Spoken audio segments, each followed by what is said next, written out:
You are watching the Vodka stream.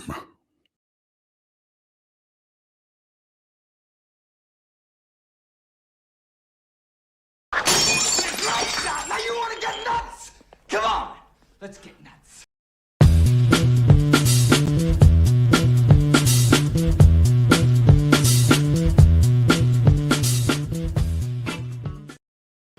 Boop! Here I am. I made it.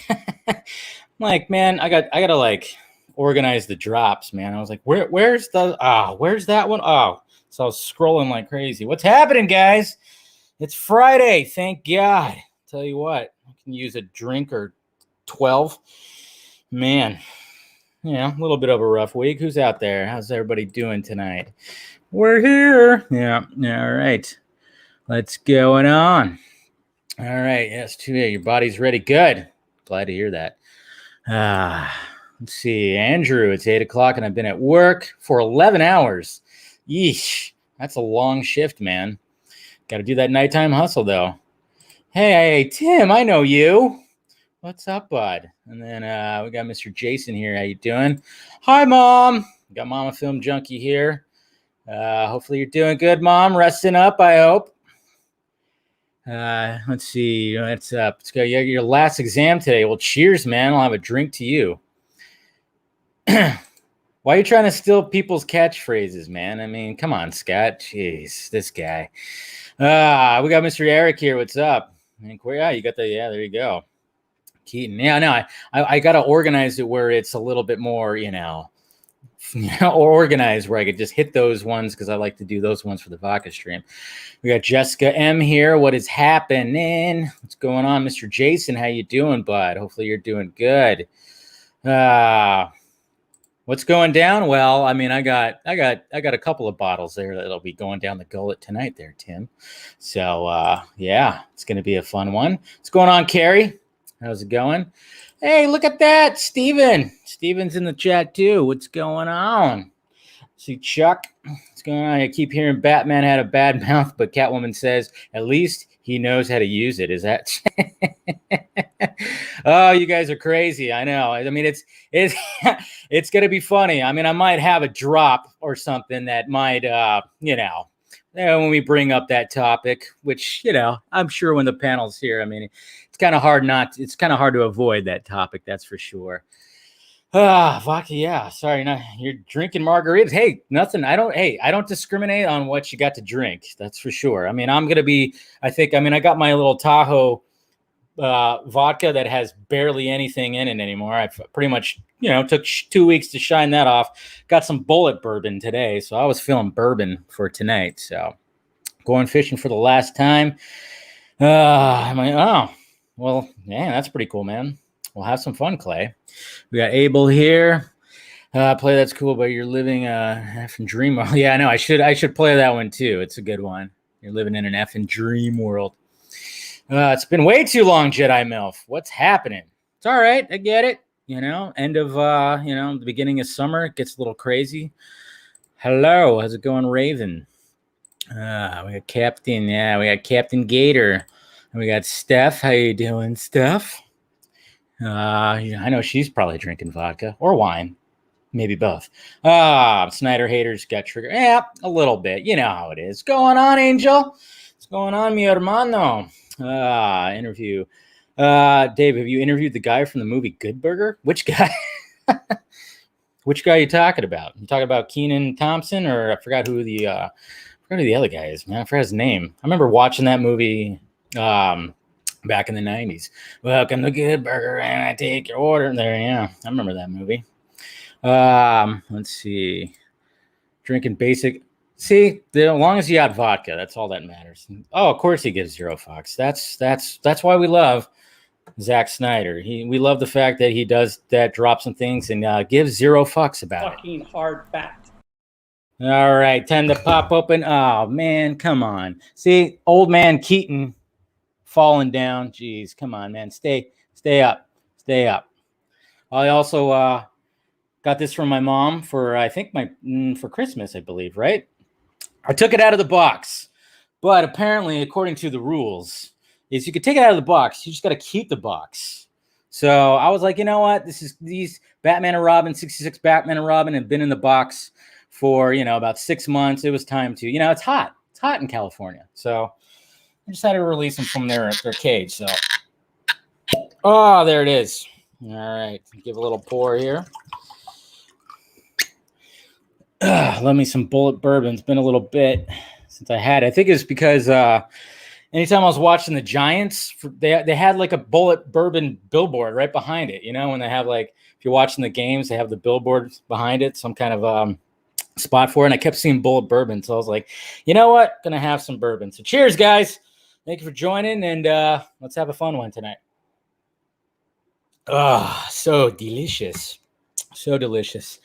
But yeah. It's been hot. I got the AC rolling. No way I'm going to turn that off tonight. Probably not.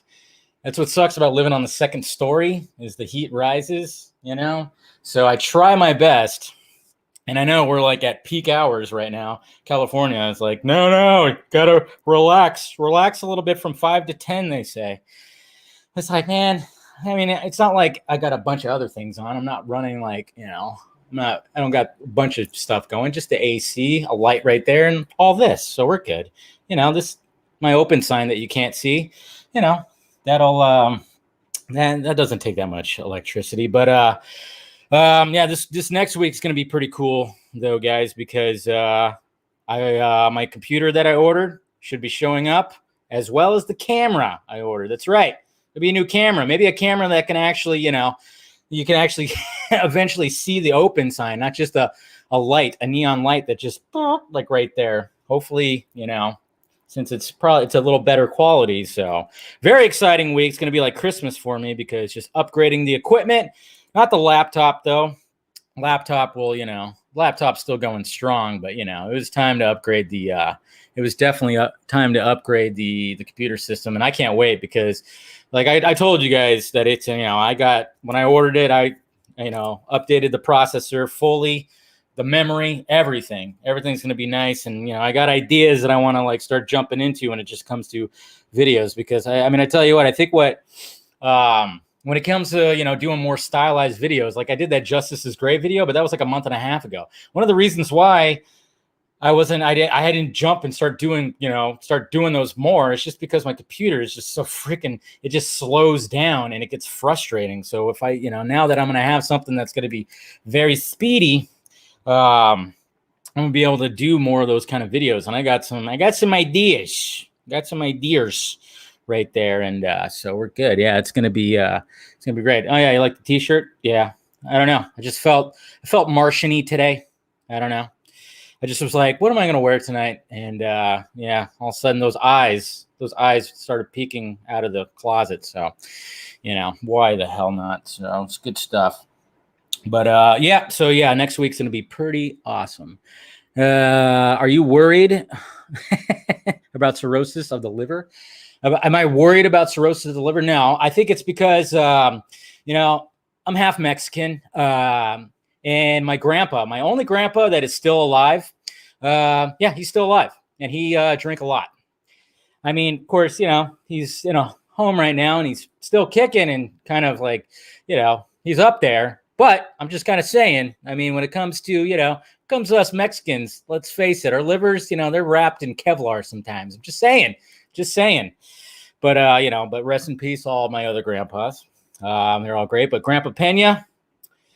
He's also a bourbon drinker. So there you go. Cheers. Cheers, Grandpa. Obviously, it's Father's Day weekend. He's over in Vegas, actually. I'm close to my dad, and I'm actually going to see my dad this weekend. I'm going to have breakfast with him. I'll buy him breakfast and spend some time with him. And, of course, take the money that he owes me because the Giants beat the Dodgers last series. So, all right, maybe we broke even. I think we broke even because the Giants won the original series. I don't know. But all right, let's get the show on the road. Thank you guys for joining in. Hey, there goes Jose. What's going on? I don't drink that much. Just kidding. No, I've actually cut back, to be honest. Like ever since I got on like a new like little regimen and everything, during the week it's like, hey, you know what? Just like a glass of wine with dinner. That's about it. Nothing else. You remember you guys, the new regimen was requiring me to drink a lot of water. So, so drink a lot of water today. Should be good. All right. Let's go ahead and bring in my guest. Let's see here. Hold on. Let me make sure I got some things here. Bring up some pages. Make sure I got this. And make sure. Promote all that stuff. All right. All right. Let's bring in my guest. Long overdue because I've been wanting to talk to him forever. We've been following each other on Twitter for a long time. I could see a lot of people know who he is, and a lot of people are excited for it tonight. So, without further ado, Ray. Let's bring on Ray, the Flitecast. What is up, sir? Dave, how's it going? It's going. This just shows you right here that it's the first time on the Vodka stream, you already have a drop. It's so, I don't even know why I didn't think of that. Yes, it's so easy. Seriously. That's what was funny. It was like, because earlier today, I was like, all right, I need some drops tonight. And then I was just kind of thinking, and then when I was like preparing for it, I'm like, for some reason that scene in Ghostbusters 2 just hit my brain. And I'm like, well, perfect. Right there. And as a kid, not gonna lie, like there's not like before Everybody Loves Raymond, like there wasn't like a ton of Rays like in movies and so like Ghostbusters, like I always have a soft spot for Dan Aykroyd purely because his name was Ray, and that's awesome. That movie's underrated. That movie's so underrated. But when it comes to that movie, I remember when it comes to Ghostbusters 2, when I watch it now, it's obviously it's not going to top the first one. Understandable, but that movie scared the shit out of me when I was a kid. Vigo scared me. I remember watching that in the movie theater, and I had my fingers over my eyes. Oh yeah, no, he's terrifying. He's seriously terrifying. There's no, especially like when he does the possession stuff and like just when his eyes glow, it's hell yeah, absolutely. And there was a lot of good buildup too. Like when you watch that now, there's a lot of good buildup to there's like moments where you're like, the eyes, and then there's like even a moment where like there's like a cool little shot where like his head starts like coming out of the painting a little bit. And I was like, whatever you have to say about Ghostbusters 2, they upped the freaky scary factor, because first one I was fine with. When I was a kid, I watched that religiously. It was a weekly watch. But that second one, Vigo, I'll be honest, the dog scared the hell out of me in the first one. Oh, okay. Yeah, I could see that too. Because again, the eyes and just, they're, I didn't even think of them as dogs. Like I know so she's a dog, but like they didn't look like dogs. They looked like demons. And I'm just like, I think that's what they were going for. Yeah, that was there you go. It's a good way to start off hot Ghostbusters 2 talk. But Ray, thank you for joining tonight, man. And make sure you guys check Ray out. He's, of course, you can find him on the Flitecast on Twitter. He does a weekly show. And then, of course, he's a co-host of DCD TV Squadcast and Borderless. Is it Borderless Fans or Fans Without Borders? Right? It's fans. The show is Fans Without Borders. Yes. We couldn't get that on the email or the... So we had to go with Borderless Fans. Yeah. Yep. And that's right. You currently, you live in Michigan right now. Yeah, that's right. Yes. Southeastern Lower Michigan. Yep. Nice. How's the weather?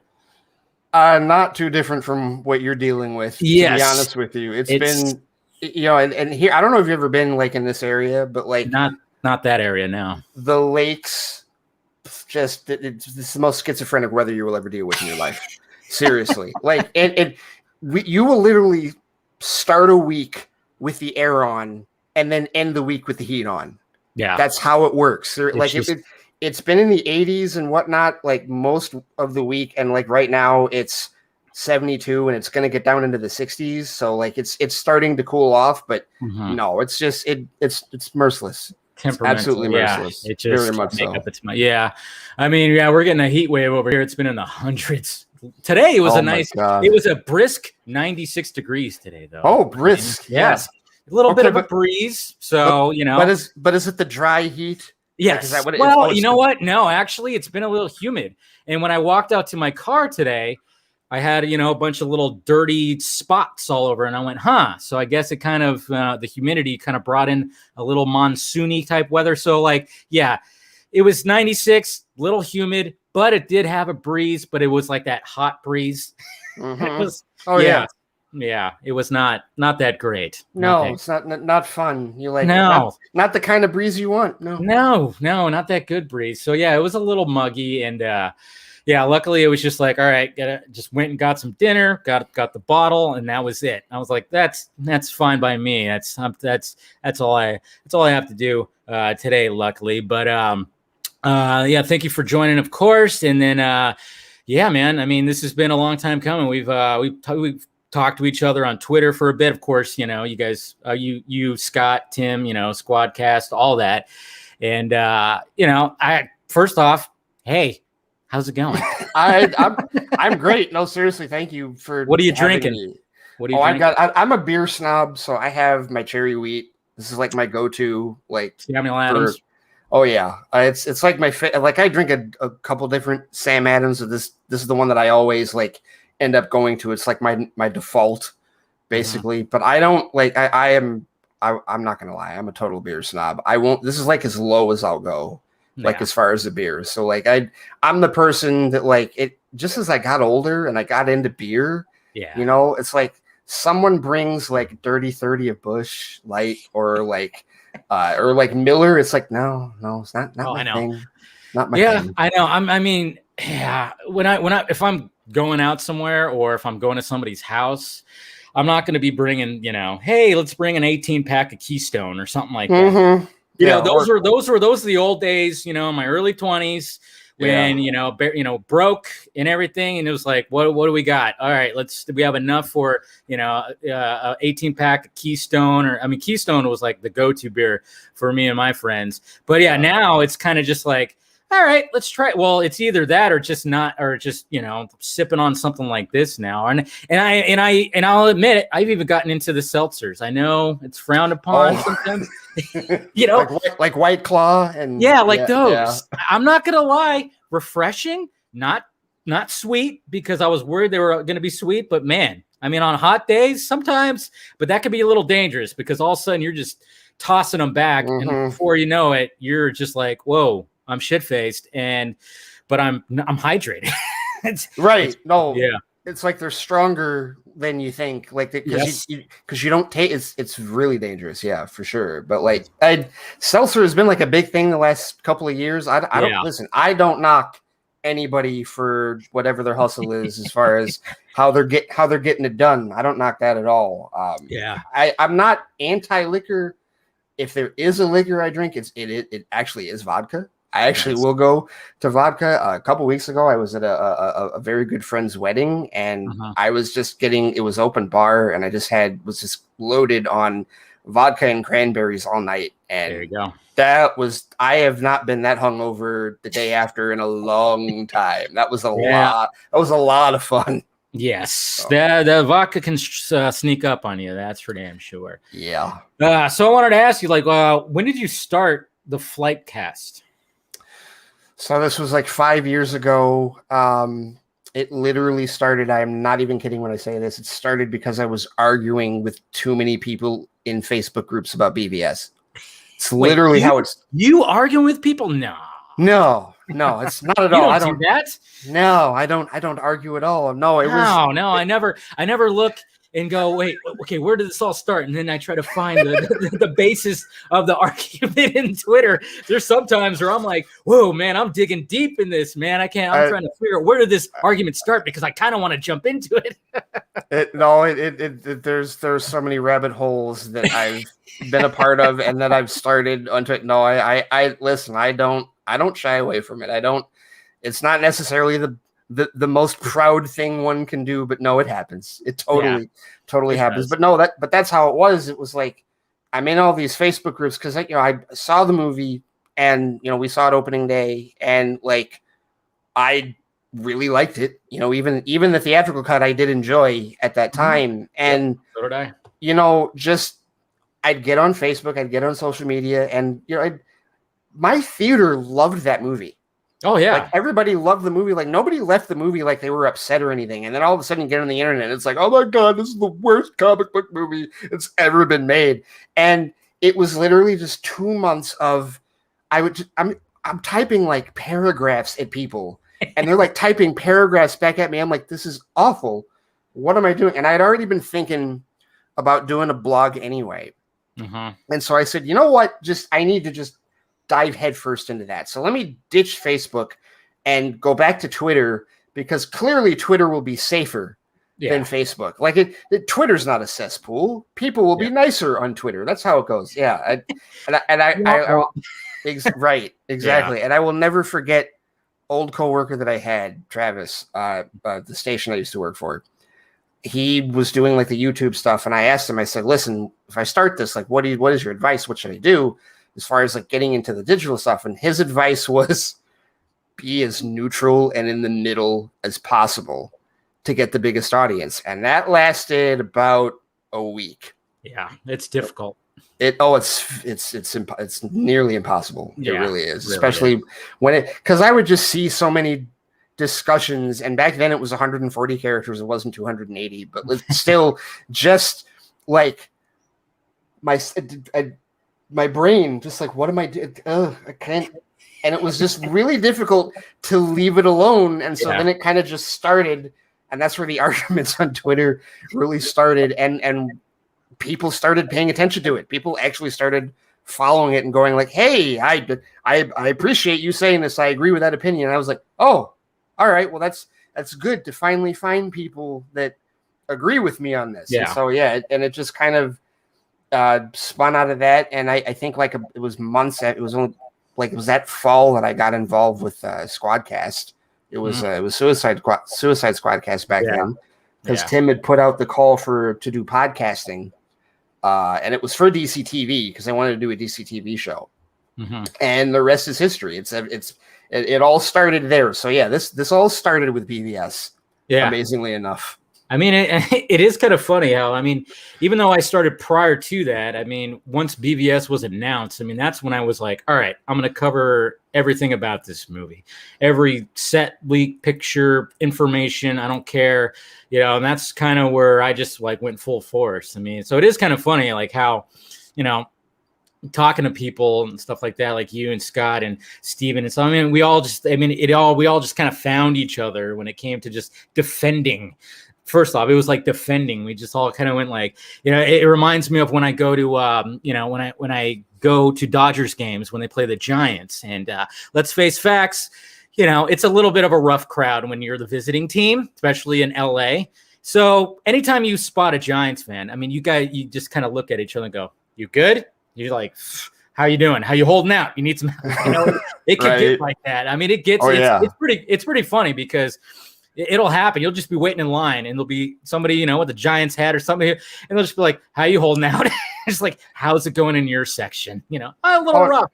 So I think it kind of was like that when it came to like BVS. Like, "Hey, you okay? Hey, how you doing?" Totally. Yes, totally. Now, okay, just real quick, you're a Giants fan? Yes, I'm. Okay. Yeah. Okay. No. If you want to, problems. I still hate Kung Fu Panda to this day. I'm a Tigers fan. I'm a diehard Tigers fan. I still hate Pablo Sandoval. Where did he end up? Did he end up somewhere? Because I know the Giants let him go. Where did he go? I forgot. I thought. Oh, the Braves. No. Was it the Braves? Where did he go? You're right. He did end up somewhere. But like the Giants, like they did that whole thing where they just let him go, and I was a little disappointed because I was like, I like Panda. But that team, man. I mean, it's weird because it's like they weren't technically a dynasty, but what they win like 3 World Series in like 5 years. Every other year. It was 2010, 2012, 2014. Yeah. It was a weird thing. It was like even numbers. Right, and meanwhile, we're here in Detroit. We haven't won a World Series in over 30 years, not since I was Yeah. a year old. And it's like the Jim Leland years. We were Yeah. like, it was so much fun, and it was like great from like '06 to like 2013, and then we got nothing out of it. We got to 2 World Series, and we like lost the Cards in '08 or in '06, and then we lost it. We got swept by That's right. the Giants, and it was just so.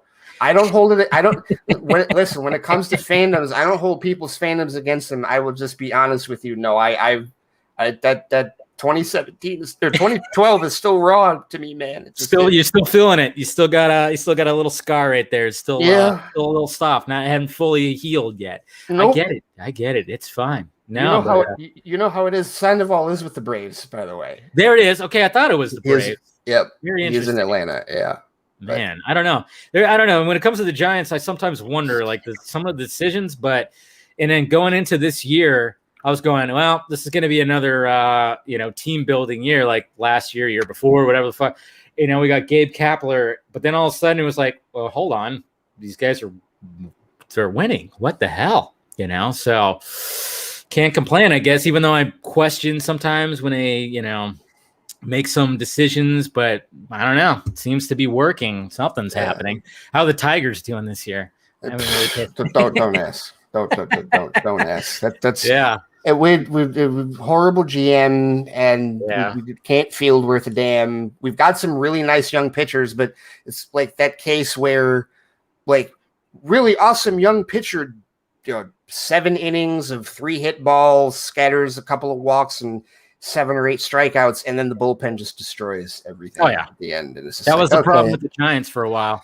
It was like great when we had great starting pitching, and then all of a sudden it's just you get to that bullpen and they would just shit the bed. Luckily this time it seems like they've built up a pretty good bullpen this year. So let me ask you one more sports ball question here. Okay. Because you know how it is in our circles with like sports and stuff sometimes, but being a Giants fan, you're obviously National League. So does that mean that you prefer the pitcher hitting, or how do you feel about the DH? Well, I mean, it's funny because now it seems like with that what's his name, Ohtani, and I think even the Mets have a pitcher that can actually hit. So, I mean, I was actually like last year, obviously with the shortened season, I think it was DH all around, right? Well, and you guys had Mad Bum. He could actually hit. Oh yeah, he was a lumberjack, man. I mean, that guy was just he was a brick shithouse of a dude. Like, and if he had a powerful swing and he got a hold of one, it would just Oh yeah. So, I mean, it's funny because I like it and I don't, because I like the DH because it's like, just let the pitcher pitch. But then at the same time, I'm like, now that we have like some of these pitchers that are actually hitting the ball, I'm like, well, that's like a whole different, that's a thing that just really has never been a thing. I mean, maybe it has like a little bit, but not really. So, I mean, I'm kind of like, I'm kind of mixed when it comes to it. I like the DH because it's like, just let the pitcher pitch, that's his job. But then at the same time, I kind of like it when when the pitcher goes, you know what, I'm going to actually work on my hitting. And then he actually is a good hitter. But I think like last year, I think it was last year with the pandemic, I think they had DH all around, right? Or was that? I think so. Yeah. How do you feel about it?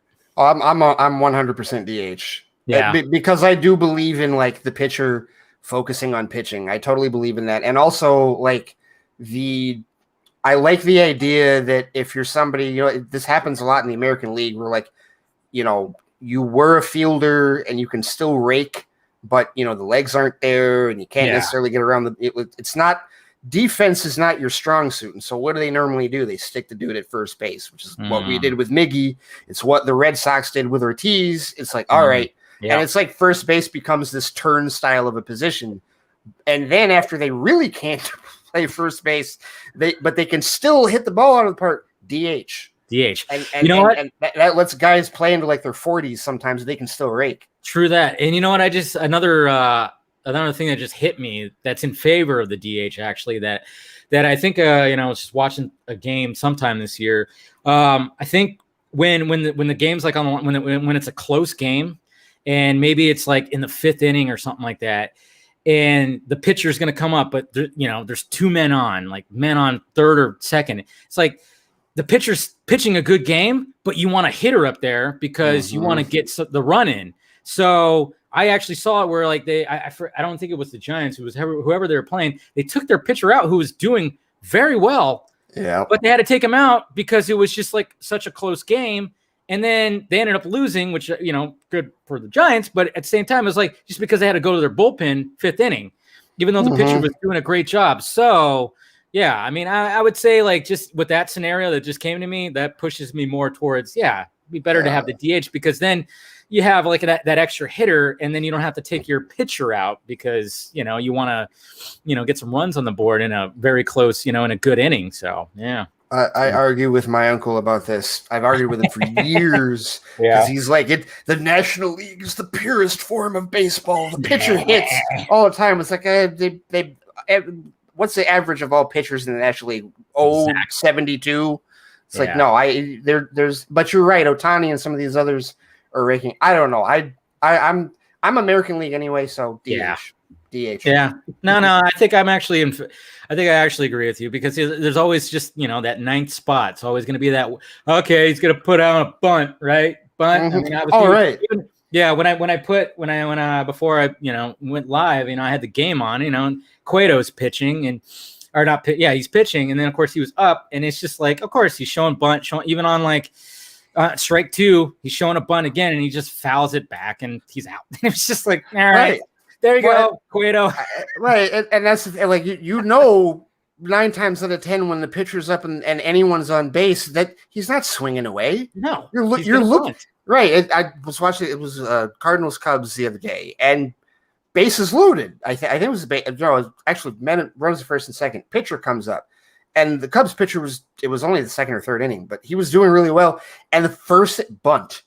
It was a bunt foul, just like what you said, but it was 0-1. So the rest of it, he was just taking pitches. He got a walk, but it was because the other pitcher for the Cardinals sucked ass that day and was like out after. But in a normal situation, that's what it's going to be. It's like it's so yeah. Anyway, we can go back and forth. Yeah, apparently Tim is he favors the pitcher. So so there you go. You can have an argument with him about that. That does not surprise me. That does not surprise. Well, he's a Cubs fan, so. He's a Cubs fan. Ooh. Mm-hmm. Yeah. He and I haven't talked a whole lot about Chicago sports, but every once in a while, Cubs or Bears, that'll come up. So trying to remember, I'm like, I know the Cubs and the Giants just recently played. I don't know if they swept them, but they won the series for sure. Because I remember gloating because the Cubs apparently swept the Padres and the Dodgers, but then the Giants like took them out pretty good. And I'm just like, yeah that's right, Dodgers fans. Which yes, I'm talking to you, Jose. Who's in the chat. He's one of my moderators. He's a Dodgers fan, and we always go back and forth. But going to, I was going to ask you, like, when it comes to Flitecast, I was going to ask you a certain question, but I'm going to let Doug, one of my patrons, who is a fan of yours too, I'm going to bring, he's got a video, he submitted a video. I'm going to have him ask the question to you instead of me. Hey guys, Doug from St. Louis. Ray, I just wanted to say thank you for being one of the first guys I found online that unabashedly loved Batman vs. Superman. You made me realize I wasn't crazy for loving that movie and liking DC Snyder films. You were kind of the gateway for me to find the Snyder Cut community, and I just want to say thank you. My question is, what does the Flitecast mean? Where'd you get the name from, and what does it mean to you? Other than that, cheers. It's all subjective. Wow. There you go. That is really flattering. That is awesome. Thank you. I know when he submitted that, I was like, see, that's what I love. I love the fact that, when it comes to all this, people are fans of like all of us. And it's just nice to like hear stuff like that. I mean, we were just talking about how people are finding each other like through BVS, and that's how he found you, and then he found the community. It's awesome. So Flitecast. That's what I wanted to ask you too. All right. So I, in struggling and trying to figure out a name, I stumbled. The name, like I wanted cast in the name, but I was trying to think of what would be the precursor for it, and I stumbled on Flight. Now, like FLIGHT cast is like taken, but I found a better one. Here's it. The word flight, FLITE, it literally means to engage in sharp debate. It's literally what it means. Perfect. Exactly. And so as soon as I found it, I was like, oh, okay, there it is. That's what it is. That's totally so yeah, that's where it comes from. And funny enough, I discovered the word technically from I was playing Sleeping Dogs for the PS3 years ago when I used to work at GameStop, and they have have you ever played that game, Sleeping Dogs? I haven't played it. You ever played GTA though? Grand Theft Auto? Yeah, played that. Yeah. So Sleeping Dogs is open world sandbox. It's by the maker. It's by the makers. Heard of it? Yeah. Yeah. So you can get in the car and you could turn on radio stations and just drive in the car and listen to whatever the radio station is. And they had one on there for a record label called Ninja Tune. And there's a band there called the Cinematic Orchestra, and there's a tune that they did called Flight. And that was when I discovered that spelling of the word, nice. FLITE. And then when I looked it up and was like, yeah, that's the perfect definition. There's no, I can't think of a better word to describe a lot of what I do than to engage in sharp debate or quarrel. Because awesome. man, that happens a lot. Yeah, no, that's awesome. I mean, everybody always say, where'd you come up with Film Junkee? And I just like movies. And then I decided to change one of the spelling instead of IE. I just put 2 E's. That makes it different. Ha ha ha ha. You get it? And then it's nothing as good as yours. That's for sure. I honestly sometimes wish I came up with a little better name, but it was just it stuck with me, and people, if they'll just say Film Junkee or something like that. And but at the same time, I kind of was like, man, maybe I wish I would have given a little more thought. But it was funny because it was when I remember it was back in 2005 or something like that. And I was working for the cable company. I just got the job, and we were getting free cable, and I was still living with my mom.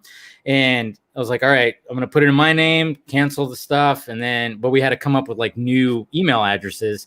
And I just, for some reason, I was like, well, Film Junkee.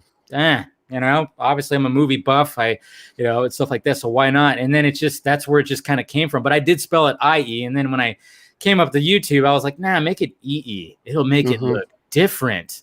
See how that works? And I don't know if it actually did work, but hey, here I am 10 years later. I'll say it works. I will. I'll say it worked because it is unique. I will admit that at first I was like, well, was IE taken? Is it possible that somebody else because that happens a lot, right? You want a word and then you go for a different spelling or you change a letter to do that. Yeah. But no, I mean, it is your personality. It is your brand. And, it really, when you have a name like that, I mean, first it's cool because it's only 3 syllables, Film Junkee. Yeah. So, but on top of that, it's it really comes out of what you do, and it really comes out of what it is that you bring to the table and what people like to see and hear from you. So that just further supports the brand that you have, whatever name that you choose. So you're good, man. You're fine. Yeah. So I know. Little did I know I was going to be talking about mainly Cape shit. Right? I know. Right. Oh yeah. I mean, it's just kind of funny. It's like, oh yeah, I'm going to talk about movies, blah, blah, blah. But then of course it's just but obviously I was obviously a comic book nerd too. Batman. I mean, and we share our love for Batman, of course. And it's just it's just kind of man. I mean, like I said, when BBS got announced, that's where I was like, oh, I'm covering this movie. Everything that comes out, I'm covering it. And, your show, your last episode that you had, you actually what I love too is because everybody always asks when you do a show, sometimes they'll ask, how do you do it by yourself? And I just go, well, I just have a lot that comes out of my my mouth, and I could just and I love the fact that you do yours, strictly the Flitecast and talking about certain topics. I like that you can just be and just talk about yourself. And I love some of the topics that we'll talk about, of course, in a little bit. But do you actually like just turning on the microphone and just getting out all your thoughts just by yourself? Yes. Yeah. It's because when therapeutic, right? It's incredibly therapeutic. Yes. It really is. And like, yeah, and it's crazy because I've had some people listen to some of my rants and they're like, dude, is your blood pressure okay? Are you gonna be all right? I've gotten that too. And it's one of those cases where it's like, yeah, I'm fine. It's cathartic. It is so cathartic. And you know, I guess I know I've talked to a lot of people, like even in Squadcast, they're like they couldn't talk for that long. It just, that's so much to say, so much time to take up. You know, they wouldn't be able to like necessarily think of things to say. And it's just I don't have that problem. I'm in ask anybody that knows me personally. I am a very, very, very talkative person. Yes. And I seemingly have an opinion on damn near everything. Yeah. So literally it was a case where when I started, I'm like, I'm going to do the solo show. It's like, okay, I need to give myself a limit. And I try to stick around an hour. Yeah. I go over, yes. But I try not to be ridiculous with it, you know, in certain areas. Like, it's just because who really wants to hear me drone on that long? Some people actually do, like, you know, to hear me go on for a while. But yeah, no, when you have so much in your head, when you have so much to say, it's very relaxing. It's very releasing and you know, helps you. You know, instead of bottling all of it up in your head, it's like, get it out, record it, throw it out there, you know? Hey, you're talking to a guy who does a live show for an hour, 3 days a week. And then, you know, I just recently started, like, you know, because I was doing like a Sunday morning one too every now and again. But then I'm like, you know what? You know, I'm usually driving somewhere on Sunday. Now I'm like, I'm going to prop my camera up and just go for a drive and talk the entire drive. And that's what I've been doing for the past couple of weeks. No, you're talking to a guy that, I can't shut up. And some people will be like, how do you do that? I'm just like, I can't shut up. You know, like, you know, when we talk about, you know, you got, you know, obviously Scott and Tim, they have a great dynamic. So many, you know, comic movie marks. We got, you know, Garza and Ben. I mean, everybody has, like, you know, and I think that's awesome. But at the same time, it's just like, I don't know, for some reason I could just keep on going and then doing it live. I mean, that was when I decided to do that. I mean, that was something that was, you know, whew. I tip my cap to you on that, seriously, because live can be a very different beast. You know, like when I'm doing my show, it's like, well, I'm in audition, I can edit. So if I have a cough, or if I screw something up on the opener, if I mess up a word here, or I don't want somebody to hear that, it's like, oh, cut this, cut that, rearrange, process. You can't do that live.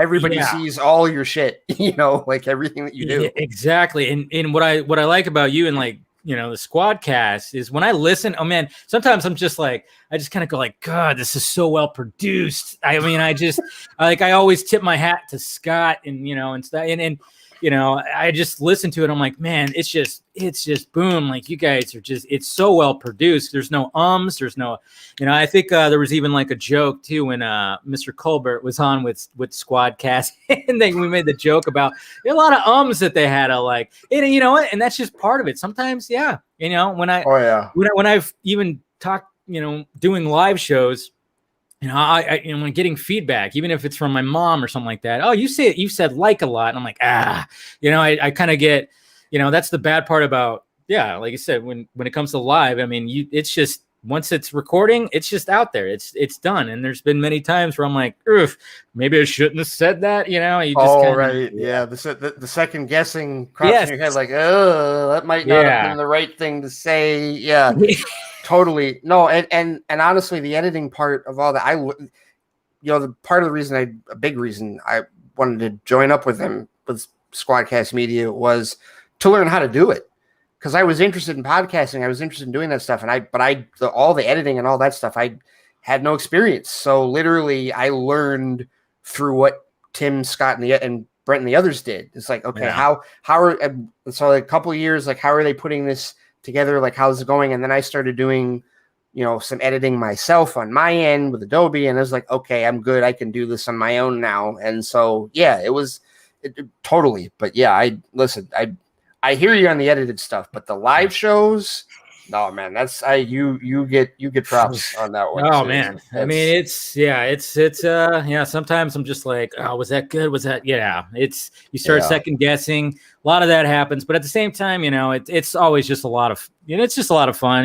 bullshitting with the live chat and everything. And then when it comes to this, the Vox stream is just like, hey, we're just having a discussion. This is not anything, it's not supposed to be anything. It's just a bunch of people just, hey, let's Friday night, let's have a drink and just talk about some nerdy shit and stuff. But totally.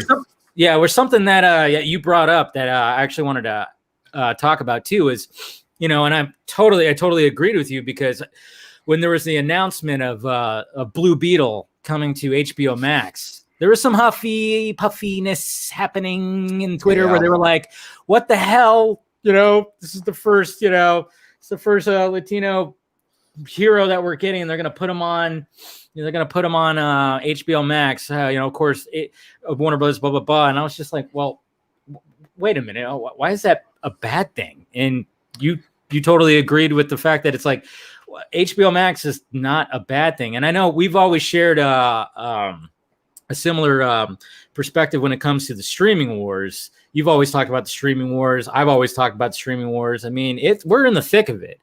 And when it comes to content, there needs to be content. And let's face facts, the general audience is not going to know who Blue Beetle is. What the hell is this? Yes, it could be a huge hit. I mean, when Iron Man came out, that was not a lot of people knew who Iron Man was, but luckily it struck gold.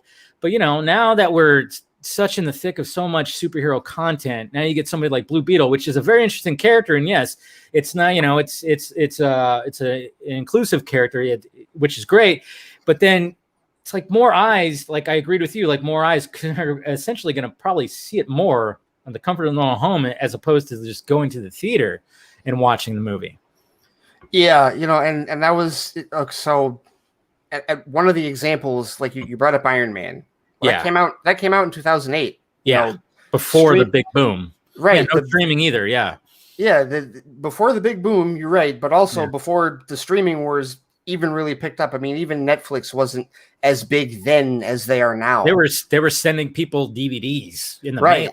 Yeah. So the landscape has absolutely changed, and we were headed for a landscape change already, and then the pandemic really accelerated things, and I feel like it caused a lot of these studios and a lot of these exhibitors to have some tough conversations that they weren't thinking that they were going to have for another 4 or 5 years. And now all of a sudden, when everything shut down last year, they're like, oh no, we've got to have these talks now. And that's when the Universal thing with Trolls World Tour happened, and all their imbroglio with AMC, and that's where like you started seeing like all this other stuff go on. And then of course Kyler does his big thing with the hybrid plan, and it's like, okay, where are we at? And you're right, we're totally in the thick of it. But on the one hand, it's like I see where people are talking about, they're like, there's still this mindset of theatrical is king. Yeah. Right? Like theatrical is still like the top dog, and you want people in the theater because people are still thinking of the box office mentality, and they're still thinking of, $1 billion, and look at everything that's gone on like that. That's the big thing. And what you got to realize, and I said this in the episode, it's like with a box office release, with a movie release at the theater, that is like a windfall. That's like 90. It was 90 days. Now it's 45, but like 90 days, a window of that's all the money you make, ticket sales and everything. And then that's over. And then you go to home video and, VOD and all that stuff. And okay, you see what you make there. Whereas with these streamers, this is consistent income. This is $14.99 a month that they're getting from people on HBO Max. And, the lifeblood of any good streamer is original content. You must have original content. It doesn't matter how big. HBO Max is their library, literally only Netflix has a bigger library than they do. But it doesn't matter if there's nothing new there to draw in the audience. An audience that may not have all the money in the world, and perhaps when it's time to think about going to the movie theater, they have choices to make. And I hate saying this, but it's the truth. Yeah. If it's between Blue Beetle and another MCU movie, they're going to choose MCU. Exactly. Yeah. And that sucks. I don't like that, I wish it was 50-50. I really do. But that's just unfortunately how it's probably going to go. So if you want that exposure, HBO Max is the perfect and yes, I know it's got to get expanded worldwide. Hopefully Discovery is going to help them with that. Yes. Clearly they know how to do the global market. They absolutely need to fix that with Warner Media. But yeah, one thing that I thought of, remember Crazy Rich Asians when that came out? Yeah. I remember reading a story about how Netflix really wanted it and they turned it down because it was important for them for the representation angle to get theatrical. But that was still a couple of years ago. The landscape, we didn't have Paramount Plus, we didn't have Disney Plus, we didn't have HBO Max at that time. Streaming is so much bigger now that I really think that a lot of people are kind of being short-sighted by thinking that Blue Beetle, and you know what, not just Blue Beetle, because that article mentioned Batgirl and also Static Shock. Yeah. And it was like, and people latched on to the idea that, the three minorities, you got the Latinx here, you've got the female there, and you've got the black guy there. And it's like all three of them, and also the word riskier. They latched onto the word riskier and was like, that's clearly that they're just shutting it off. It's like, no, so many people who have no idea in the general audience who have no idea who Jaime Reyes is. Nope. No idea who Virgil or anybody else is in Static Shock, and probably don't even know who Barbara Gordon is, because it's not like they may know Bruce Wayne. Do they really know Barbara Gordon in the general audience, right? They're at home. They don't have to pay for a babysitter. They don't have to pay for gas. They don't have to buy concessions. If they need to go to the bathroom, they can pause. Ooh, like it just makes, to me, from a business angle, it's one of the few business decisions Warner Media has made in the last year or so that's made sense. Yeah, so. I know. But then there's of course, reports that they lost $1 billion, but I think those numbers were not accurate. There was something I'm not the numbers guy. If Colbert shows up, maybe he can explain that one, because I remember there was a whole little thing about that. But at the same time, it's what was the other option back at the end of last year? I mean, at the end of 2020, when we were just still in the pandemic, theaters were not open. What was the alternative of when it came to new releases? Just keep on delaying. Mm-hmm. I mean, it's when I watched A Quiet Place Part 2, I'm going, okay, this movie got delayed a year. And so if there's going to be a sequel that's announced, that's probably not going to come out for another 2 years. It's this whole thing, delaying hurt it, because these kids are not going to get any younger.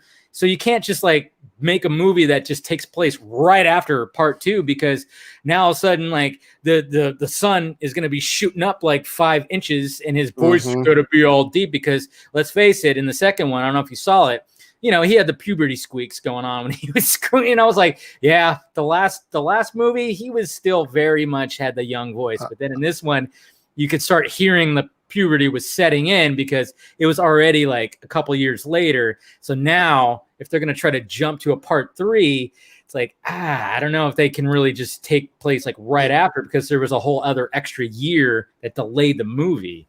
Yeah, I haven't seen it yet. I want to. I just haven't. I haven't gotten out to the theater for that one yet. But I'm also wondering, because I think that one is going to be one of the, because Paramount Plus is doing this thing now where their new releases after the 45-day window are going to go straight to the service, which is a good compromise too, I guess. It's that was born out of all the stuff we're talking about. That was one of the compromises with the exhibitors. Is okay, we're not going to completely screw you over. We're just going to cut the window in half. Yeah, because because everybody's got a service now. Is there anybody? Do any of the major players? Well, Sony's the only major player that doesn't have a service. But it is weird. But they've aligned with Netflix and Disney Plus with their stuff now. So Sony is a unique beast, because they've we're not going to do what you guys are doing, but we're gonna get our cut. We're gonna get our cut. Right. We got our Spider-Man over here. We're gonna hold on to that, and we're gonna get some of that. We're gonna get some of that money you're getting over here at Marvel Studios, which was smart. I love the fact that Sony, when it came to the Spider-Man negotiations, they totally had, when it came to Feige and all them, and I mean, it was just like, oh, we got, you're in our pocket. We're not in your pocket. Okay. We own Spider-Man.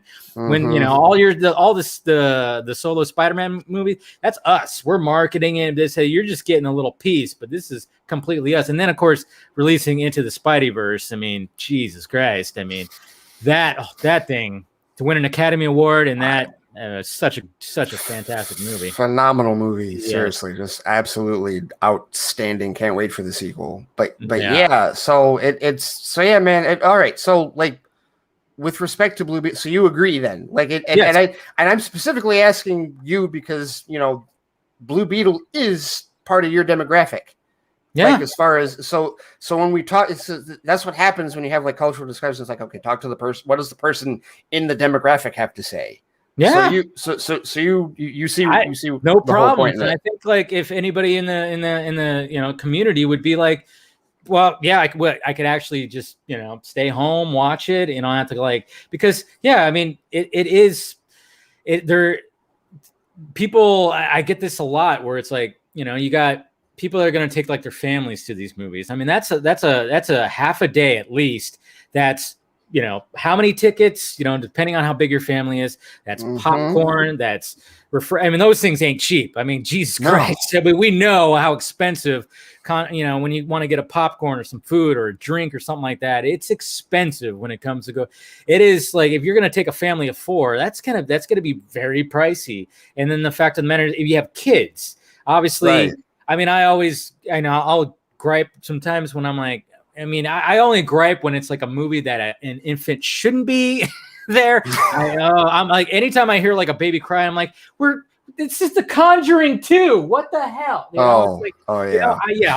That's when I'm going, what is wrong with you? But I can understand superhero movies. Yes. Okay. You're going to have kids, but then all of a sudden it's like, you have to worry about that. I mean, and then now people's home theaters are just getting grander and grander. People have projectors and have sound systems and all that stuff. So it's not like you're going to lose too much. I mean, for me, someone like me, I love the movie theater experience. I'm always going to cherish it. I love turning off my phone and just watching the movie, no interruptions, blah, blah, blah. Because when I'm at home, sometimes I feel like, I might look at my phone or somebody calls or a text message comes in. It's distracting. So me, I'm like totally all about just disconnecting and going to the movie theater. But yeah, when it comes to like families and stuff like that, I don't know. Like to me, it's like, it seems like if you're only going to do that like once every couple of months and they're only going to pick the big movies. So then a movie like Blue Beetle that would just get squashed by, I don't know, whatever MCU movies coming out, right? More people are going to put eyeballs on it if they could just go like, oh yeah, this is interesting. It's a superhero Blue Beetle. Okay. And they'll just put it on and more eyes are going to get onto it. So yeah, I totally agree with what you're saying about it. Yeah. And I'm with you on the theatrical part of it as well. I've had people accuse me like, Ray, why do you hate the movie theaters? Why do you want to see the movie theaters die? I don't want to see movie theaters die. Movie theaters are not going to die. Like they're at worst. Some of them, yeah. Well, no, you're right. There's some of them. We had one. Honestly, we had an AMC theater. And it kind of hurt because it was the theater that I saw Men in Black and also Independence Day at. Oh, wow. Star Southfield, right off of like Northwestern Highway down in southeastern Lower Michigan. They'd been around for so many years, and the pandemic killed them, shut them down. They just because they were struggling going into that, and now they've gone dark. And we do have a number of theaters in Michigan that's happened to, but the theater experience is never going to truly go away as long as you've got like Alamo Drafthouse and some of these other places that are always going to preserve like the theatrical experience, even in a niche format. And like for me, I feel like we have a chain up here called Imagine Theaters, and it's funny because some people thought that I was mispronouncing when I said this. They have what are called IMAX theaters. IMAX, it's like their own proprietary form of IMAX, but it's not interesting. It's the recliners. It's like the leather recliner chairs. Yeah, we got those here. Yeah, with like the heated seats and everything, and it's a regional thing up here, and so I like that setting. Like 2019, I saw damn near I did see every comic book movie in one of those types of theaters. And I also like Godzilla versus Kong, John Wick Chapter 3. Like I went to this theater more than I've gone to any other theater in that particular year because it's a different setup, and it's catered more to the experience. That they have the concierge that'll bring you the food, and you can lean back, and have the heated seats if it's cold or whatever. So that kind of stuff I think is what that is evolving further into. Yeah, I mean, I think a lot of theaters, like especially in California, they had to really convert to that. I mean, when the Harkins started showing up like everywhere, new Harkins, just popping up everywhere. And I mean, I have an old Harkins right over here that doesn't have all the bells and whistles as like in my hometown, which is right over the hill. If I have friends that want to go, because they all live like over there, we always go to that one because that's the luxury seats. It's the, you can get a beer, you can, you can recline. It's really nice. And I think a lot of theaters are now like the old Krikorian that got turned into it's called a studio grill now. Now it's got reclined seats and you can get food and you can have the waiter show up. I mean, they're kind of turning into like, they realize, I think like theaters, and it's going to happen more and more just to keep like the theater experience alive. It's going to have to get to a point where, I mean, you're going to make a day out of it. They're going to try to accommodate, it's almost like going to like a theme park where you're going to like go somewhere and there's going to be like, there's got to be some added bonuses as opposed to just like go to the concession stand, get your milk duds and your, popcorn and then go to your seat. It's sticky. What the hell, and then of course you're sitting way too close to people and blah, blah, blah. Now it's nice and spaced out. Everything's all comfortable and blah, blah, blah. So, but, I apparently some people have already joined in. I don't know. These guys right here, you might know them. Scott, Tim, what's up? I mean, I think you're just joining, it's a squadcast kind of vodka stream, apparently. This is our show now, Dave. Oh, yeah. Shut up. I'm the captain now. Shut up right now. Didn't I just talk to you guys last night? Yes, you did. Yes, you did. Okay, late so night. So Ray, you're drinking Sam Adams. I get my Sam Adams. I need you to pick what I'm drinking. So here are your options. There are 3 options. Get A, B, and C. Okay.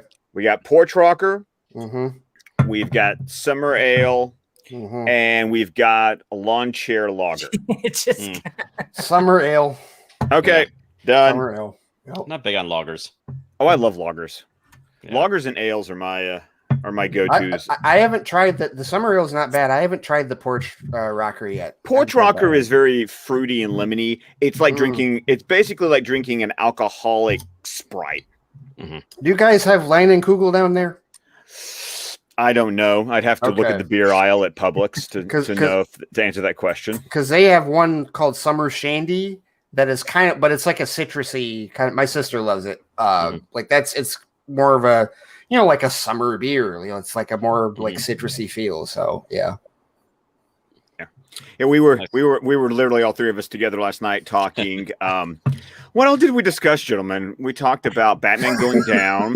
We talked about we'll get to that topic. We talked about Titans season 3. Oh God, yes. And then of course we recorded our review of The Crow. So review busy night. Oh, looking forward to that one. Yeah, that's a class. Oh man, Patreon.com/Squawcast Media. There it is. We take there it is. There you go. There we go. Crow, such a great movie, man.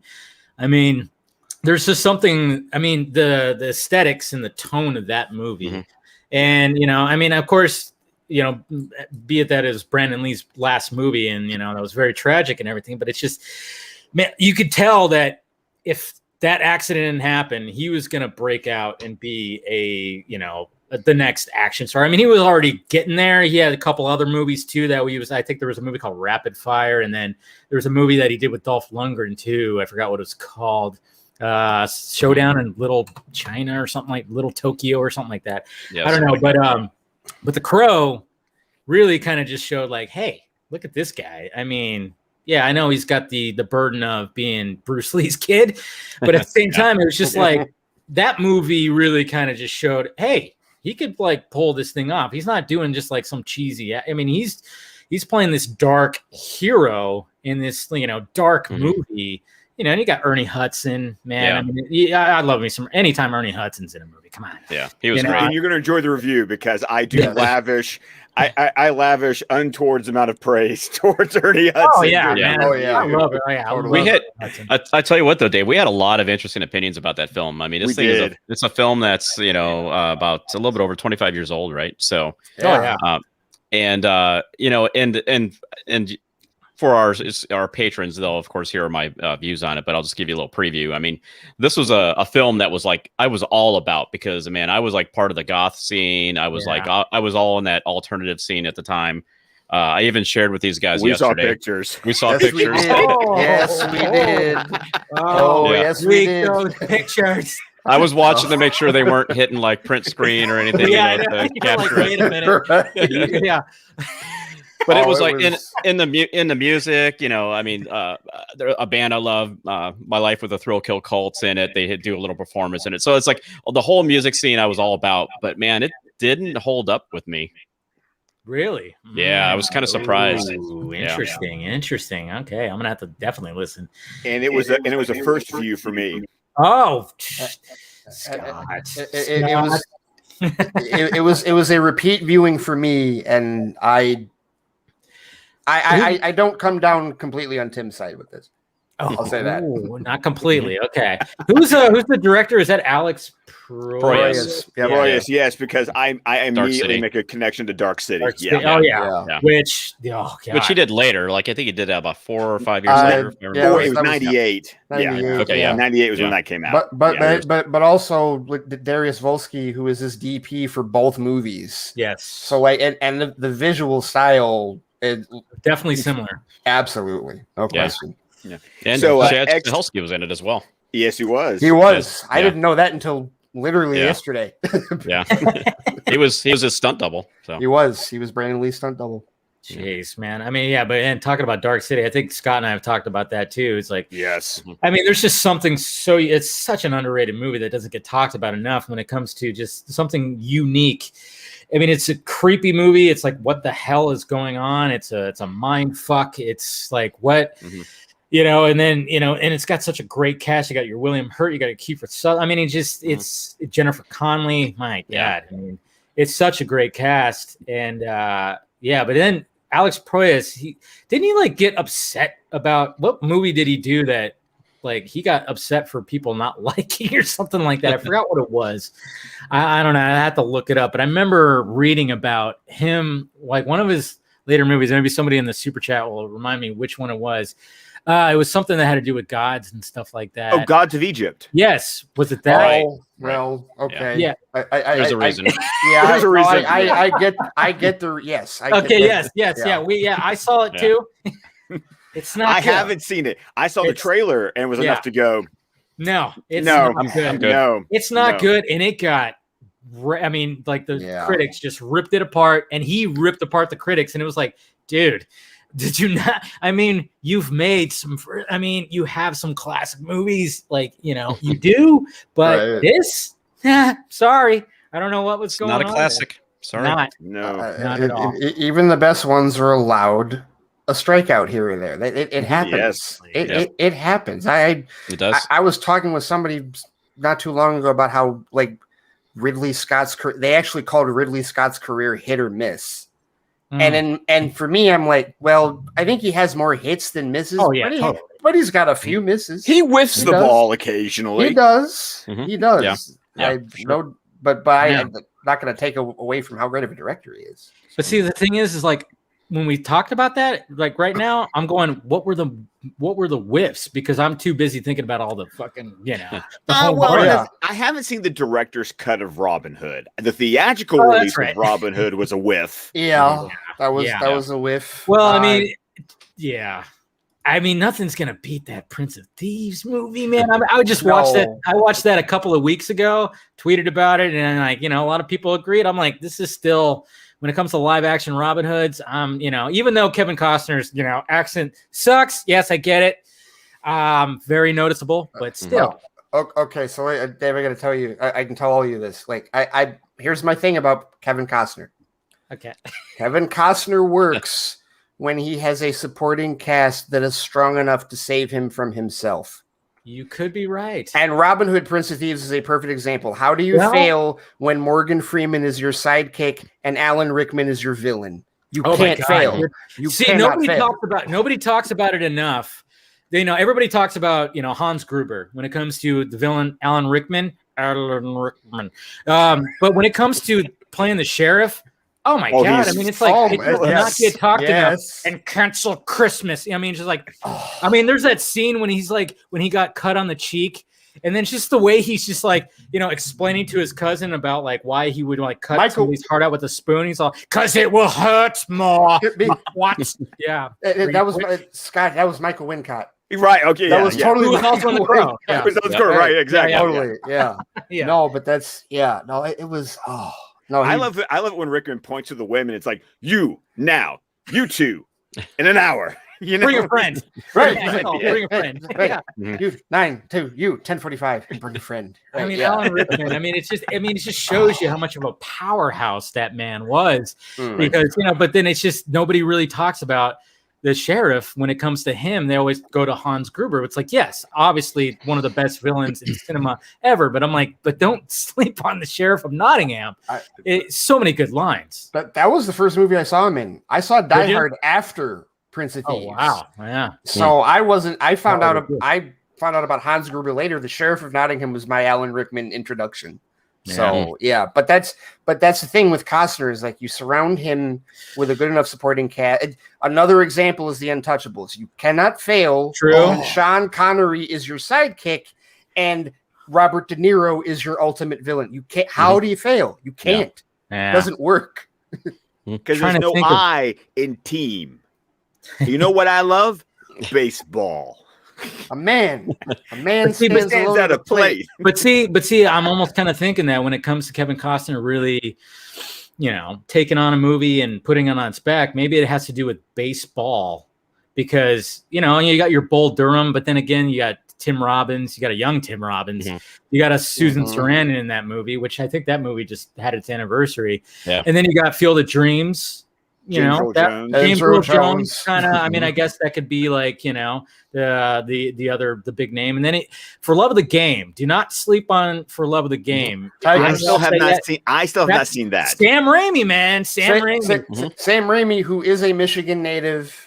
And okay, thank you, Ray. You know that movie, right? Yeah, yes, I do know that movie. Okay, we forgot that one. Fucking good movie.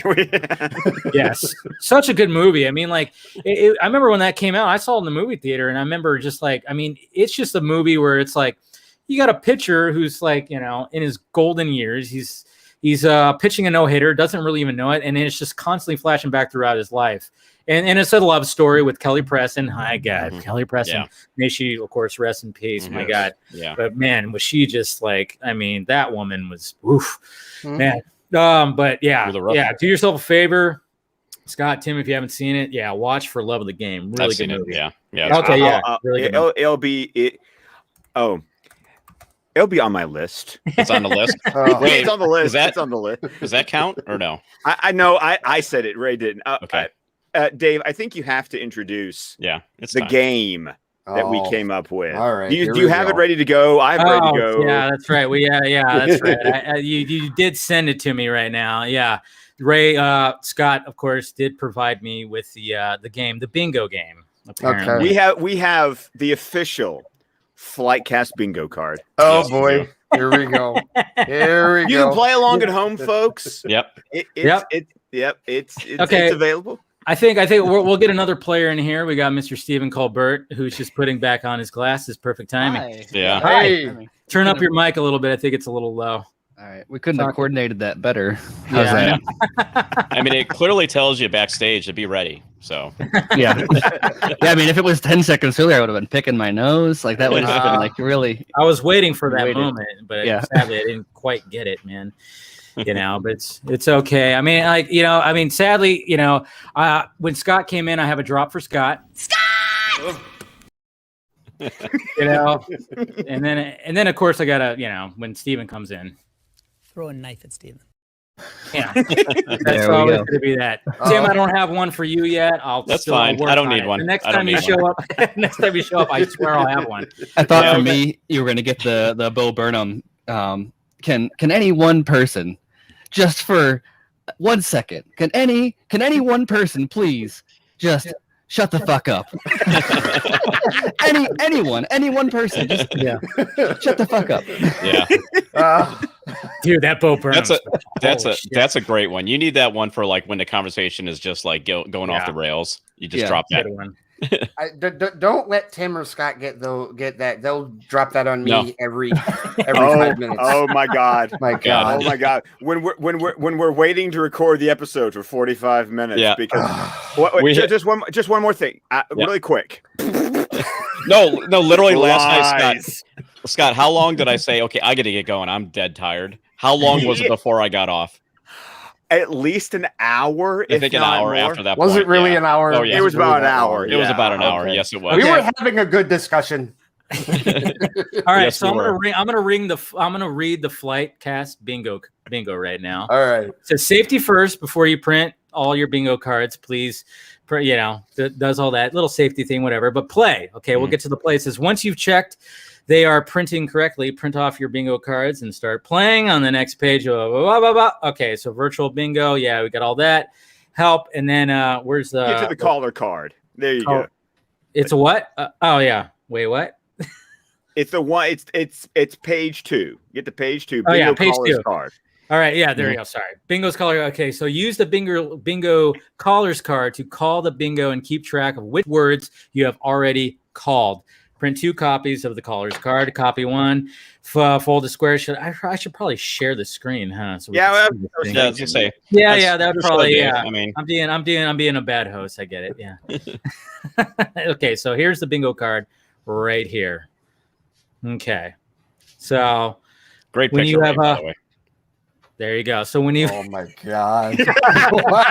What happened to her? What was sent to me right here? No. What happened to the card, Scott? It's not... Oh, it's on the next page. If he scrolls down, is the actual I scroll card. Down? Okay. Yeah, show the actual...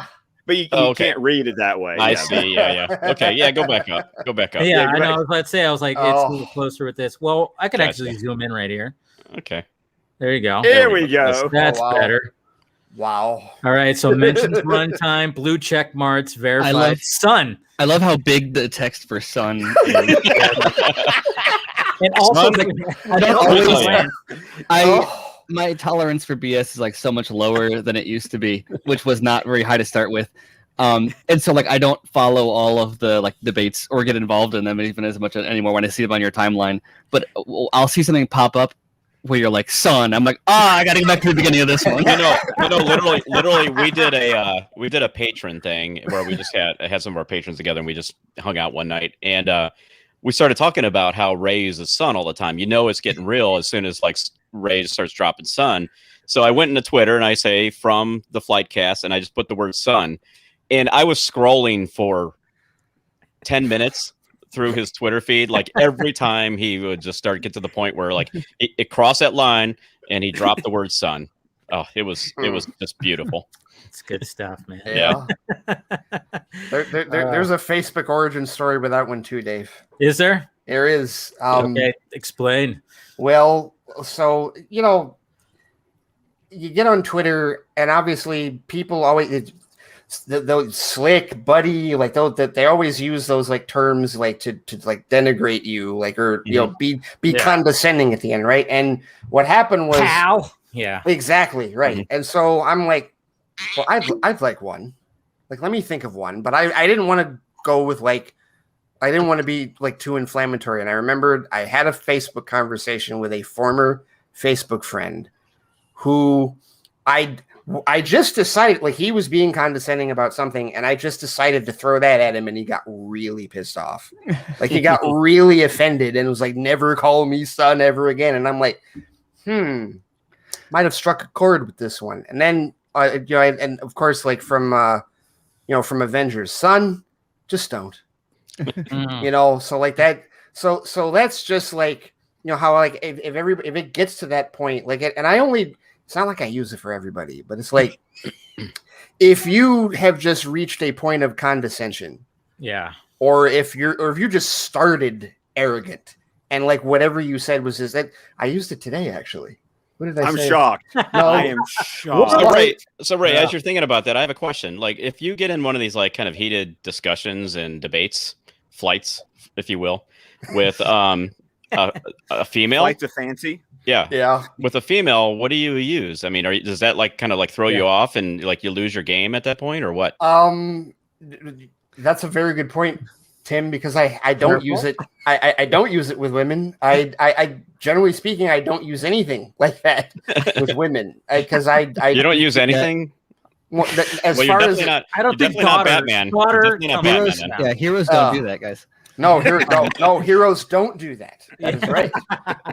But yeah, I don't. There's nothing like I can't think of anything that would like work in that regard. Generally speaking, the guys or anything like that. Like that's just a little far, Stephen. That's just a little far. I don't know. I've seen some arguments, not with you specifically. I'm just saying internet arguments.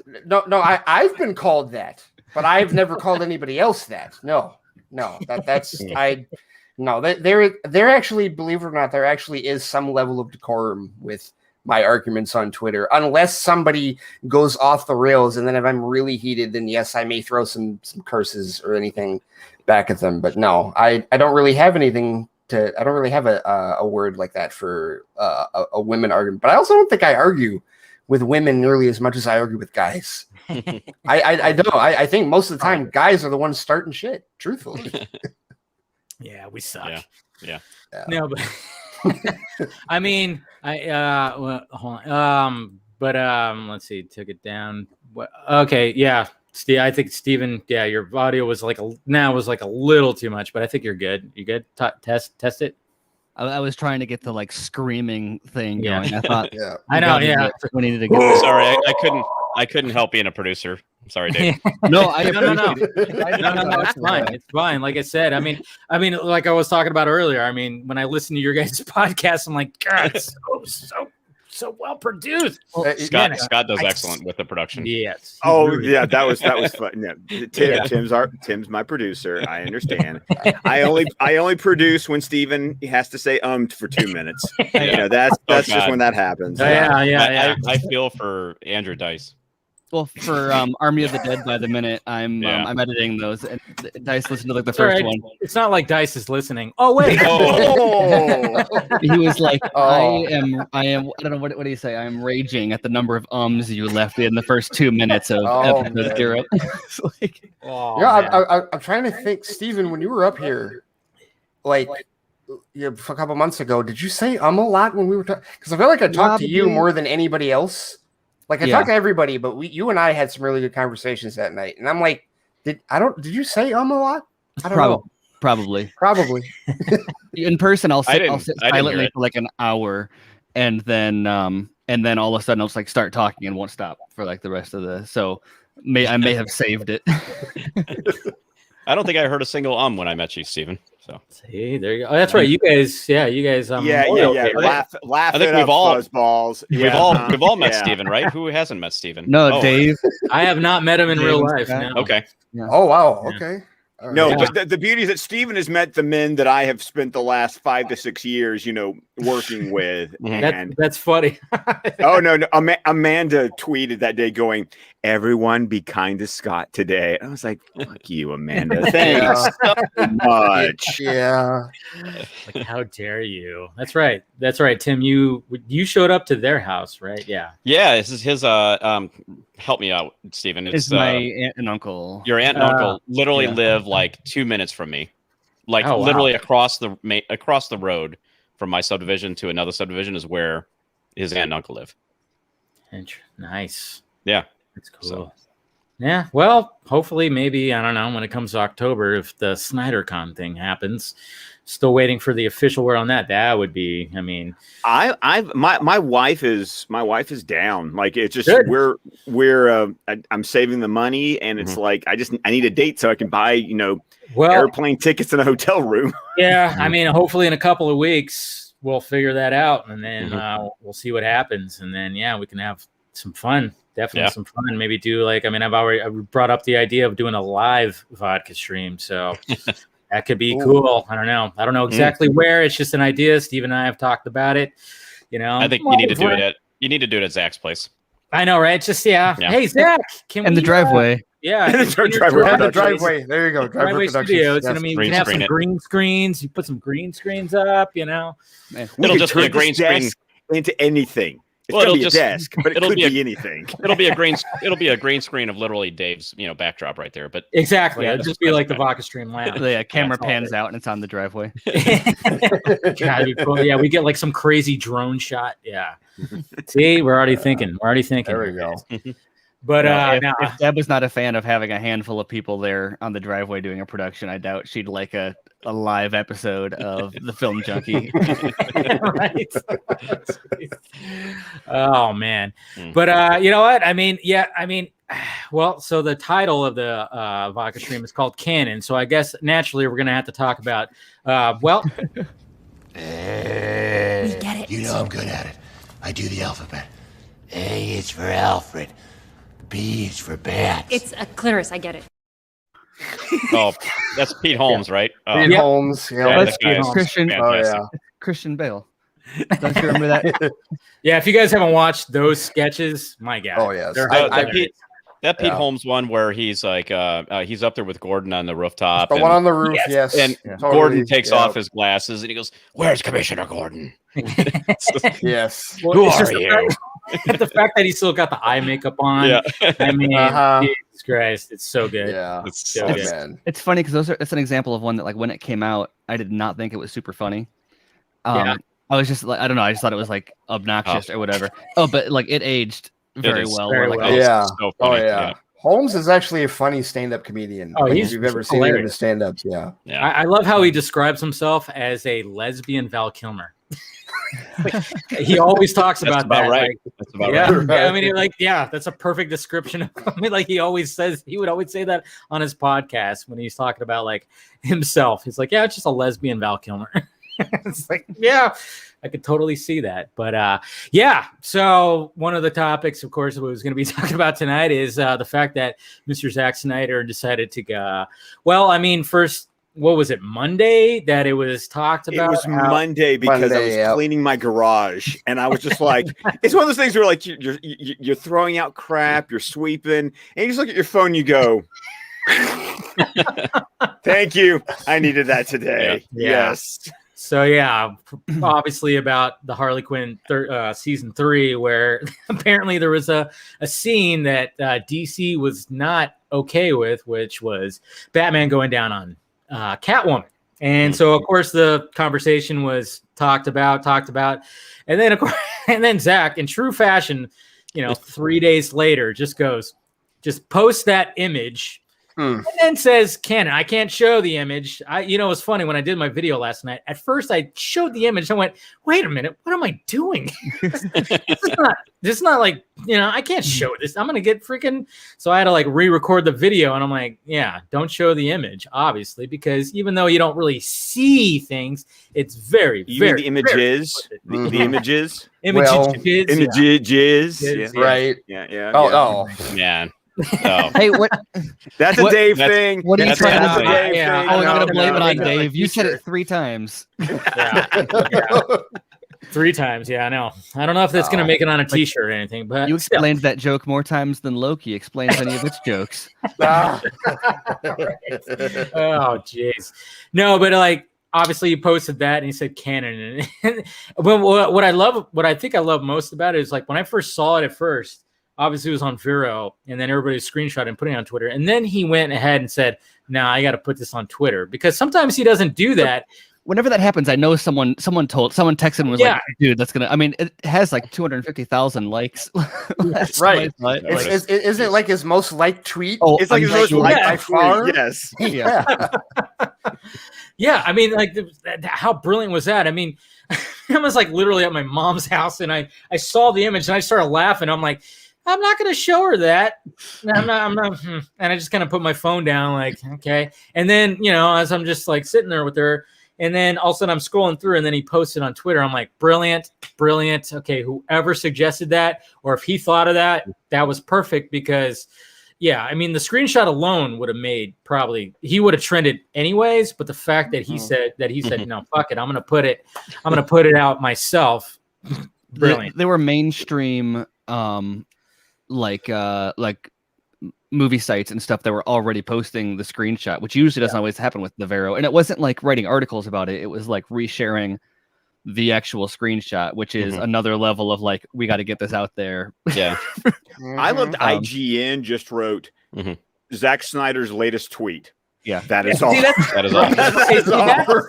See, that's the trouble. I mean, I even had trouble too. I struggled with my title because I was going, I can't just go like, Zack Snyder says Batman is pussy. I'm like, I can't just say that. So I was like, how do I word this? I think I even hit up Meg. I'm like, I have no idea. The hardest thing about this video is the title. And I went through like probably about 17 different titles. And then it's like, well, I already got ours figured out. Yeah. It's good. Gonna be Batman's going down, episode 311. Yeah, I mean, it's like you just got to suggest it. That's all you got to do. Right. It was funny. I sent it over to the Screen Rant news team and was like, "What did I said? Something like Zack Snyder pokes fun at Batman / Catwoman controversy or whatever." I don't know what we ended up running with, but I was like, I don't know. Like, you got to get the keywords in there, but not all the keywords. No, all I could think about was Tom Jones singing "What's Up, Pussycat," and I just had to go.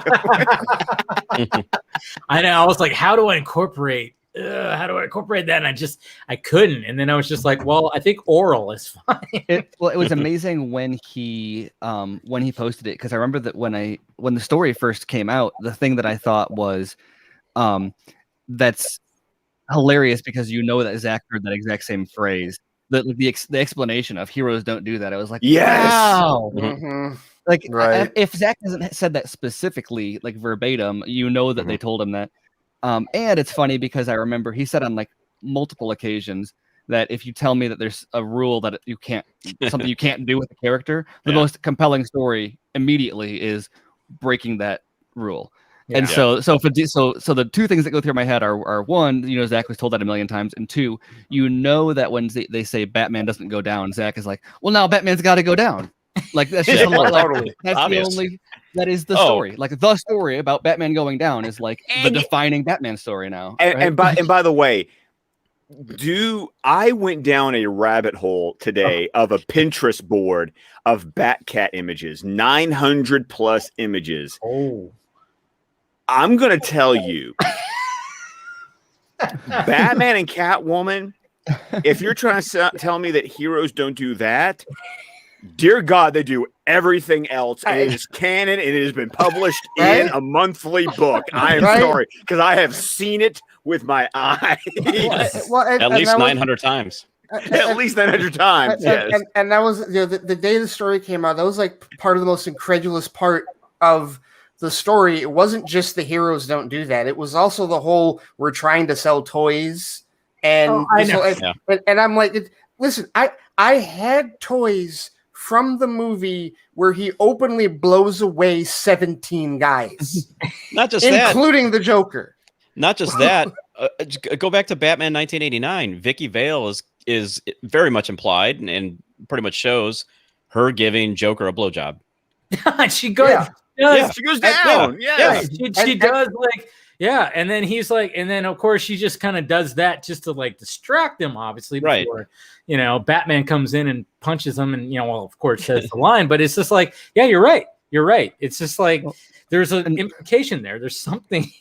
And let's not even talk about Batman Returns. The entirety of Batman Returns, the whole movie. Seriously, I bet you they sold lots of toys with that. Oh my goodness. Dude, I mean, like, that scene with the underneath the mistletoe. I mean, it's interesting because I mean, she just, instead of kissing him, she just licks him, and then all of a sudden, when it does that cut to him, the coverage of him, and he goes, and he just kind of like licks his lips. I always thought that's so awkward. I don't know why. Yeah. It's just weird to me. Every time I see it, it's just like, why did he do? He's just And to Steven's point, it's the fact. Now, I would love to know if Halpern and Schumacher were literally quoting what they were told. I wouldn't understand why they wouldn't literally quote what they were told. But the fact that those words came out of some executive his mouth as a reason why on a show like Harley freaking Quinn. Like, they've already done worse things to the character of Batman. Far worse. Alone, like I mean, we're talking just Batman. Like, forget all the other characters where they like go even farther. Yeah, it's like that, sense. But that's your justification. Like that's your why don't do that. Heroes don't do that. I'm like, that's why I made the joke of like, well, Lois Lane and Iris West seem very satisfied. It's funny because also like, as far as Zach's tweet specifically goes, it was the perfect, like, he knows how to hit that zeitgeist where he was like the final. He waited like a half. It's the delayed punchline. Yes, totally. Where That's he waited, when it was slowing down. He gave it like a day of like cool down before he was like, by the way, and so everyone, and so he landed like. So he didn't have to compete with all the other jokes, but it was still fresh enough to be funny. Yeah. And also just once again, that phrase, Batman doesn't do that, or heroes don't do that. With him, it's like the first time that like the internet has been on his side with like, forget those like stuffy Batman rules. Like, there were so many people that were like, oh my God, I like Zack Snyder now. It's like, and I felt we've been trying to tell you. The past 2 months, there's been a bunch of people who like, for the first time, are like, "Whoa, Zack Snyder is actually funny." Like they just had no idea, and so now he can do something like that, and people see it as hilarious because they're not like, "Oh, he's being a edgelord." Like, right? It's a media darling. And then of course Sandberg. Oh my God! I mean, Sandberg. I mean, this is why we love David F. Sandberg. He's a treasure. He's such a treasure. Obviously, protect him at all costs. Yeah, absolutely. Because I mean, he posted an image, of course, with Shazam with the camera. Obviously he doesn't have the actual image, but he has like a, it's raised up and then it's just right above. It crops it right above. It was so smart. It was so smart. Like the way that he did it, it's like he knew he allowed everybody else to put the puzzle together. It's like we knew what it was, but he still protected himself. Well, but that also speaks to how big of a splash Zach made. Also, that he could, with no context, everybody's like, I know what that is. Well, that background is from that image that Zack Snyder posted. Like, and also the fact they went Canon, Nikon. Yeah, I am so mad. That's how clever David F. Sandberg is. I am so mad I didn't get that at first. Like somebody, so I saw somebody, I think Oracle or somebody like pointed that out later. I was like, I am so mad I didn't get that at first. Well, and what's really Canon funny, and the Nikon. If WB or DC does not like Batman doing the act, imagine how they feel about Billy Batson photographing it. You know what? I almost did a tweet like that. I'm like, well, I mean, because somebody said like, oh yeah, in the movie he goes into the titty bar. So Shazam likes to watch. I'm like, well, he is a child at heart, wouldn't you? If you were a kid? Well, one of the first things, 21 years old. I mean, let's be real. One of the first things he does with his superpowers in the movie is go to a strip club. Exactly. I know, yes. right? It's already there. It's already there. And then we got somebody that's joining right now, Mr. Garza. Wow, just in time. With all the cunnilingus talk. So, are you showing that image on your stream now or not? Oh my God, he is! Whoa, dude! You realize we can't show that? I mean, why not? They don't know what it is. There's no. We all know what it is. It's explicit, but not. There's no nudity. Dude, dude, this whole thing's gonna get fucking pulled. Watch, I'm gonna blame you guys. Serious, dude, you are the biggest. I'm not gonna go there. All right, the point is, everybody get your super chats in now. The stream is closing. I didn't even realize you had that as your icon. Exactly. So why would you think anybody else would? Okay, come on. Because YouTube is a. Oh man, stingy bitch. Okay, well, I'll tell you what. If it gets pulled, I'll give you $50. Hey, look at us. Look at us. Huh? Who would have thought? Not me. Dave, just end the stream and be like, "Oh no, oops, sorry." Yeah. What happened? I got an email. It was funny too because when I saw you backstage, I'm like, "What is this icon?" I couldn't even tell. As we talk about it. Yes, exactly. Yeah. As we're talking about it, I'm like, I totally didn't even notice that. But guys, can we talk about the fact that and Ray and Tim and I talked about this last night? Twitter was just fun this week. It was. It was I mean, like fun. for a week, it was like it wasn't a cesspool the trolls were strangely quiet, or I've just manicured my timeline a certain way. They weren't quiet. Like some of them, and I won't name who, but like some of them were being prudish about it, you know. And yeah, there were some. I called out one person who was like, "He's such a child," and I'm like, "Dude, you were all about this whole thing. What does that say about you?" I don't. Yeah, I did do that. It's a fucking joke. I am sorry. I know it is hilarious because we all looked at it on most of us looked at it on Monday and went, "Are you kidding me?" Yeah. Really? Even if you don't like the idea of Batman performing oral on anyone or Catwoman, you can look at the reasoning given and go, "Real? That's your reason? That's on the Harley Quinn show, right? On the Harley Quinn show, exactly. Did anybody watch the fucking show? Seriously, exactly, like that's literally like. I mean, there's like in my favorite things about these. She said like when she was like she like jumps on Joker and goes like, "Oh, you guys better leave. It's about to get weird or something like that, or like it's about to get gross or something like it." It's like, I mean, it's all implied. And think about doctors and was it Doctor? That's not Dr. Psycho. I'm forgetting the Mr. Psycho. Mr. Psycho. You know, like his whole plot for season 1, like what gets him canceled on the show. Exactly.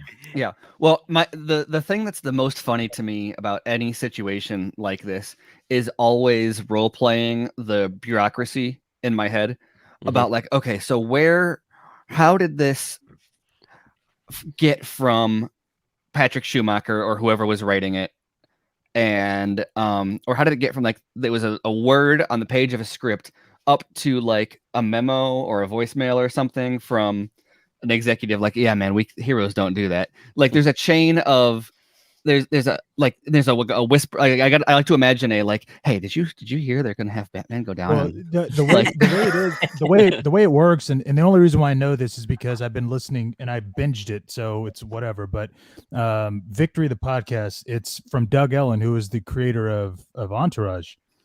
And the way, I mean, he was explaining things back then, even before all this streaming stuff, but every exec, there's an exec that handles their account or whatever, the show. So it's just one exec always, and every single time they would get they would get the script in advance, and then they'd make the notes.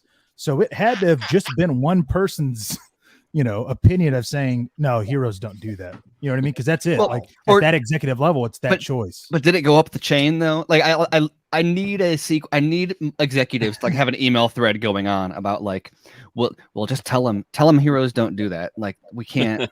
It's too risky. Like, and then like we sell toys to 5-year-olds. We can't have like I need there to be emails. I need there to be like a gate. I need there to be Batman goes down gate. You want the paper trail of completely prudish incompetence. Totally. Well, and just a complete waste of like a bunch of like Harvard grads like making a decision about whether or not Batman can go down on Catwoman. Like I need a meeting. I need voicemails. I need memos. Like a whiteboard that they're like drawing. Like I need there to be a movie where we need all the president's men, but about this situation. I need a tracking shot following a memo from an intern up to the office of Walter Hamada. Like people rips it open. What's this can't stand. Like, well, what I'm curious about, and I mentioned this earlier this week, and I was thinking about it. You tell me what you guys think. Would anybody, and I do mean, would anybody have given a shit or made it trending at all had it just happened in the show? I don't think so. I don't think anyone would. I don't either. I don't think anyone would have even. Not if they watched the damn show. It's the same story as the Batwang from Batman Damned. Batman Damned. It's the same thing. It's like they make a big deal out of something, and then and sometimes it gives them way more press, but then they don't like kind of roll with it. That's what I don't get. Batwang was such a like, obviously explicit, but also that it crosses a line that like, I don't know. I guess it depends on how, judging by the rest of how explicit Harley Quinn is, it's not going to be worse than that image Garza has. And so what? I'm not even convinced that if the episode came out and it was in there would have been like any Twitter reaction to like, I can't believe they had Batman do that. I think you wouldn't have thought twice about it. I mean, there might have been some people complaining like, but not in a trending way. I mean, it blew up into a massive story. Just Batman was the #1 trend in the United States that day, and the explanation on Twitter was this situation. Well, I'm like, how do you want Batman being the #1 trend in the country for this reason? Yeah. Well, and I feel like under the surface, everyone, I don't know. I feel like, and this is just me, but could be having a very similar perspective on it as what I did, where I was waiting for Zach to chime in because of where we are in the zeitgeist of you've got the 3 years of Snyder Cut campaigning, and then the lead up to the Snyder Cut and the discussion of the Snyder Cut, and then after that you have all of the interviews where he says, DC told me they told me Batman can't do that, they told me Superman can't do that, and it was a big thing. And then he did Colbert, where there was a kind of a wave cresting of like, okay, now it's all humor. And then this is the perfect after shot of, what, this is something that people are not invested in. Most people agree that WB or DC was being a little bit ridiculous about this. It strikes exactly on the same thing that Snyder has been talking about, except it's not in a controversial way, like Batman killing. Right. Superman. And it was just I don't know. And so there was just that last peg to go into that last hole of this story is Zach being like, now we're getting this was Zach taking a Zippo lighter and just going and then walking away and throwing the Zippo lighter behind him. Doing a slow motion walk. And the thing is, it's we're not talking about if they had done this, if they just done the scene in season 1. Maybe it wouldn't have been a trending discussion, but I would have seen I could see some people having some feelings about it and expressing it on Twitter. This is season 3. Yeah, we already know so much stuff. I mean, this horse is already out of the barn. Exactly. Yeah. If you watch the show, you know what it is, and you know whether or not you're gonna watch it any further. So you've already made up your mind in terms of the tone and what it does. It's also funny because all of this TV stuff that Jeff Johns does, I guess I don't know if they're explicitly going down or not, but I know that they get Doom Patrol. Look at Titans. Your Honor, I submit Doom Patrol. Sex Patrol. Literally the episode Sex Patrol. Had some good, but those are all characters that nobody knows about, right? So they're not as precious about those as the idea. But you look at Titans has sex and nudity. Batman in the first episode. Yeah, exactly. And Robin is killing. I'm just and so all grateful that Dove had a Anyways, what? Yes. Yeah. And even the Flash recently had Barry and Iris get caught in somewhere. I don't watch it. That's right. Well, I mean, but it also it begs the question of what exactly was the context of the scene that it happens? Is it quick? Is it a full on she's just about to It was like the scene in Team America but with Batman and Catwoman. So, all kinds of poses. Yeah. Well, and also that brings it to where do you draw that? Jesus Christ. But okay, so if you have Harley and Poison Ivy basically being shown having sex, right? Yes, they were. No, yes. Why are You're you wrong, stopping, DJ?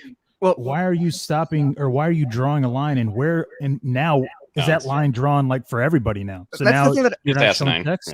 I'm surprised that hasn't been picked up more in a way because, like you said, Harley and Catwoman, that's just kind of an accepted part of who and what they are in the comics, which is very Harley and Poison Ivy. Oh, Harley and Poison Ivy, yeah. I think that kind of shows just how comfortable they are sexualizing the female characters. And the second Batman does anything that's not missionary position with a sheet in front of him and the lights off, a sheet with a hole cut in it, is all of a sudden it's oh no, you've ruined this character that was this shining example of which I don't know of the many different things that could be said about it. What you're saying, heroes don't literally you're saying heroes don't go down. I need to interview whoever said that and be now let me ask you some personal questions. Yeah. Are you married? Do you right? Are you a virgin? I'm really I mean, curious about this because guess what? None of us are. So it's dude, come on. And even and that even extends to the people being prudes about it on Twitter. It's are you adults? Are any of you functioning adults, rational, serious? This bothers you that much? What is the deal? And but not only does it bother them that much, it is a thing that exists with other characters. And so the question is like, oh, Batman is too pure for this, but who's not? Like who is allowed to go down on? Well, Harley Quinn and Oliver Queen went down on Black Canary in Kevin Smith's run of Green Arrow. Of course, Kevin Smith. Of course, yes. Well, didn't he say he had trouble doing that though? Yes, he did. He had a whole tweet about it. Yes, but no, go look at. I don't know if it's in Quiver or Sounds of Violence, but no, I don't think it's Quiver. I don't remember that. Yeah, Oliver Queen goes down on Dinah, and it's like, and they make a whole. It's like 6 panels. And didn't Kevin Smith make he said something about. That's Oliver Queen's thing. He likes to make them quiver. And I was like, dude. Dude, I was about to make that joke. I was about to make that joke. I'm like, okay. Yeah. And the silliest thing about all this is like, that should be on your list, Ray. I'm just saying. If you haven't already texted it to me, go ahead. I might have sent it to you actually. What? Look in the 60-pound box they sent you. It's probably in which there. 60-pound box? What were we gonna say, Tim?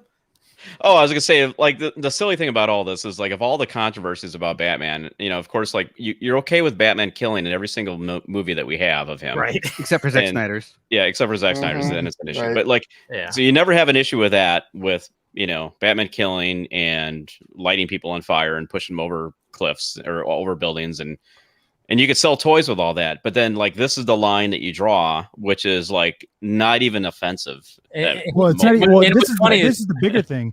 It's a line that was drawn on a cartoon show that's not meant for kids. It is meant for adults. If it was going to be in film, and it was a PG-13 or even a PG, God forbid. And you know what? Right. I'm sorry, but like these kids with these toys, they're doing some things with the toys. I mean, let's face facts. Yeah.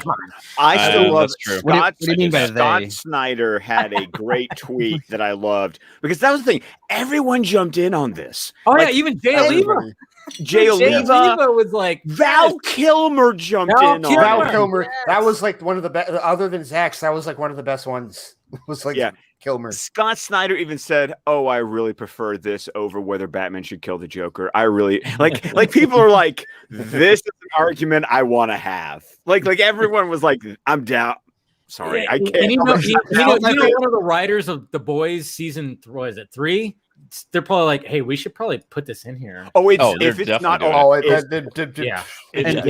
somebody fucking rewrote. Well, they already kind of covered that topic. I guess a little bit, pretty substantially in the first season. But I think they're going to have to emphasize it now because of this controversy. They have to.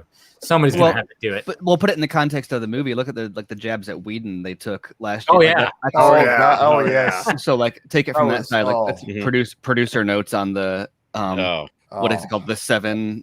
Dawn of the Seven. Right. I love that show so much. I know, it's so good. I think the things across the board about this whole thing that are both funny but also like on a meta level kind of concerning about the whole mindset. The point that Garza made about it being a show that is not intended for kids, I think is kind of another key point. So like, one is the objectification of women. They're like totally okay with, which if it was the same for Batman, like it'd be no big deal. But the second they're like, Batman can't do that, it's like, whoa, wait. I thought we were all just kind of okay with this, and now you're saying it's not okay for him, but it is okay for her and her and her. Well, it's also the MPAA. Going to your point, it's like that difference between an R and an NC-17. Like they have talked about how there are in their like fuzzy guidelines about women experiencing sexual pleasure and the idea of a man going, like, how many times in movies have we seen blowjobs simulated, but yet a man goes down on a woman and suddenly that's what knocks it to an NC-17. There are issues here. What was that documentary? One of you guys will probably remember. There's a documentary. This has not yet been. This film is not yet rated. Not yet been rated. That's a great one because they exactly cover that topic. In that documentary. So that and that's, I think, concerning what their mindset, period. But then per what Garza said about it being a show for kids, this is implicit confirmation from them that they like anticipate and embrace kids watch, instead of saying, oh yeah, this is a show that is for adults and not for kids, and we can draw that line. They're saying, oh no, kids are going to see this and it's going to impact the way they they sell toys. Like, well, maybe that's another problem. Maybe you shouldn't be so accepting of the fact that kids are going to see this. You should be marketing it more towards adults. Yeah. But it's the same thing with Batman Damned. It was like it was like what was Black Label supposed to be? Black Label was supposed to be adult-oriented books, kind of Vertigo, but with the actual like DC characters. And then very first issue of Batman Damned #1, Black Label on it, matured. You see hints of his penis, and then all of a sudden the hoo-ha-ha that the brouhaha that broke out over that one issue, and look at what happened to the Black Label. Black Label just basically became like creator, kind of like it basically just became an out of continuity label. It no longer became sort of a mature label that it was originally touted as, because literally one panel that they later censored in they immediately censored in the digital and it was great because, like, I mean, even that within the story, it was like it worked very well. It actually it gave Batman like more of a, like realism. Like, he's just gonna strip down. He's gonna fully just strip down and just walk in, and I guess, like, things had to be scanned and stuff like that. But it's like, yeah, maybe that's what he does, and it's like fine. And I just remember like everybody was like freaking out about it because you saw his wang. I think unfortunately there's definitely some truth to what like Steven is kind of alluding to. There's like this patriarchal misogyny inherent with this, because it's the idea that Batman, the male hero, is like held on this higher pedestal, and we can't have him doing this thing that we probably don't ever want to do ourselves, but we'll do in close quarters. That whole type of deal. It is concerning, like on a meta level, because I think it does speak to a bigger issue with respect to like the mindset that these executives clearly have, that just comes from this old school of, we don't do that. We're too good for that. Okay, old school's on the bingo card. Old Hollywood, that's on the bingo card. Did I say that? You can mark that on the bingo card. Take a drink. Take a drink. Take a drink. Yes. That's another thing also, and this is taking a weird turn, but I guess where else was this ever going to go? Is that now I say weird turn. Now I forgot what I was going to say. Oh, there was very little pushback in general, but of the little that I did see of people defending the decision or complaining about the people saying it, defending it or whatever, which, first of all, I don't know that anyone is necessarily like, yes, Batman should go down. Everyone is just making fun of the idea that he can't. And then there's people that are like reacting to that as if it's an argument of whether he should or he shouldn't. I don't care if he does or doesn't. Just the fact that there's like a rule that says that he can't is weird. But the weird thing that's common in the reactions that I'm seeing is people referring to it as a kink, where they're like, look, you can do whatever you want, but like keep your kink out of the comics. I'm like, what? That's like your kink out of This is a very revealing part of the deed. Wow. This whole thing says a lot about a lot of different people. It says way more about like the individual reacting to it than it does about the actual act or the actual thing inherent. Like the way that you react to it, you're telling on yourself. You are totally telling on yourself. Like it's silly. I go back to I laugh at it too, because if you go all the way back to I think it's the very second appearance of Batman and Catwoman. That's the whole one where Batman says, Papa, quiet or Papa spank. So that goes right here? All right there. Wow. That's Catwoman. Tim sent this, and I was like, okay, he's setting it up. Good. This is real. Like that's real. No, this is real. That is the second appearance of Catwoman and Batman. Wow. Yeah. Okay. See, there's also now I know what that was, where he puts her over his knee and is actually like, smacking her. Really? Yeah. Yes. Okay. See, and that's. I love how these like Batman doesn't use guns. Oh yeah, issue 1. Batman doesn't go down. Oh yeah, issue 2. Right? It's like receipts for days, like all the way back to the beginning. It's like, what is hypocrisy? That's all it is. It's just flaming hypocrisy. I know, but it's the fact that it's a kink. It's like, no, it's not like Batman's getting pegged. It's just once again, it's like, have you gotten any? I'm just curious. Like, really, Scott, I really think that there is a degree of this that is like they don't want to admit that they do it. Mm-hmm. You know what I mean? Like, it's one of those things where they feel like there's something emasculating. They're less of a man if they admit that they do it, and they don't want Batman to admit that he's less of a man either. So no, he can't do that. I really feel like there's that type of mindset with this. I can tell from the gender split. Not that there's a huge split, but what of the little bit of a split there is an opinion on this online. The gender split seems to be women are very in favor of it, and men just like think it's funny that there's a rule against it. And then the only people that I really saw being like this is inappropriate are like Comicsgate dudes. Right. Oh, totally. Yes, definitely. Which is funny because I thought that I guess I don't care about that to such a huge degree, but like I thought that was like about. I thought that most of the people like wanted like more explicit comics. I guess maybe I'm confusing my gates, but so many gates out there. Yes. What is this gate going to be called? Yeah, I know. I mean, I still like the fact that it's hashtag Batman goes down. I think that's a great. Yeah, but it's gonna have a gate. It's gonna have a gate. Down gate? No, it can't be down gate. Batman like, oral gate. Oral gate. Oral gate. Can't got your tongue gate. Bat gate. Like how you just got to put tongue gate. Tongue gate. Could work. Okay, see, we're going. It's spinning in a weird direction now. Yeah, no, it is. A weirder direction than the topic itself already. I'm just trying to control is that all of a sudden conversation. I'm thinking about blue dresses and cigars. I remember my middle school years in the 90s. I'm just saying, like this, it's like I'm having another like I'm having deja vu here. It's like, and for those people that chat, they're too young. I'm referring to Bill Clinton. If you don't realize what I'm talking about, yeah, I mean, just like, yes. Oh man. Wow. Oh. Guards, are you still alive?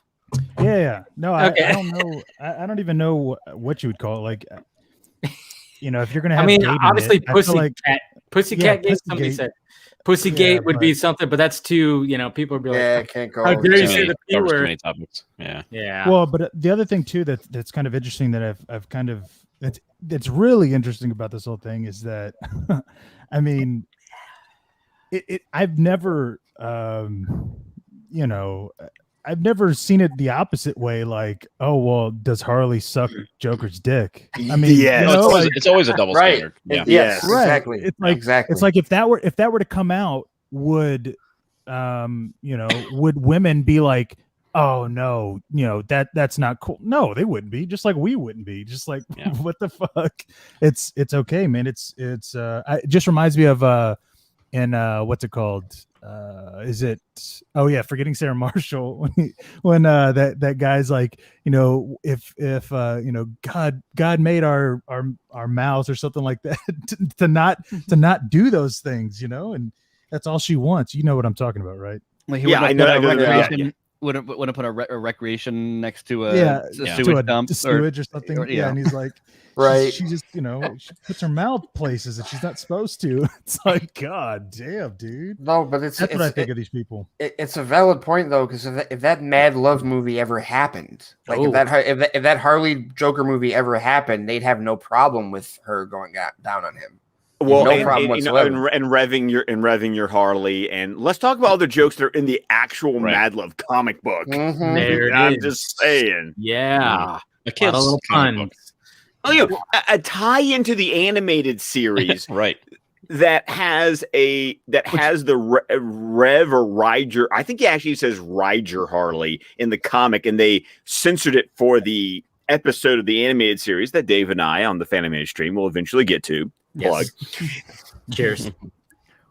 But once again, it's like that was like a monthly. It goes back to the fact that monthly books that have been published in recent memory have this risque content.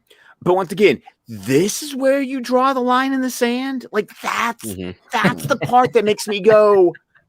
Yeah, seriously? it's very odd. It's very odd, especially in 2021. It's like Jesus Christ. Well, right. I don't know. And has anybody ever found out if the executive was a male or female? I'm sure it's a. I'm guessing it's a guy. I'm guessing it's a guy. I don't see why I don't see how a woman would, like you said, I don't see how they would have any issue. Yeah, a woman would be like, fuck yeah, he does that. Well, but if you take it at their word, like they're trying to quote unquote protect the IP, it could be anybody. You know, it doesn't have to be. Yeah, it doesn't have to be feelings about the act itself, right?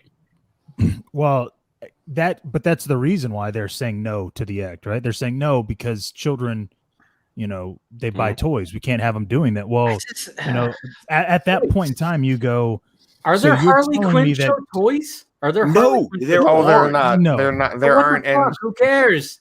Well, it's because they involved Batman, and Batman is their their sacred cow. Yeah. Right. But if the house that but if it was Batman, the house that built DC, suck it, Superman. Yes, Superman. Yeah. Come at me, bro. I mean, I could just tell you, as a kid, my Star Wars figures were definitely doing those kinds of things because I'm a kid. You know? It eventually happens. It does. Yes. You just put them in promiscuous kind of positions. That's what happens. You know, and you Scott, you just mentioned Superman. It's like, okay, how many suggestive things with respect to Superman and sex with Lois have we seen? Well, I mean, in over Superman the years, 78, you've got him, the whole like X-ray vision thing before they. Right. Well, they actually do it in Superman too. Yeah. He literally puts the world at risk just so that he can have sex with Lois, depending on what cut you're watching. Yeah, and he does it with her in either cut. It just you know, he does. It's just a timing issue. A lot more explicit in the dialogue. Yeah. No. But that's okay. That's perfectly fine. We don't draw the line with that. Superman can have all the sex he wants. He can jump on top of Lois in a bathtub in BVS. Well, and it's crazy because physically that doesn't make sense. I mean, he's the strongest fucking human. I mean, strongest person on planet. Like, I'd be like afraid he's gonna crush her. But Batman, the human, that's probably the thrill that Lois has. But you know, and this stuff has come up before. You know, think about All-Star Batman and Robin when Batman has sex with Black Canary on a roof. Then when he has sex with Batgirl in the Killing Joke animated movie, it's a lot of sex on rooftops. I know. Well, I think it's just because like Batman is known for that. It just there's something alluring about that. I mean, even like the shot of that, it's like it would be lame if it was like. Well, maybe it wouldn't be as lame if it was the Batcave, but but still, there's even that two-part story in Tom voyeuristic. Well, there's even that two-part story in Tom King's run of Batman where it's all about him and Catwoman, and it's called Rooftops Part 1, Part 2. I mean, and then in like Justice League, I don't know if it's the first one or Unlimited. There's a bunch of like pretty suggestive jokes. What's the one about Flash?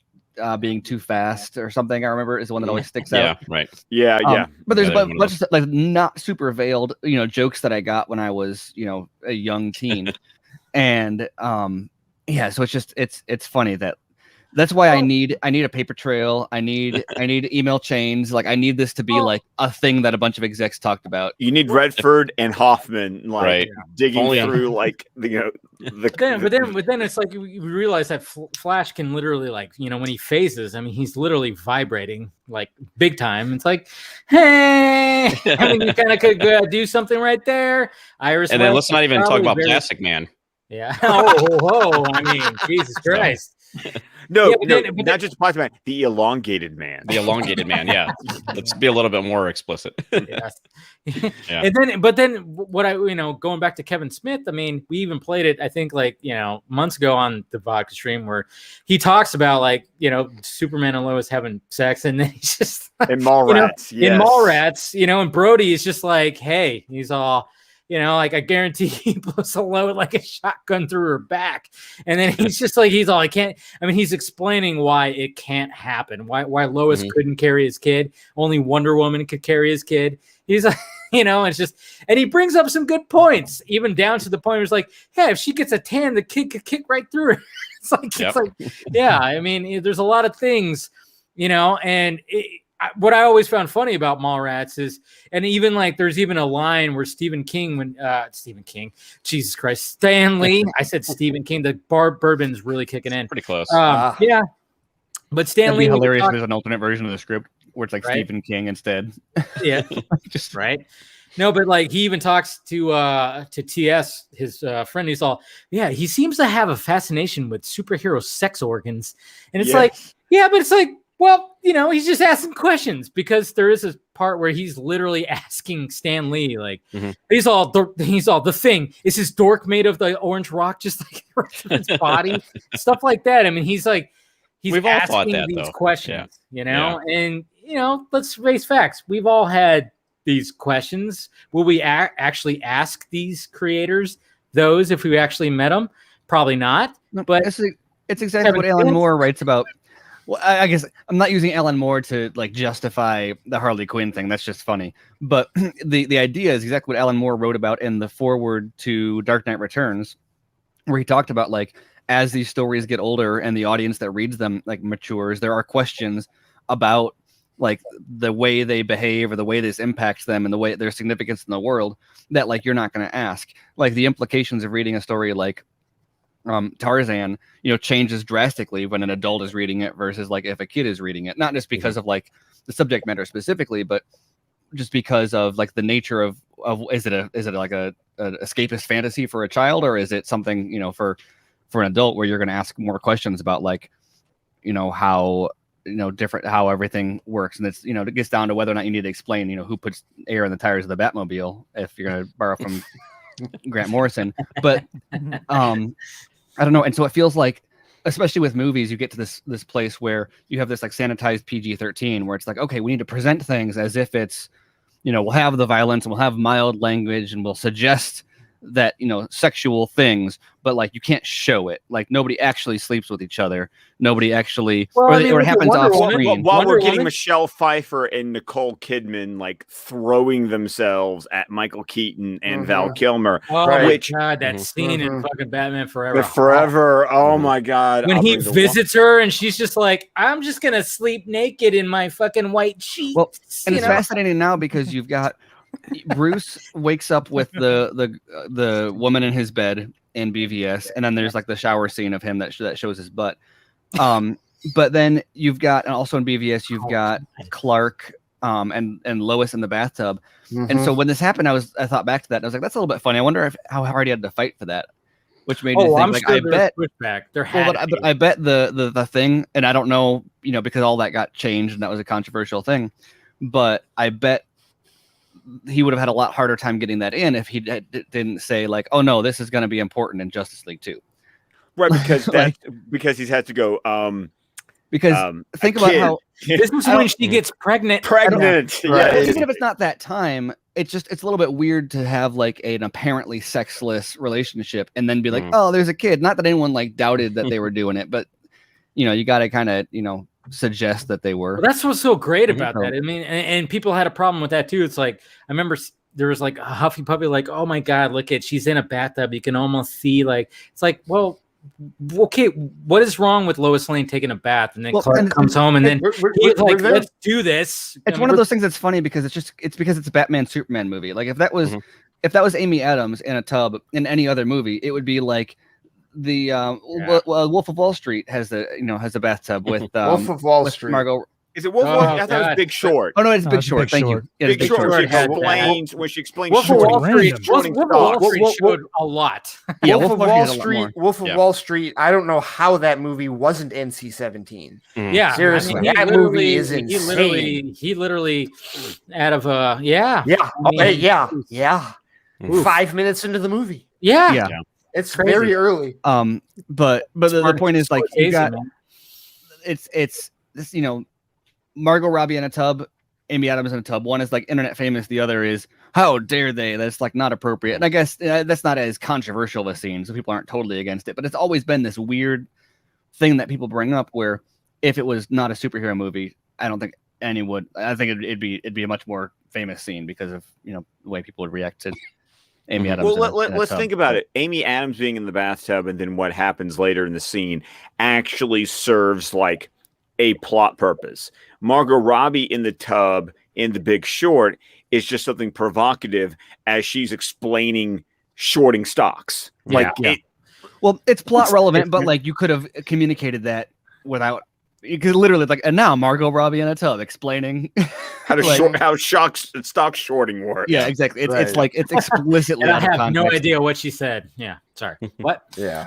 Yeah, no, it's just like, and now for something that has nothing to do with the movie, but will be a fun way for us to explain this boring thing. That movie is on my list. Now I might have to move it up.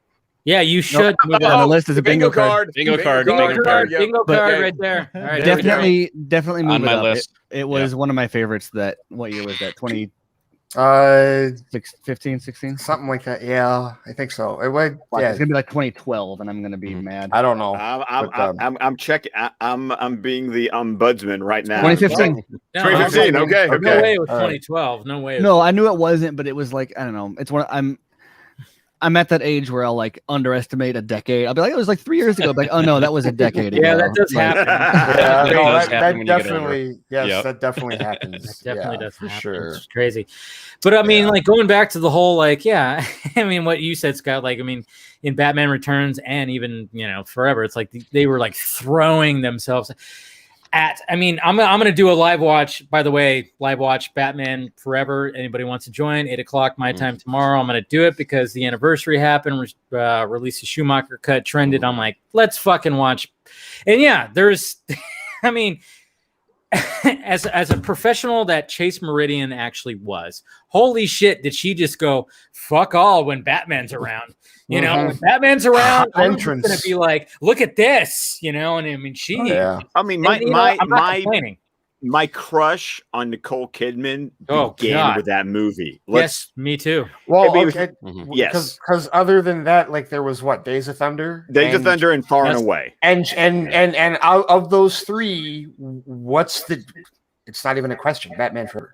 As far as like her presentation and her appearance and how they have her. Seriously, like just looking at like how they have her. Dude, I mean, like, film. I mean, they literally have a scene where when Bruce is like, showing up at her office, and he hears, I mean, even those sounds were like, whoa, it's like, move, interesting. And then all of a sudden, like, he busts through that door, and she's just like working out. She's like, just looking like in top shape, and it's just like, God. And he's speechless when he's I'm sorry. I guess I'm early. I have an appointment. I'm Bruce Wayne. Good. Then you can afford to buy me a new door. God damn it, man. What's so underrated about that movie is Val Kilmer's Bruce Wayne. It's so good. Like, I love Val Kilmer's Bruce Wayne in that movie. His Bruce Wayne is I had a problem with him as Batman, but his Bruce Wayne was on point. I have a feeling that when I revisit that film, which will be in the relatively near future, I'm going to feel a lot differently about the movie and about his portrayal. And even with him as Batman, it's like, I feel like that's less him, just from what I remember, it's less him and more the way they wrote him as Batman. Because there's definitely like a 66 vibe. Yep, bats aren't rodents, Dr. Meridian. Like there's definitely like a 66 vibe that they wrote him with a little bit, he was in the cowl. But like when he's outside the cowl, like that's where all the really heavy stuff happens, when he has the flashbacks. Dude, like the Waynes, and when he's talking to Dick in the cave, you're totally out of control and you're gonna get yourself killed and that kind of stuff. Like that's where the actual like chops that Kilmer has always had really comes out. Oh yeah, when those scenes in the Batcave where like Alfred's like tending to him and shit like that. I mean, and then specifically that when he's talking to Dick and he's just the Dick's all bad. He's like, and I love the little little Easter egg, Batboy, Nightwing. And I'm like, every nerd was like, did you hear what he said? I mean, this is after Bruce Wayne said, the circus should be halfway to Metropolis by now. Yeah. I mean, they did a really good job with Easter eggs where all of us were like, did you hear that? They expanded it a little bit. Yeah. But that scene, and I love the fact when he's just like, how are you going to do to stop me? And he literally just gets up. I can stop you. It's just like, And I really hope we just really do get that Schumacher cut because there's going to be more with that. There's so much more that like dives into all that in Bruce Wayne's psyche.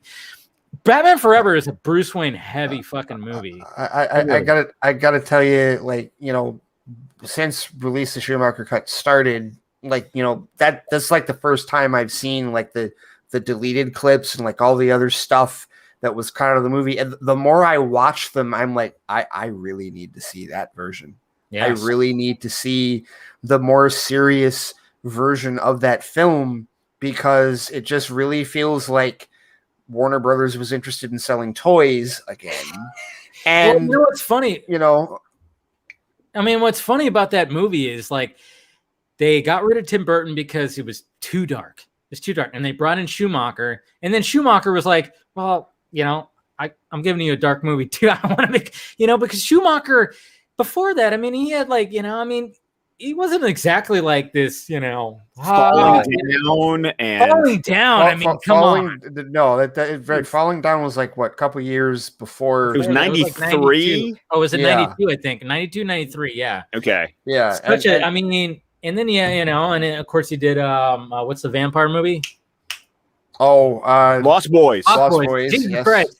Could not even. Yeah.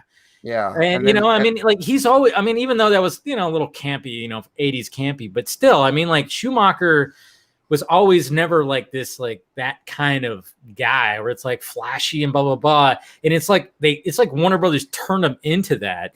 I mean, when it came to Batman Forever, he tried to make a dark type of movie and was like really diving into Bruce's psyche, with the whole big bat and the red leather book and everything like that. And I want to see more of that.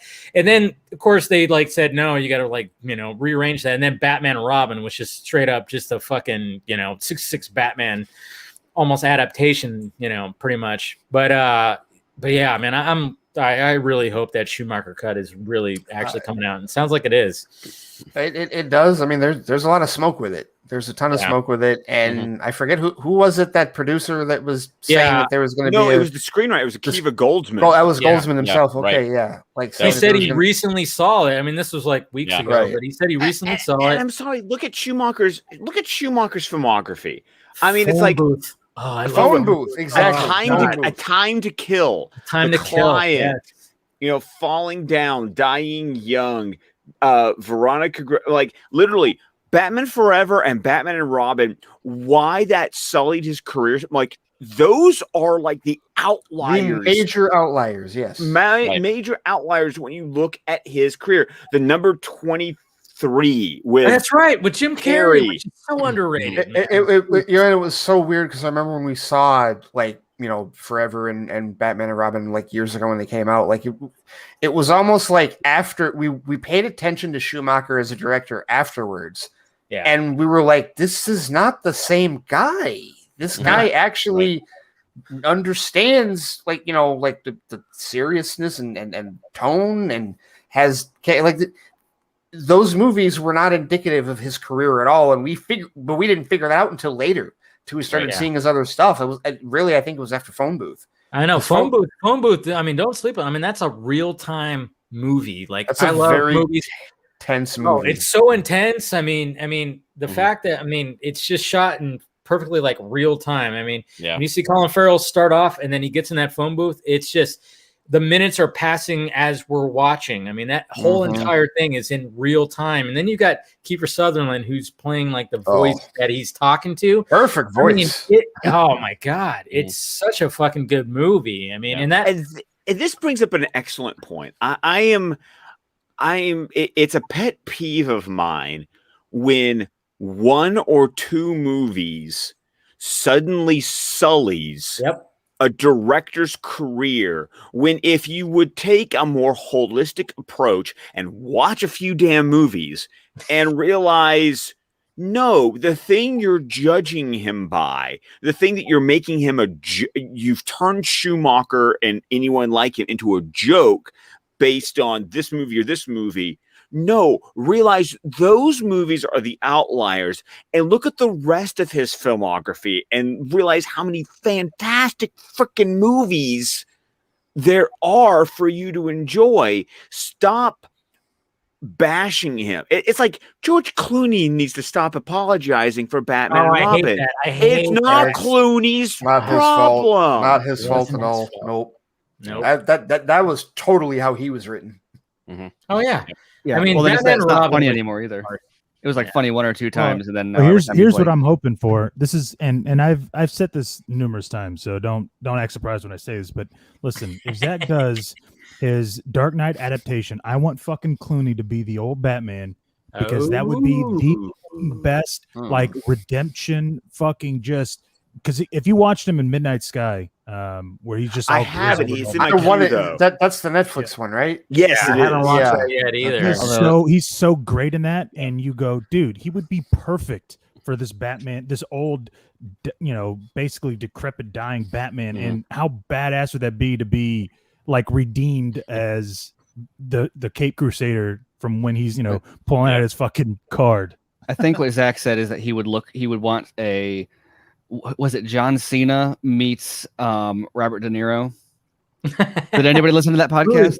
Yeah. Which one was that? Was that the Disprofit one? That's or an interesting combination. or John Johnny Cena Tridles? and Robert De Niro. Because like John Cena, like I like John Cena, but he also annoys me. I don't know why. I have such a weird like when it comes to John Cena, it's like, you're selling fucking pink Mountain Dew, and then also, but you're kind of funny when it comes when I see you in a comedy. I'm like, yeah, you're funny, but then you're also like, I don't know. Oh no, even I just better. can't see him. Even better than Cena. Let's see. I've got it was from the Happy Sad Confused. Okay. With Josh Horowitz. He said, I've actually got the timestamp here. He says it at like the 28-minute mark. So John Cena meets Robert De Niro. No, it wasn't John Cena. It was Howie Long meets Robert De Niro. Howie Long. Okay, I could see that a lot more. He was talking about physicality. He was saying if he did Howie Long, look at what he did with Affleck. If he did, what he said was that he would do The Dark Knight like he did Watchmen, and so he'd be looking for a Batman that is that Batman. And so the reason that he said Robert De Niro, that's perfect. He said De Niro for the age and the acting, but De Niro, Long for the just hulking. Yeah. Howie Long, East. Yeah. But if I remember correctly, in The Dark Knight, I mean, he is pretty short. He's a stocky little dude. No, he's a beast. He's a beast in Dark Knight Returns. Am I gonna have to pull up props? Yeah, of course. Okay, hold on. There we go. He is. And the only reason I say that is because dude. Oh, maybe I'm thinking of. Like look at that. Look at that Batman. You're thinking of Batman Year 100? No, not even. No, I'm thinking of whenever he's that fucking old lady in the store. That's that. No. The old lady in the store is issue 3. Dark Knight Returns, but that's the disguise he has on. I know. That's why I'm thinking that he's smaller, but whatever. No, because he's stocky. Yeah, I know that this guy. Yeah, Scott had that one on hand, but the one that really shows. Where is the shot? Fuck you, Colbert. You're the one who started the props joke. So I wasn't even making a joke about the prop. I was just talking about the fact that was the most easily accessible image. Throw a knife at Steven.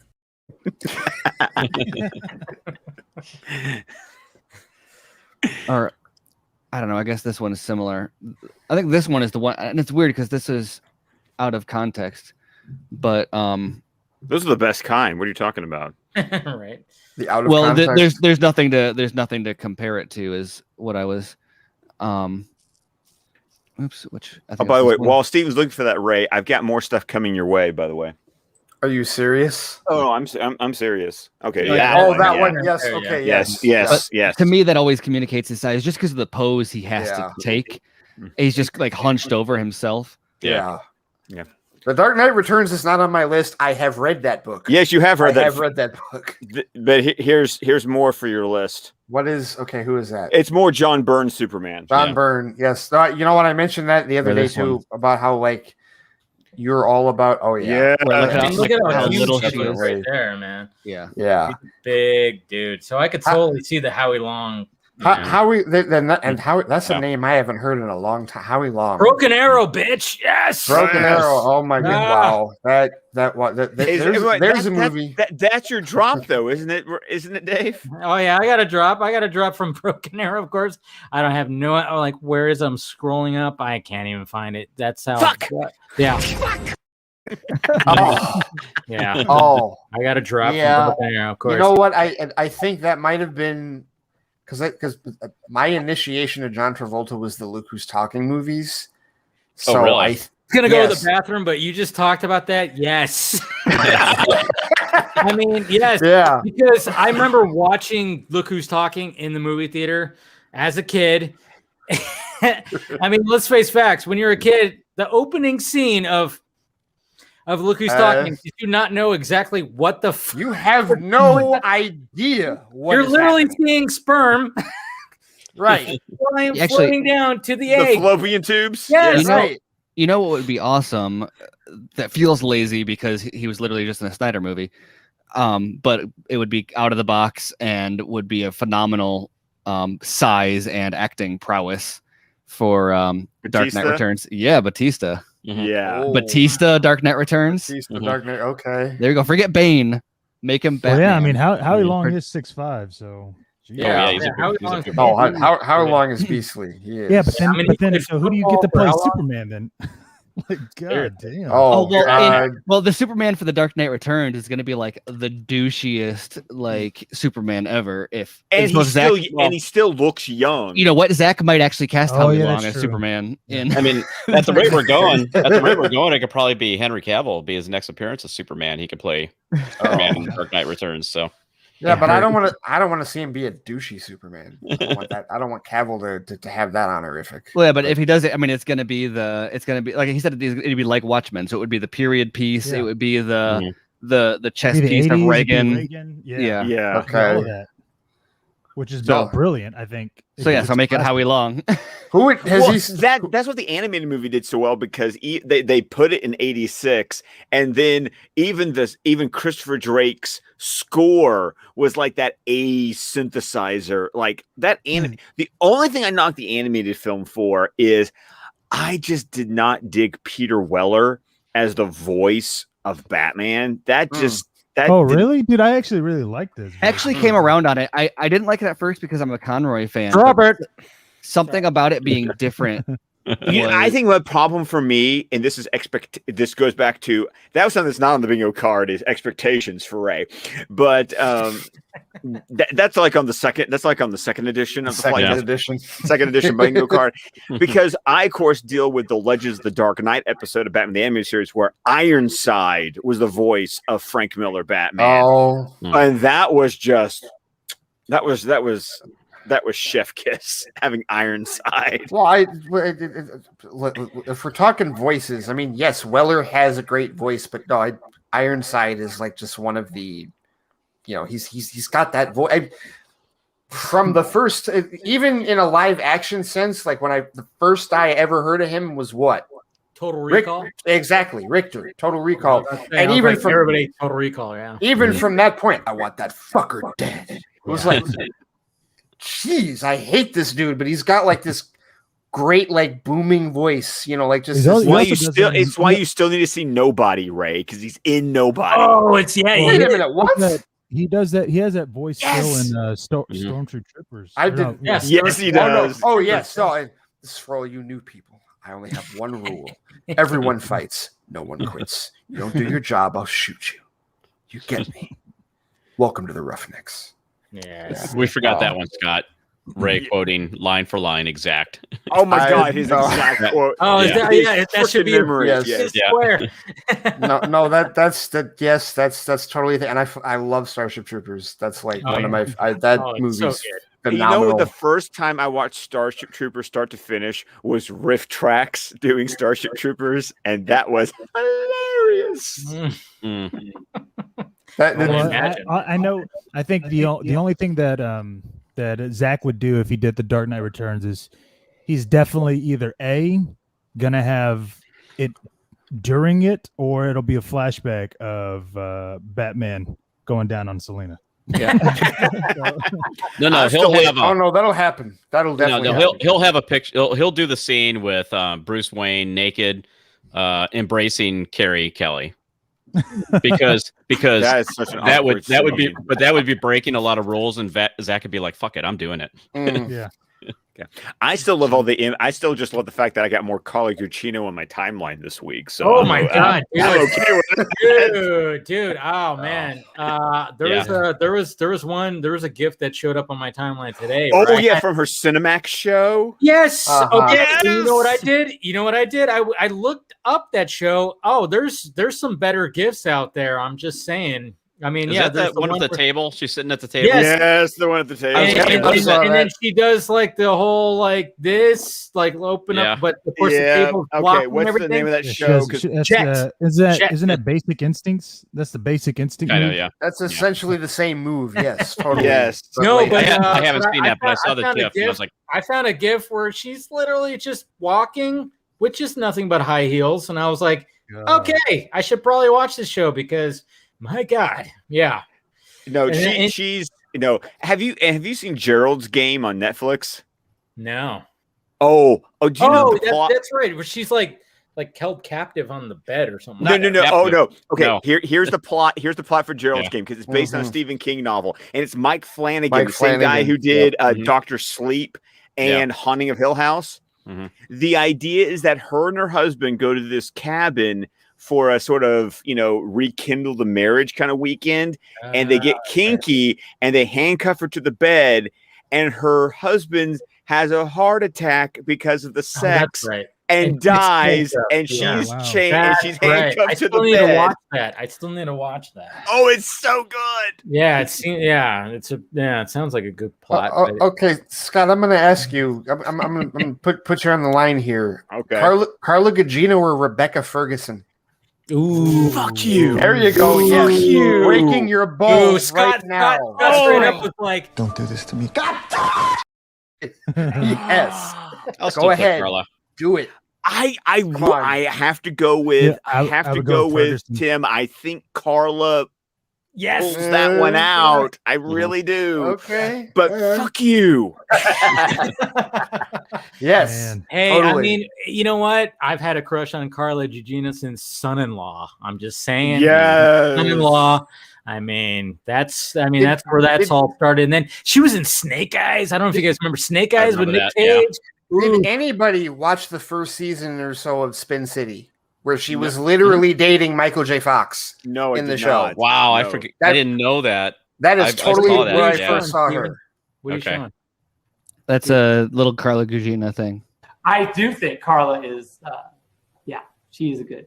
She smells like a spa, by the way. Just so you know. Okay, yeah. So it was on that one. I thought it was on one of mine. I was like, that's No, right. no, thought it it was was on that one. Yeah, I remember that happening. There you go. Of I course, had to go pull it from a tweet. Of course, then I found this image, and I was just like, "Yeah, I'm." Oh It's my like- God, dude. She's She kissing.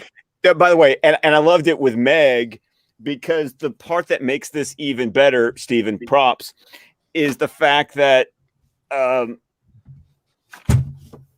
it's the same copy of the Careful. book that I have. It's the exact copy of the book that I have. Yeah. Oh man, she's a treasure. Ugh. Go ahead, Ray. No, I was just gonna say now what we were talking about earlier, Dave, about the theater. Now that's a movie. I gotta I gotta go to theater. I gotta. You gotta You watch gotta see this in that. IMAX. Come Yeah, on. we gotta see that Gotta on see the that biggest in screen IMAX. possible. It's funny because Yeah. to me that one is like, as a viewer, I want to see it in IMAX. Yeah. Realistically speaking, it's going to be the most financially successful if it's straight to streaming. Oh yes. Oh yes. Oh, yeah. by For far. sure. Oh, no For sure. question. Which is like- absolutely. I mean, Which is like- you have to see those visuals on the biggest screen possible, but But people aren't going to see it. no, It's gonna be a Blade Runner 2049 again. I think know. it's With and less that's stunning no- visuals. Yeah. Yeah, and that's no like slight against it at all. That's just the No. economics of how you monetize content. Like it has nothing to do with how good or bad it is. It is going Like- to be a critically acclaimed film, just like Blade Runner 2049 was, that bombs. Yeah. It is. It's just going. And I said that even before the pandemic. I really think it's the case now. Oh, you were saying that 3 years ago when we knew this movie was even happening. You on Fans Without Borders, you were beating that drum. There's another plug. Drink. But it was like, and I agreed with you. I was like, I hate to say it. I take no pleasure in Well, saying when they that at announced the all. budget It's for that just- movie, I was like, "There's no way." No. Like they are doing this for the prestige. Like they know they have to know they're going to take a wash on that at the box office. Then they just imagine that long term they're going to make it back from like the fact that I'm sure Blu-ray sales are going to be like really long tail on something like this. This is Right. one of the films where I feel like if they would have kind of stuck to the offer that was made, when they decided to put all these things on HBO Max and said, we're going to treat everything like a box office success, like I would have taken that offer with Dune because they probably would have made more money if this thing would have been on HBO Max in terms of the compensation versus this thing going to the boxes. Although who knows, by the time this thing comes out, there might be people just itching to go out to see films, and who knows? Not this that might be film, a surprise though. I know, but this might be one of those weird surprises. But your argument, you do get those. But the argument you've always made, Ray, is but you also, its best shot is that cast. Oh, yeah. It is. Oh, by far. There's no question. And that needs to be. And I realize that Warner Media and marketing are like oil and water. I get that. But seriously, you need to really hammer home that Aquaman is in the movie, that Thanos is in the movie. Thanos is in the movie. Drax is in the movie, Drax, yeah. Right, you have to hammer that home. I think he's Scott Ward now. Yeah, I think Poe he's Dameron. yeah. Poe Dameron's Right. in the movie. You Mary Jane. Yes, yes, Mary Jane. right. Get them all. Yes. And Timothy Elephant, Chalamet. Yes. Chalamet, yeah. It's like, what is his name? But It'd it's be like, one of the last because ones, actually. everybody casts him in like everything. It's like, hey, he's the star, guys. Come on. Okay. He's Paul. Okay. Dave, on that score. Okay, so like I saw your opinion about Wonka. Oh. Yeah, and this is one thing that I've always wanted to talk to you about, because we have somewhat differing opinions about reboots and remakes. Okay. I know you don't like them. You really don't like when that happens more often than not. Sometimes, yeah.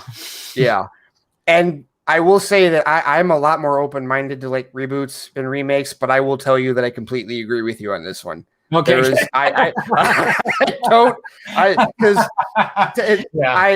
I saw like after Charlie and the Chocolate Factory, which I would consider one of Tim Burton's misses. Yes. He doesn't have a lot of misses either, but like if I can think of more of his misses than I can of Ridley Scott's Charlie and the Chocolate Factory, Planet of the Apes, a couple of others, but like although Big Fish, that's not a miss. Big Fish is a hit. Big Fish is definitely a hit. Excellent. Could not agree more. But no, it after Charlie and the Chocolate Factory, I just found myself going right back to the Gene Wilder Willy Wonka movie, which I grew up on, and it's like, you know what, that's my Willy Wonka movie. This new Generation Z can go ahead and have Wonka with Chalamet and do whatever. That's the one time where it's like, no, I'm with him on this. I'm with him on the whole reboot remakes thing. Leave that one alone. My kids like the older one better. So, I mean, it's more entertaining. I mean, it's just, and it's a musical. Like, yeah, it's just something like I went and saw the Charlie and Chocolate Factory. And Steven can give me shit for this as much as he likes, but there's a book I haven't read. I haven't read Charlie. Whoa! How many copies do you own, though? I've read. I don't understand. Fuck you! I don't own a single copy. You can't pull that shit on me tonight.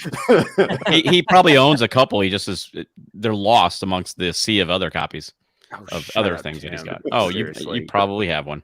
No, I do not. You can go sleep on the couch tonight. I actually don't mind the remake. Yeah, see, William knows. He's like, yeah, Dune's probably going to I agree with that. I totally. It's going to get a ton of Oscars. It could pull up. It could totally pull a Mad Max and win every technical Oscar there is. And could be, it could totally do that. Absolutely. And then Dice is just like, what about the Great Glass Elevator sequel? Yes. Yes, Charlie and the Great Glass Elevator. Interesting bringing up Mad Max. Not that I think that Dune or Villeneuve is exactly going to do this with Dune, but that's a good example of how that kind of thing does have box office potential. I think it's probably going to be way slower paced, so I don't think it'll break out like Mad Max. And it'll be longer. I mean, I think Blade Runner 2049 is very much an apt comparison. I don't know. It's one of those things where like I'm glad it's going to be on IMAX, but there's a part of me that cringes because you're always scared that something like this going poorly is what's going to stop them from giving that much money to someone else to do another big IP.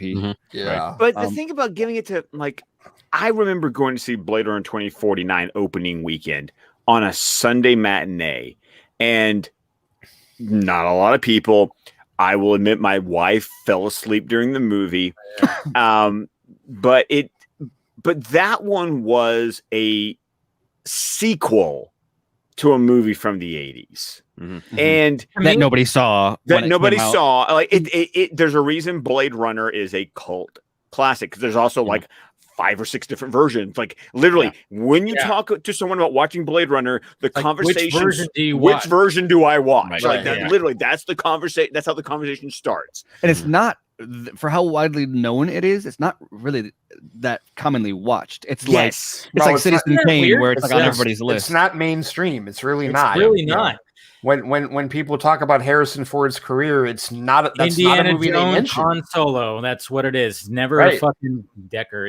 I'll hear somebody mention Jack Ryan with him before I hear them mention Rick Deckard, because he was in two Jack Ryan movies, right? Clear and Present Danger. Patriot Games and Clear and Present Danger. Yeah.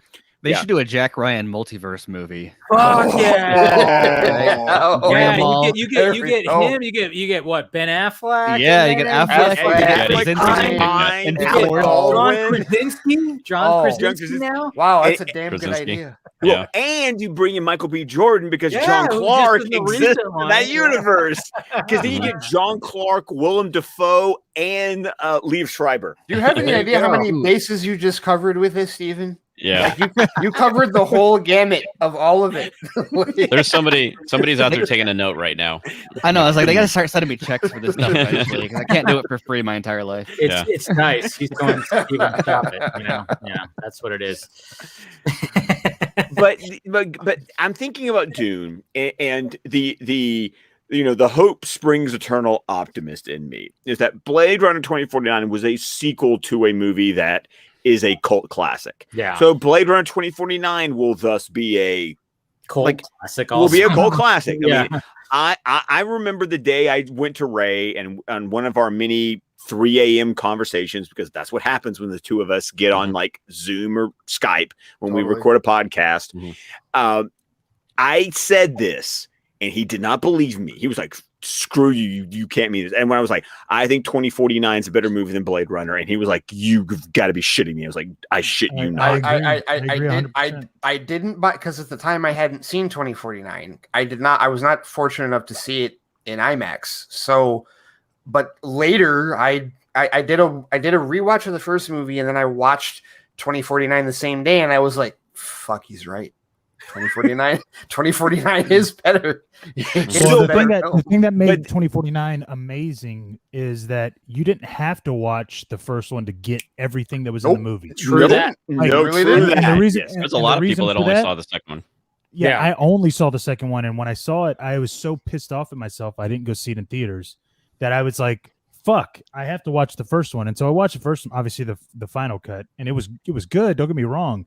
And I enjoyed it, and you get all the reasons why it was a cult classic. But dude, 2049, I was just like, fuck, this film it's on. It was level. incredible, and the Hans Zimmer Benjamin Wallfisch score. That I'm like, dude, I believe that this score fits with the Vangelis score from '82. Like it's. My wife called it white noise. I'm like, fuck you. It's like, this is great. But that's kind of the point, though. It was an atmospheric. It is kind of the point. That's just another maddening thing. It's like you knew that those Villeneuve and like Harrison Ford, everybody involved in that film understood the source material of the movie, not the book. Do Androids Dream of Electric Sheep? That's different.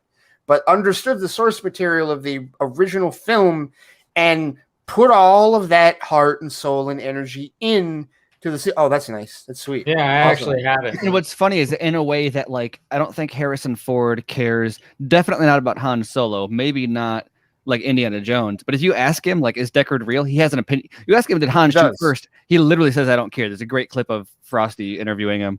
But you ask him if Deckard's a replicant. Yeah, you ask him if Deckard's a replicant. Like, he'll have an opinion on that and like talk to people about it. Like, this, if you want an idea of like which of his movies he cares about. Oh, sure. Oh, well, because he's probably. I mean, because how many times has he gotten asked the Han shoots first question compared to how many times he's been asked, is Deckard a replicant? Yeah. Like it's all it's almost Not only like that though, but he's opinionated on it because the version of the movie, like I don't know if he was involved in the fight or whatever happened behind the scenes with that, but I know what he did. Okay, let me jump in here because the voiceover that occurs in the theatrical version, it is documented in a great making of book called Future Noir that he purposely performed the voiceover as poorly as possible in hopes that the studio would go, "That sounds like shit. We're not going to use it." And the irony is, they used it. Like that's the voiceover you hear in the theatrical version. Yeah, but like the point is, he was creatively invested in that for since it was made. So when you get to 30 years later, and he gets to reprise the character, it's not shocking that he would like understand the assignment.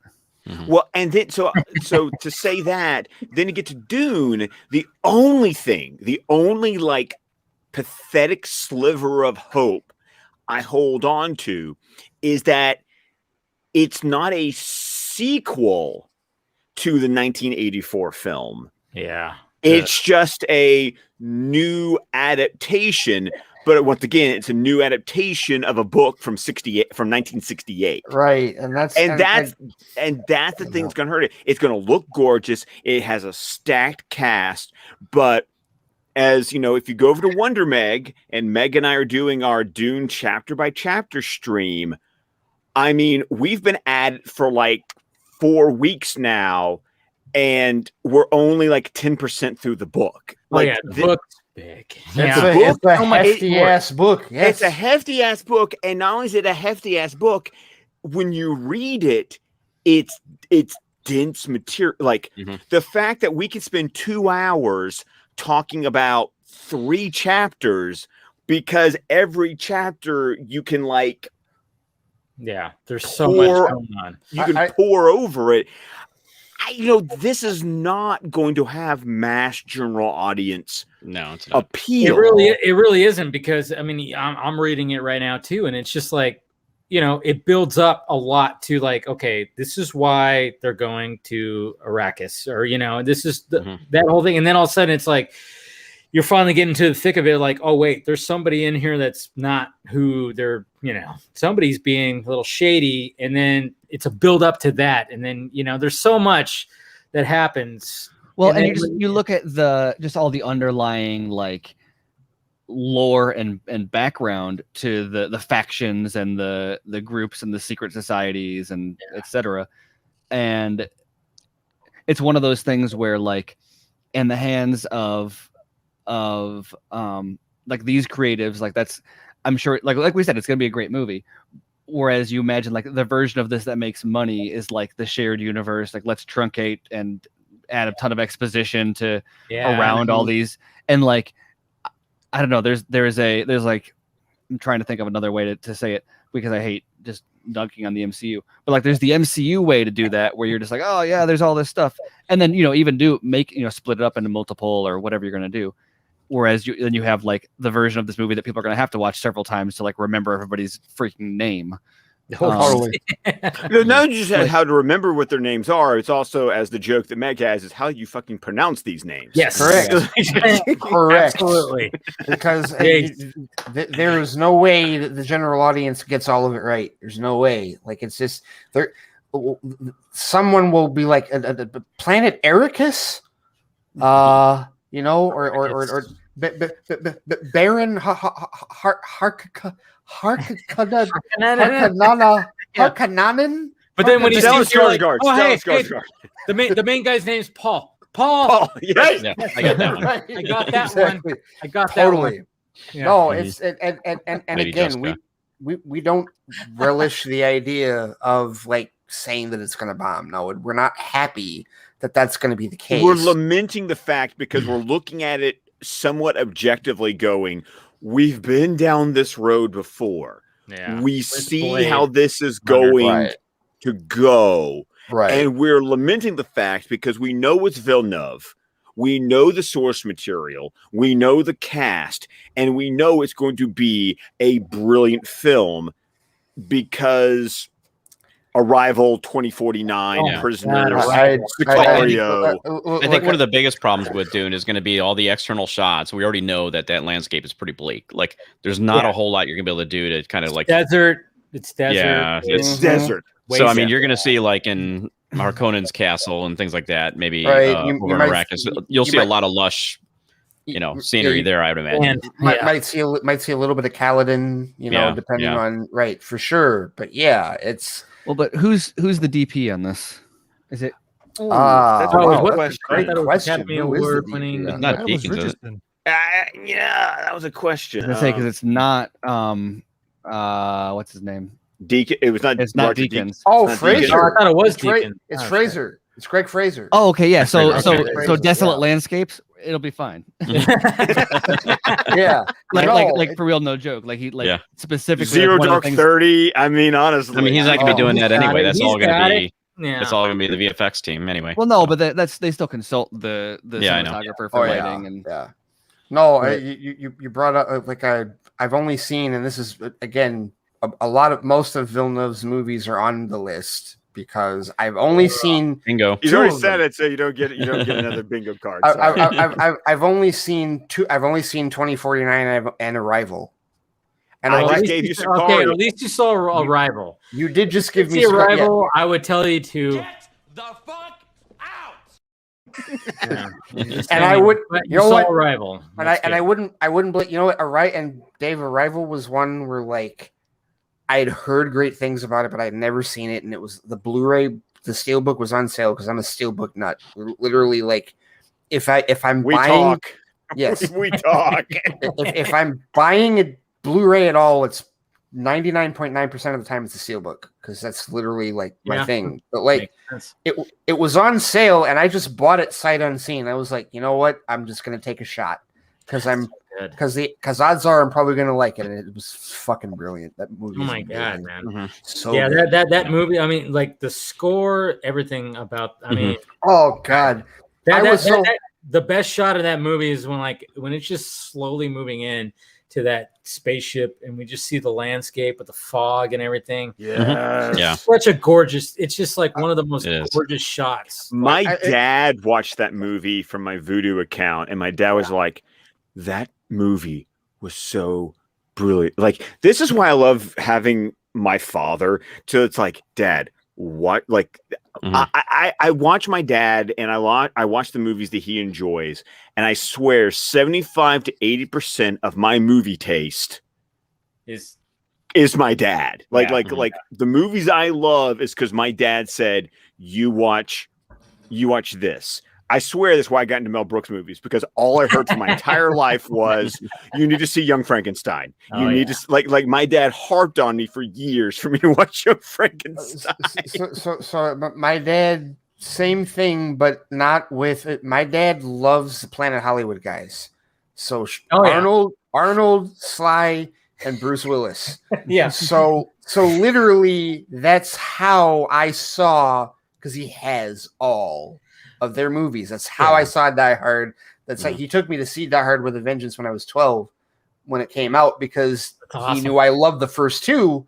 And any Demolition Man, Cliffhanger, that's all from him. Seriously, he's got all those on tape. My dad was a mixture of both. He had the Mel Brooks, but he also had hey, when my mom was gone, what do you want to watch? Aliens, Predator, fucking Total Recall. What do you want to watch? It's just it was always those action films. But he also, we were all about Spaceballs. When that movie was watched so much when it came. My dad was about Young Frankenstein and Blazing Saddles. Yeah, okay, those are the two that he loved. Okay, here we go. Blazing Saddles. We should have put that one. The Mel Brooks ball busting question. Uh-oh. Spaceballs or Blazing Saddles? Blazing Saddles, actually. I'm gonna have to go Spaceballs. Yeah, I'm going Spaceball. I love. Everybody got that? Yes. Spaceballs. Yes. Yeah, Spaceballs see, puts me in a better mood. Tim and I mean, Yeah. there's just something about Spaceballs. I mean, Yeah. Blazing Saddles, nothing against it, but Mhm. Spaceballs. Oh, Madeline. Honestly- I got Blazing- Madeline Kahn. That's all I'm saying. I got Madeline Kahn on my side. I have never seen all of Blazing Saddles. Oh no! Oh my gosh! Somebody put a knife in him. wow. Put a knife in I've Steven. already- But My God! I'm not. Throw a knife at Steven. But without having that to compare, I'm not really a huge fan of Spaceballs. What? It's got Okay. Throw a knife at Steven. Yeah. it's got its moments, but it's very much a product of its time and the way that like satire or like parody of like pop culture stuff used to be like, oh, lightsabers, isn't that funny?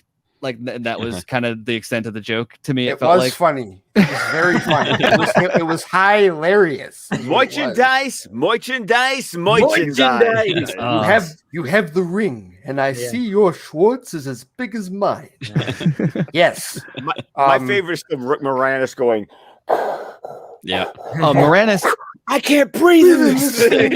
Yeah. Yeah, Moranis is great at that. I think What's one the of matter? the funniest moments that was like really quick is like when the final act when they're fighting, and then they're fighting, and he literally like, you know, he Schwartz a guy that's holding the boom mic or something like that. Right. And Yeah. he did it.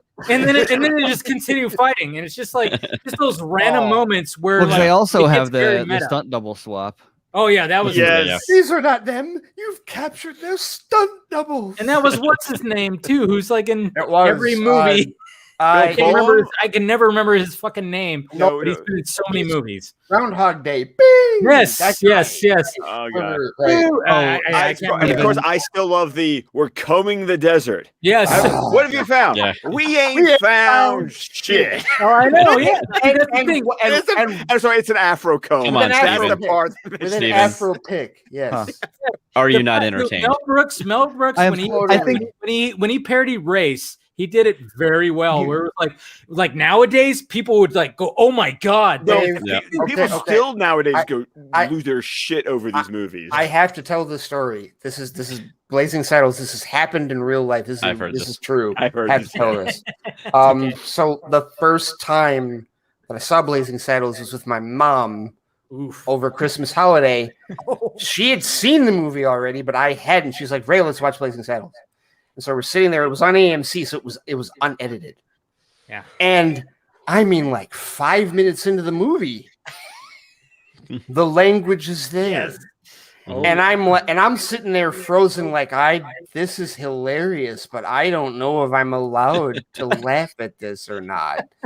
And I was just frozen for a while, and then I look at my mom, and my mom was on the ground just laughing at the whole thing. And it's like okay, cool.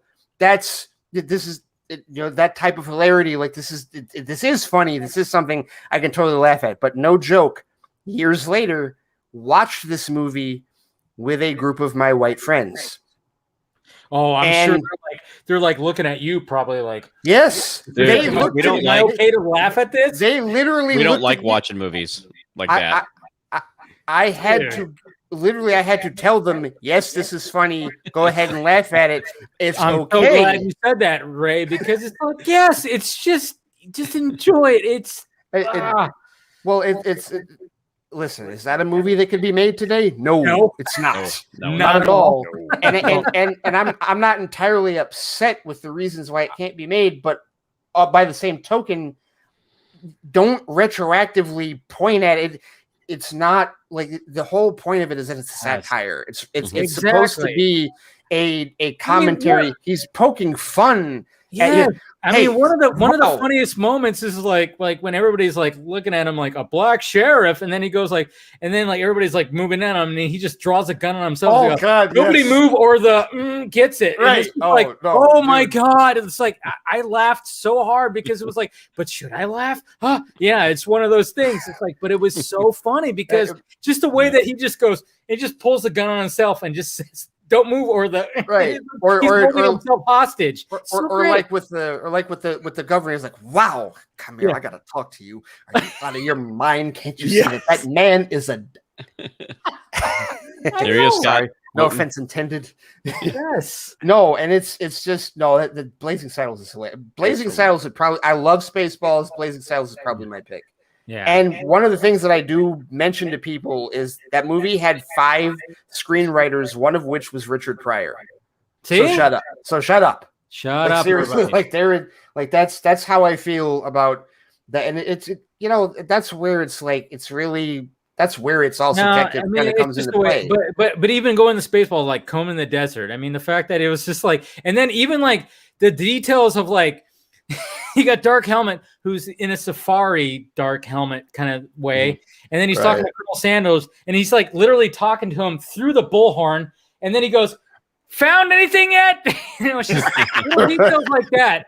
Like he's got the bullhorn and he's talking to the guy next to him with it. And then he goes, "Found anything yet?" And then you got the guys like, nothing. And then it gets to the black guys and it's an Afro pick. And the guy goes, "We ain't found shit." Like, perfect. Like, and who was that guy? Scott, you know who that guy was? Come on. I don't remember. I was in Spaceballs forever. Or Tim, do you know who that guy was? It's same deal. I don't remember. Yeah. It's Tim Russ, who ended up playing Tuvok in Star Trek Voyager. Okay. Oh, wow. That is totally, yes. That is absolutely, it's a really young Tim Russ. Totally, yes. Well, because that's another thing. That's another thing that should be on the bingo card is how many times can Ray make a Star Trek reference? Yes. Because Ray's a major Trekkie. I still love the fact, one of my the thing that just makes me in awe is the fact that he can quote the Cisco speech from the end of that DS9 episode. Oh man, we got that's like that, and I can live with it. Computer, delete that entire personal log. Like that episode is one of my favorite because I will. You want me to do it? You want me to do it? I don't know. This is Dave's show. Dave's show. But I will say this: one of the first things Ray and I bonded over is the fact that I think we both agree that when it comes to Star Trek shows, DS9 is our. It's amazing. It's our favorite Star Trek series. It was an unbelievable show because it was the first one that like broke out of the exploration stuff and actually started looking at the darker side of like Starfleet and the United Federation of Planets and like basically showing all the warts. It's like, no, it's not all, seeking out new life and new civilizations.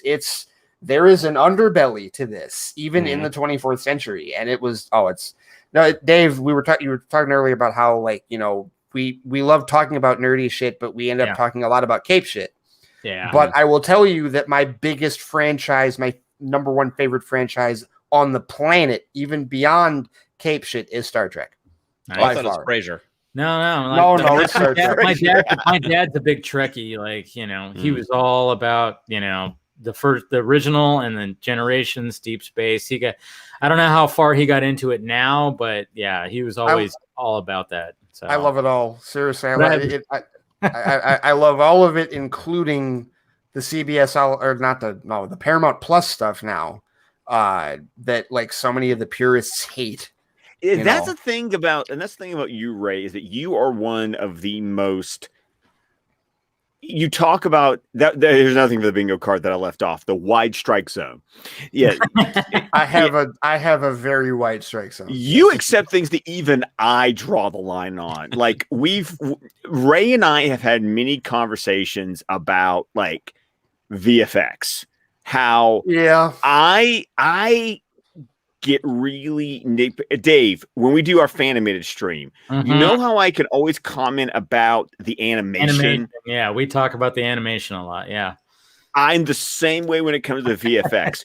Ray either doesn't see what I see or doesn't give a shit. Yeah. It's one or the other. Usually, more often than not, it's the second. Yeah, you don't give a shit. Because I think we've talked before, like, because one of the and I'm with you, Steve, and I don't really like dragging on the MCU a whole lot either. But one of the VFX conversations that a lot of people have is Black Panther. Oh, that the final act was horrible. It was, but I don't care. Okay, I don't give a shit. That's literally one of my I don't get. And listen, is it rubbery when they're fighting each other? Yes, it is. It's not good. I understand that. I don't care. The VFX are better in this movie in 2002. I'm just saying this movie. No, which one is that? Yeah. Spider-Man. Spider-Man, the first Spider-Man. Oh, the first one. Raimi. Oh, yes. Yeah. Yes, definitely. Yeah. Yeah. No, I would agree with that. I would totally agree with that. Yes. Yeah. Yeah. But that's also.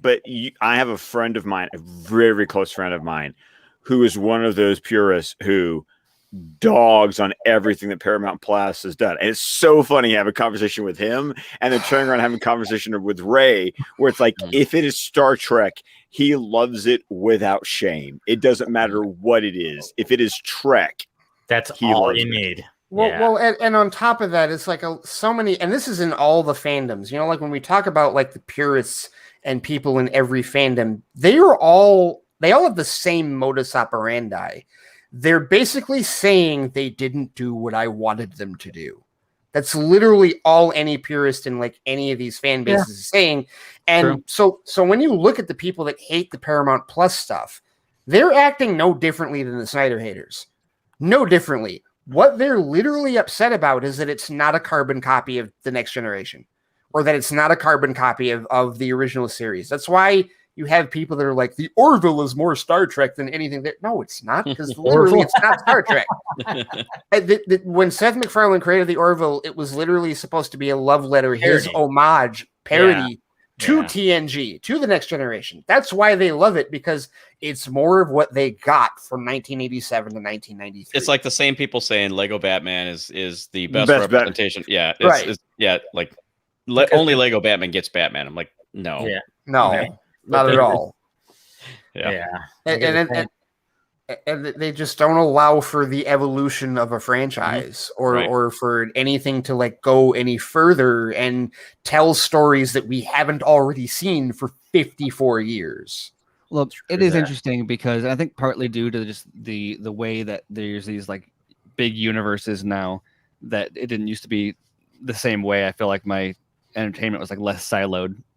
But like with Star Wars, I've had to learn to be like, my relationship with it has evolved, because for so long, as most of us here, or all of us, I guess, on the panel know, that for so long it was 6 movies. I mean, for a long time it was 3 movies, right? And then it was 6 movies, and then now there's all these changes with Disney and everything, and there's a point where, depending on where you fall on the movies, it's like, okay, do I stop being a Star Wars fan? Do I have to pick and choose which parts of Star Wars that I want? Do I then exclude those parts, or do I just look for the things that I enjoy in each of them? Like, do I take a movie that I don't like and be like, you know what, but these are the things that I liked, and I'll just focus on that. It's like with Star Wars, I enjoy like a lot of the larger, like the more macro view, the like the Wikipedia version of the stories and tracking characters and arcs and history and stuff like that. And that's all interesting in the way that they're filling that in. That would be macro. Yeah. Well, I'm thinking, because I'm thinking like a macro lens is like to shoot a close up, but so I was like getting thrown. But anyway, and then you've got stuff like, some of the movies come out and you're like, I'm not really into that movie. I appreciate like where it fits in the larger stuff, but maybe not like that specific story. And that's just a really weird, I think, a way that people have to adjust to the way they consume content. Because I don't remember it being that way like years ago. It was just kind of, this is what you have, and there was no incentive really even to like hate on it. It was just kind of like, this is the thing. Well, I think to your point, Stephen, the point was that we couldn't be selfish, we couldn't be picky, because we weren't getting a lot of it. So you kind of just had to be like, suck it up and enjoy it, because this is all you're getting. So it's either find something to enjoy about this, or wait another 2 to 3 years till the next thing comes out. And so what happens a lot of times, and that's been kind of the fun part about our Patreon series about going back and reviewing every comic book movie ever made, is sometimes we've rediscovered gems that we didn't realize were there, or we've gone back and realized, Ooh, that doesn't land the way I remember it landing. Which is what happens most of the time. Which does happen a lot of the time. That happened. Yeah, that has happened Mystery a Men. lot. Have you done Mystery Men yet? Yeah. Yo, that was actually like episode 3. Yeah. Okay, Like good. all the way back. That's There was like, only 2 of us on that one, I think, right? that was just Oh, you. And man. it was Tim Yeah, and me and Chris Chris. on Yeah. that one, I was about and to that say. was literally, I think it was either episode. It had to be episode 4 because it was Superman the Mole. It was Blade, Superman the Mole Man. Blade was episode 1. And Blade was episode 1. So it would have Then been was episode Superman 3. the Mole Man, and then I think Mystery Men was episode 3. Yes. Yep. Mhm. Oh, wow, man. that was years ago. At this Mystery Men point. will always hold a special place in my heart. It's cheesy, but it's fantastic. I mean, It's got some moments. It's got some it has moments, its but moments. It makes a parody at a certain Mhm. things. But going into the, we had a suggestion here. What did we think about Supergirl's suit? We haven't really talked about that. This the crest was revealed by Andy Muschietti, and I mean, let's face it. I mean, they're not steering too much away from Cavill's little it's crest. very Snyderish. Yeah. I think it's interesting that it has Kryptonian text in it, Mhm. just Yes. like the BVS suit. But the woman who created the Kryptonian language, it says something different. It's not the same Campbell. It's not the Campbell quote Yes. that was in BVS, but apparently it still does say something in Kryptonian. It just says something else. I gotta be honest. So, like, and I don't know if you followed any of these arguments, Dave, that I've had with people. Like they came after me about the Flash movie a couple weeks ago. Oh, never. Yeah, they did. Yes, That's it was shocking. That was. I actually got called a bigot. Like, I got called a fucking bigot by somebody because I won't boycott the Flash movie. No, Well, because dare you. there's a contingent of people who found that they could have the appearance of having moral authority by picking certain fights, Yes. and then they use that to justify behaving like an asshole.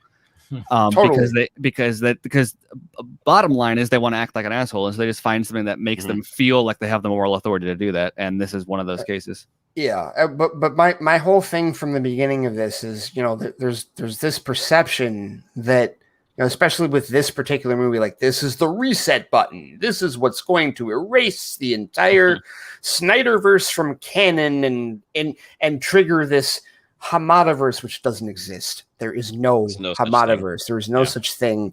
Walter Hamada built nothing. Zack Snyder built this he started this, and as long as his actors are still cast, you don't get this crest on Supergirl without Zack Snyder. No, exactly. And so to that end, guys, it's like there's this perception that these directors are just waiting to press the reset button and do their own thing and completely shit on everything that Snyder did, and we have seen no evidence of that whatsoever. Juan didn't do it. Yep. Sandberg didn't do it. Kathy Ann didn't do it. And Patty Jenkins didn't do it. None of these directors have flat out come out and said, like, done anything in any of the movies since the Justice League disaster.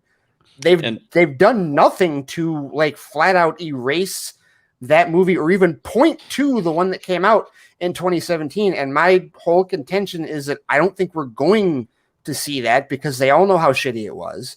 They're on the director and the creator side of it. So they don't want to embrace something that they know was bullshit, that they would never want to have happen to them. And on top of that, they see a foundation that's already been laid and they actually dig it. And they're going, okay, well, if he's not going to have his original plan, we can still at least spin off our stories from what he started. And I when I look at this movie, and listen, people can boycott it, do whatever they want with it. Okay, fine. It's all subjective. But, like, bingo card. There you go. There you go. Another one on the card. There you go. Okay. I was about to say, take a drink. Yeah. but like, to that, I'll take a drink in a minute. But, like, with that in mind, it's like, he's ranting, which is there's another one on the bingo card. Yeah. Okay. Fair enough. Gotcha. Thank you. No, it's just if you want me to to sit here and believe that like the Muschiettis and Ezra Miller and Ben Affleck and Kiersey Clemens and everybody else, if you want me to believe that they're all just going to take a collective shit on Zack Snyder's work, I'm going to call bullshit. I don't think that's the case. Okay, so you bring up a good point, because I was thinking about this too, because, you know, I see the discourse that's on the timeline, and I try very hard not to just, you know, get involved anymore, because Ray should try harder, but I know I do need to try harder. Yes. Yeah. How dare you? You know. But I'd say, yeah, I know. But at the same time, there's sometimes where I see it and I'm like, oh, I want to chime in, but I don't. I've even typed some things in. I'm like, no, can't do that. But I see that, and it's, I mean, talk about being a DC fan right now is kind of difficult, because when, you know, you're trying to, you want to support things, you want to like, oh, I'm kind of excited about this, but then it's like, oh, you're going to be called a hypocrite or this, that, and this. It's like, yeah, I get the drama that happened behind the scenes when it comes to Flash. Do I support Ray Fisher? Absolutely. I 100% wish that the next chest plate we see is cyborgs, and I would love that. Is that going to happen? Probably not, because of everything that's going on. The Muschiettis were all about, they worked with Ray. Even Ray has said that he's had conversations, and he's even talked about that. And he's even said that, like, hey guys, you know what? These guys are still, that this is their job. I mean, he's even like explained that, you know? And then, so, and I've even heard too, is like the Muschiettis were always, they wanted Ray to be in it, but of course the studio and that whole thing, it's just been a mess. I get it. But at the same time, I'm like, it's okay. So you keep calling people out in the fandom, but it's like, well, are you going to call out Ben Affleck? Are you going to call out Michael Keaton? Are you going to call out Ezra Miller? I'm like, I kind of go like, wait a minute. I mean, like, these people were all, you know, they were cast by Zack, they're in Zack's camp, but they're involved in this movie. I'm like, are some people going to start turning on Ben Affleck for being in this movie too? Or you know? DJ, or DJ, or Brian Hirota. Yes. And a lot of people keep on talking about like DJ and Brian as like, oh, they're just like WB employees who happen to work on it. These guys are like these guys are like tight with Snyder. This is not like this, like them saying they weren't going to do it. Like, I mean, these are guys that would refuse to do it on behalf of Snyder. And I'm not, it's such a hard conversation for me to even get into, because I think it really is. Part of the problem is that there's two different conversations happening, and people don't realize it's one of those things where people are talking about two different things, but they think they're talking about the same thing, and that's 90% of what they're yelling about. I think what you're saying here is exactly how I feel. Yes, because it is not a continuation of Zack Snyder's story, right? And so therefore, like, so there's a question of like, what is the Snyder Verse even? Like, this is not the direction that Zack Snyder's story would have gone in. But it's also not a total retcon, and so it's also it's embracing some of the aesthetic, embracing some of the backstory, which is like adds. So, but does that, like, what I would? There's a part of me that would rather that just stop and that just be a clean, unfinished, like there is no continuation. Just have it be a clear. There's the Snyderverse, and then there's everything else. And because of this, you're going to get this, like, there's the Snyderverse, and then there's this, like, stuff that spins out of it, but is kind of keeping it at arm's length, but also embraces the aesthetic. And, like, I don't know, I'm torn between, like, loving the fact that this is embracing the House of L symbol from Snyder, and also being like, can't we just have a clean break? Like, and so it's hard to even, that's why it's hard to have that conversation, is because it's like, no, I'm not, this is validating Snyder, but also it's not a form of erasure, but it's like, it's a weird line between, like, it's great, but also it's not restoring the Snyderverse. Does it impact that? I don't know. Does it make that more or less likely? I don't know. It's just, it's a weird conversation. It's when you say the thing about, like, this wasn't part of Snyder's plan, like, we actually did hear a little bit about this from Jay Oliva.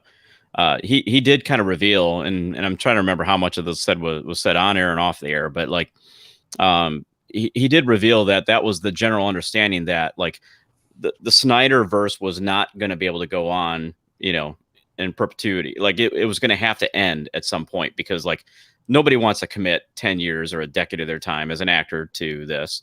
And his assumption, and what Oliva said, was that their assumption that there was going to be a Flashpoint type of event, which was just going to reboot everything.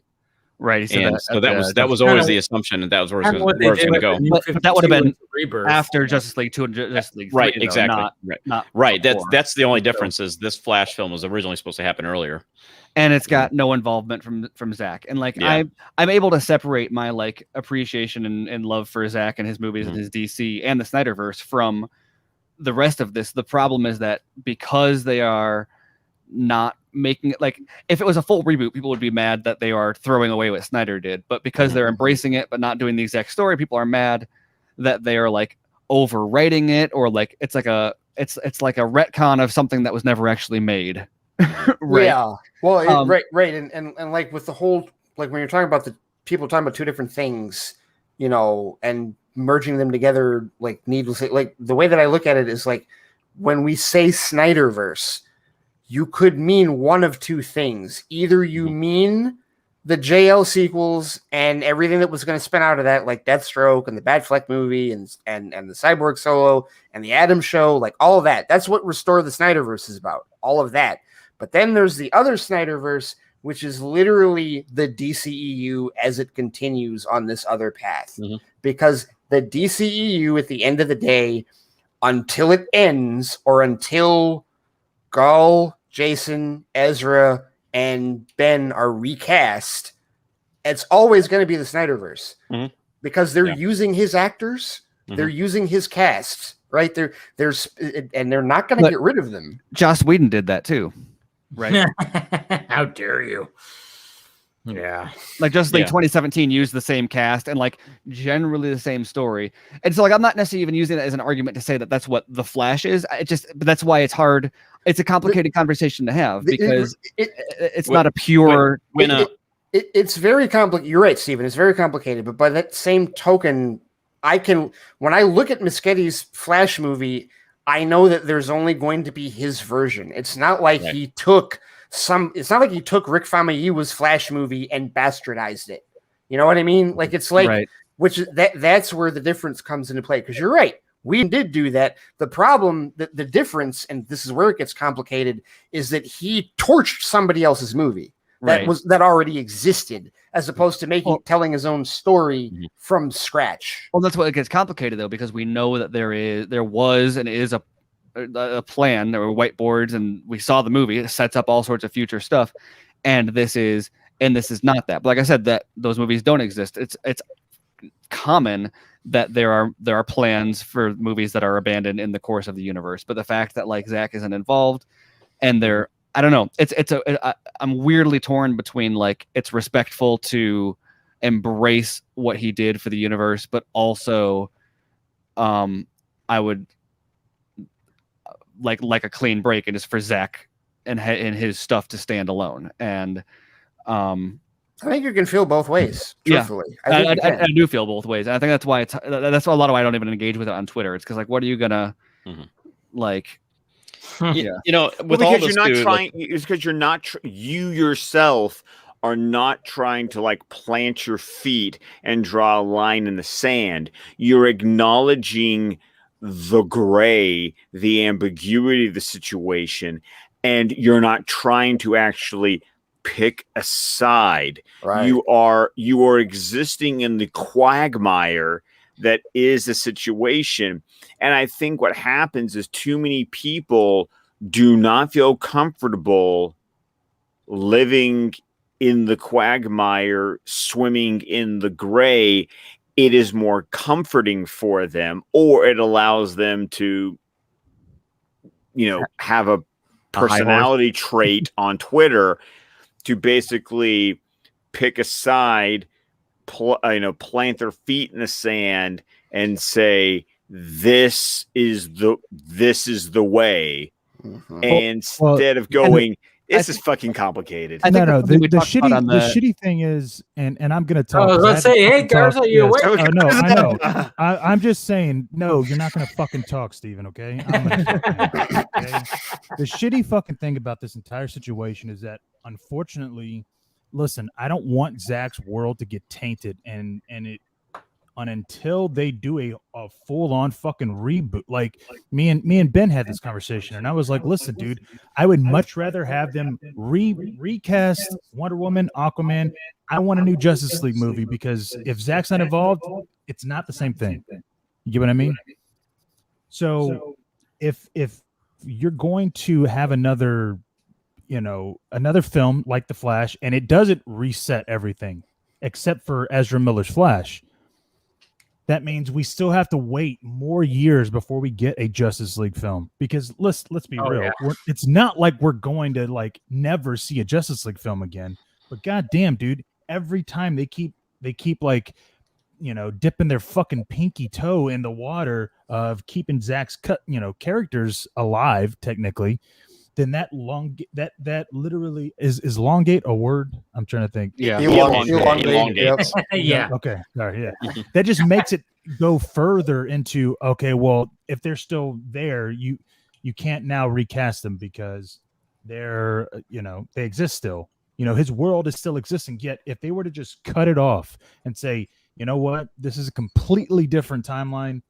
This isn't this isn't Jason Momoa's Aquaman. This isn't Gal Gadot's Wonder Woman. This is literally just new versions.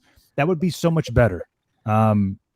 Because, you look at what they're doing with James Gunn, and not that this is a bad thing, but we're all kind of going, all right, well, that is a continuation of Ayer's Suicide Squad. And now we learn that Bloodsport is in prison because he shot Superman with a kryptonite bullet. Yeah. Well, okay. So does that mean that he was? I'm having to go in my head going, okay, well, was he in talks then with maybe Lex at one point? Because how would he know about kryptonite? Then nobody else would know about kryptonite except for him and Bruce. Garza, do you still think that he's going to show up? Fuck yeah, I do. Absolutely, I do. I'm telling you, dude. That's why I think he said that, because I'm going, dude, that means that Superman has got to listen. If Henry Cavill's Superman basically got shot at by a kryptonite bullet, but obviously took care of Bloodsport, I mean, just think of that. Like, think of that kind of drop of Superman just arriving at the nick of time. And, basically saving Bloodsport's ass, being like, yeah, exactly. See? And I get what you're saying, Garza. I totally, and somebody that has that perspective, like, you wish they would just hit the reset button and scrap any of the stuff that they're trying to hang on to that Snyder started. Unless they plan on allowing Snyder to continue. You get what I mean? Right. No, totally. I completely understand that perspective. It's like the canon that they're embracing is not canon that they care to continue, and so it's like it's more of a barrier than it is actually enabling them to do something new. A theory that I've had for a while, and I really believe, and maybe one of you guys have already picked up on this, but like, I really believe that they've tipped their hand in terms of like kind of what they're going to do going forward when that whole whiteboard fiasco happened in Dallas. Because why would you make a big deal over those pictures being all over the place if you weren't actually going to use elements from it still going forward? Why do they give a shit about him using Jon Stewart as a Green Lantern? Oh, right. Exactly. Yeah. You know what I mean? Right. Like, what the fuck what are they doing then? Right. So it's clear that they are, it seems to me that what they're saying is, what they're not saying, but saying in their actions, is that they are unwilling to do Zack's sequels, but they are completely willing to use everything else that he's set up, everything else that he's established.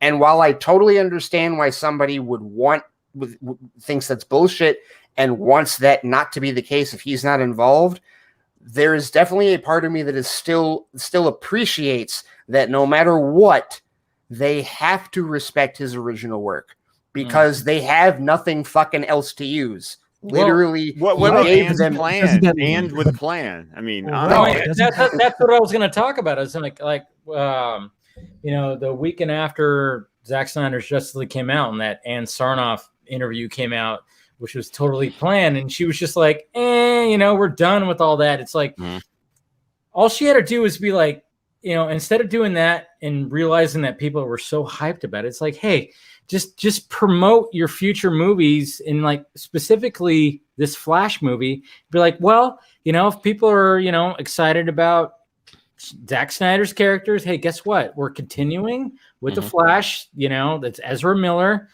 If people are like digging that, it's like, hey, we got this Flash movie that's gonna like take his Flash to a whole new level. She could have promoted it like that. The more that this continues, it gets diluted, and the stories, because here's the thing: if Zack's not involved, we've seen what happens with these characters, right? Look at Wonder Woman 84.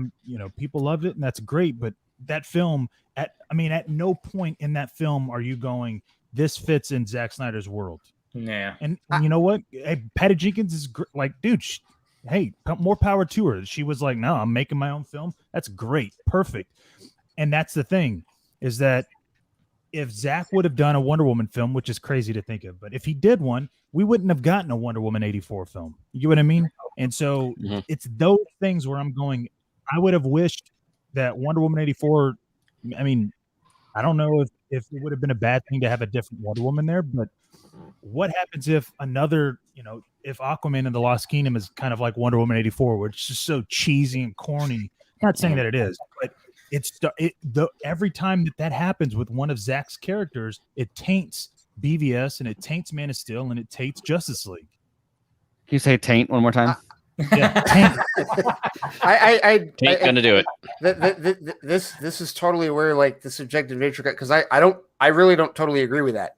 I get why, but I understand where you're coming from, and I totally get that perspective of why it would take. To me, nothing touches the 3 movies that he made. Like the 3 movies that he actually made, like those stand tall on their own, in whatever order you wish to rank them in.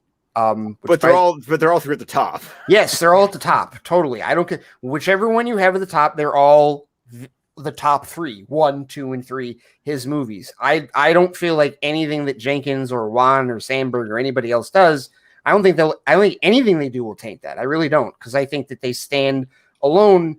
And at the end of the day, I can look at what Wan does in Aquaman and the Lost Kingdom, or I can look at what Sandberg does in Shazam: Fury of the Gods, or I can look at what Muschietti going to do with Ezra Miller's Flash, and I can say, well, that's their story. That's their version. And at the very least, I'm happy that they seem to be getting the creative freedom that Zack was denied. I'm at least happy for that. Yeah. Right? Well, right. But I just want to see a Justice League film. I'm not going to see that.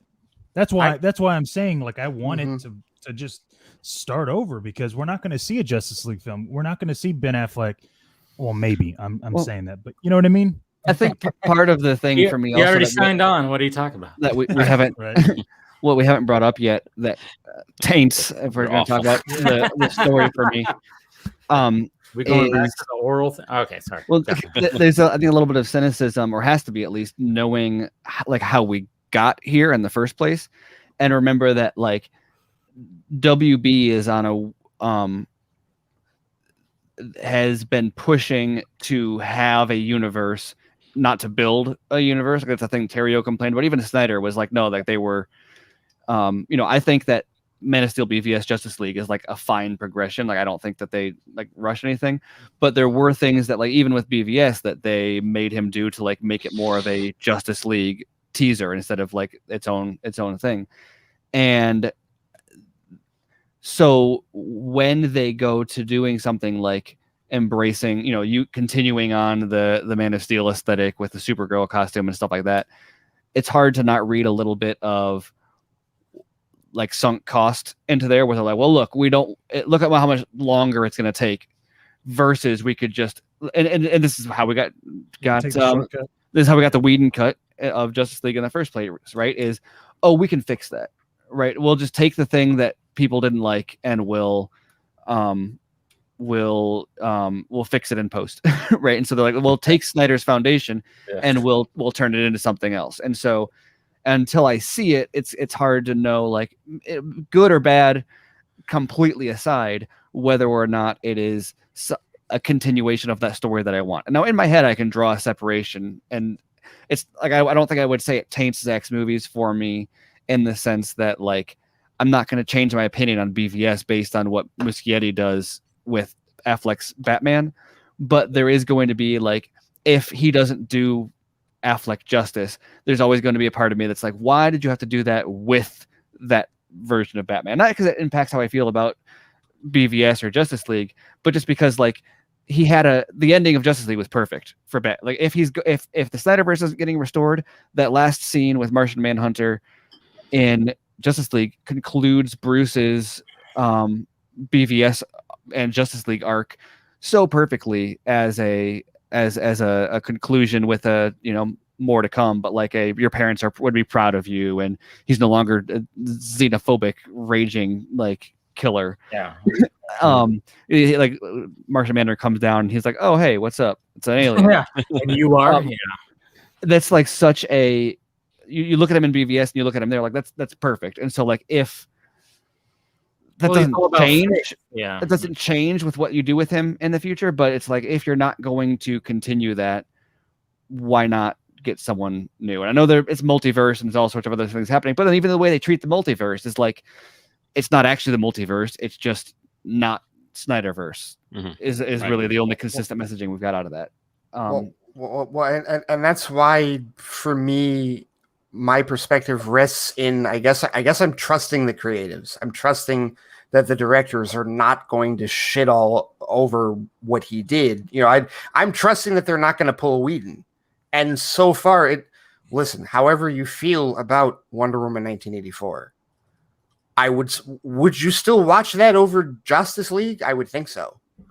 Oh no, absolutely. Yeah. But at the same time, she wasn't shitting all over Justice League. I mean, she wasn't shitting over Zack's work, but that movie is such it stands out so like weirdly compared to like the Wonder Woman that we got in BVS. Yeah, but I mean that was her vision, though. I mean, you got to remember. Well, I mean, she was, and that's why I'm saying like I'm okay with that. Dude, that is exactly perfectly fine.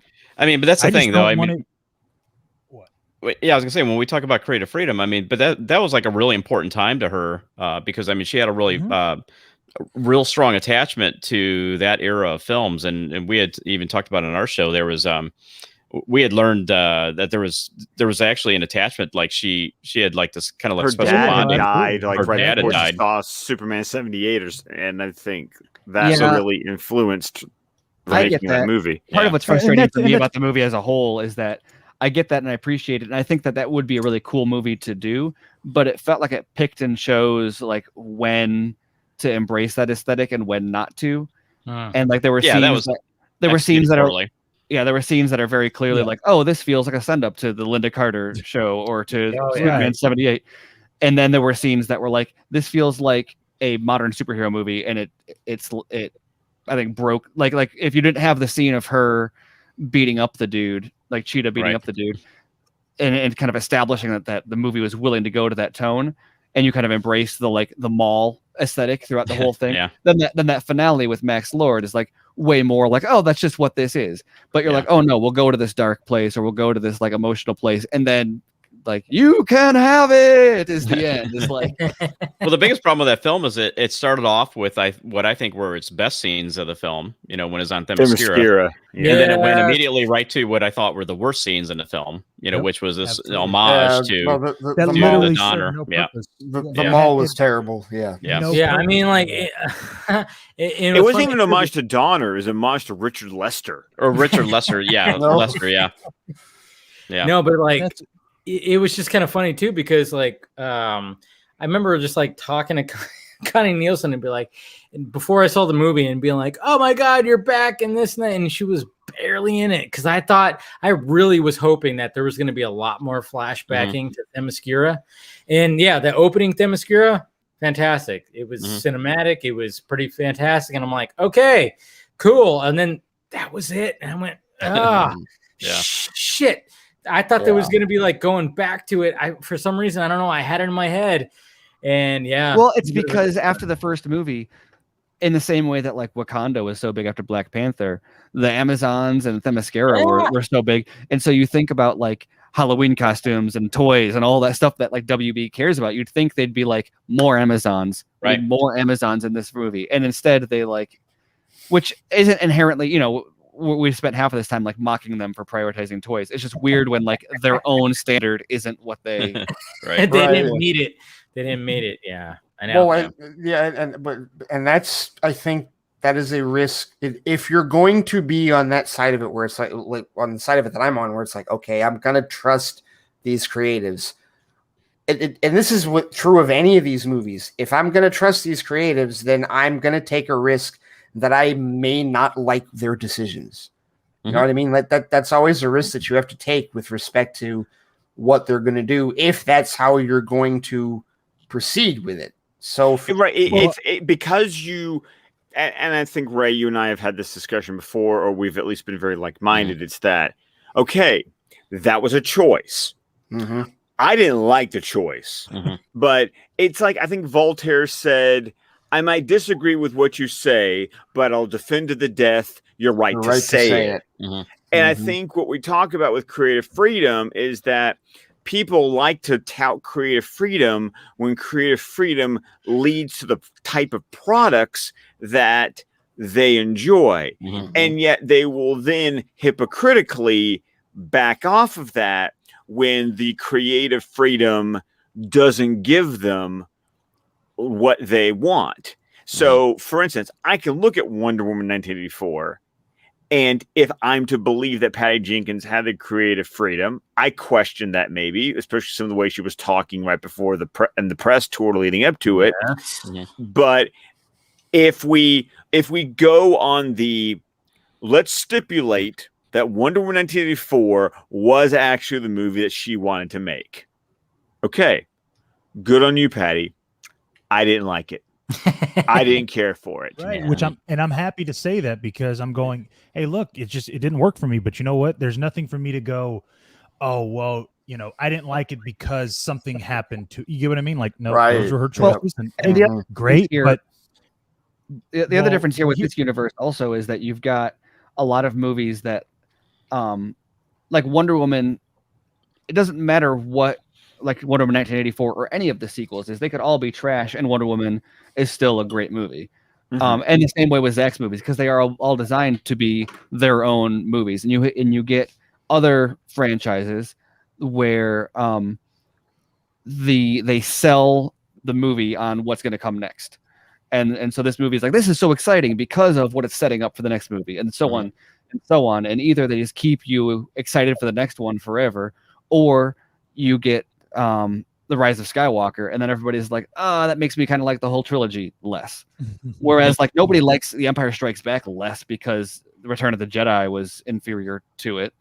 Like, I mean, it's a bad example. Yeah, but Return of the Jedi has some amazing dialogue. So, but I mean, Return of the Jedi is a weird example. It's just the best I can think of that's like a sequel that was like less liked than some of the ones that preceded it. But the point is, like, no matter what the Flash does, it doesn't change how I feel about BVS or Justice League or Man of Steel. I just hate having to go, okay, well, what is Black Adam gonna do? Like, where is it? How is that gonna do? What is that gonna do? Like, I just want to be like, I just want to watch a Black Adam film. Well, I think that's part of the problem is on WB's part, as has always been the case, is them not knowing what their plan is for the universe and communicating it. And so there's this like, are we consuming this as a universe, as Ray would love the analogy, as a big budget long form television show, or are we consuming this as movies? And some the stuff like the MCU, if you look at it as like a huge television series, improves a lot of aspects of it, because really it is episodic, and there are things that are like not conducive to standalone movies that maybe work better in a larger scheme. Star Wars is doing that a bit now too. Cinematic television. Yeah, exactly. Whereas that should have been on the bingo sheet too. Yeah, it should have been. Yeah, exactly. Whereas like Man of Steel, BVS, Justice League, Zack's Justice League, is not that. Yes, it sets up a sequel, and yes, the sequel like uses it as a foundation and builds upon it, and BVS makes Man of Steel better and in many ways, but not because Man of Steel was lacking, just because it's a growing story. And so you have an element of that regardless. But if BVS never existed, Man of Steel wouldn't feel incomplete. Even BVS, as Andrew has argued enthusiastically many times, is a complete movie and is a satisfactory as well too. It's a satisfying ending, even if there was never going to be even if Zach had said that's all the story I've got, it ends there. That is such a perfect the hope of Superman's return is such it's dark, but it is the ending of a. I mean that's how the Dark Knight Returns basically ends that way with Batman. Yeah. This should be a good death, not good enough. Yeah, exactly. Well, then Frank Miller went back, and I haven't even read any of the new ones. But the point is, right. But even BVS opens with what happened and why. What happened with Superman. Like, dude, if you didn't see Man of Steel, you could watch.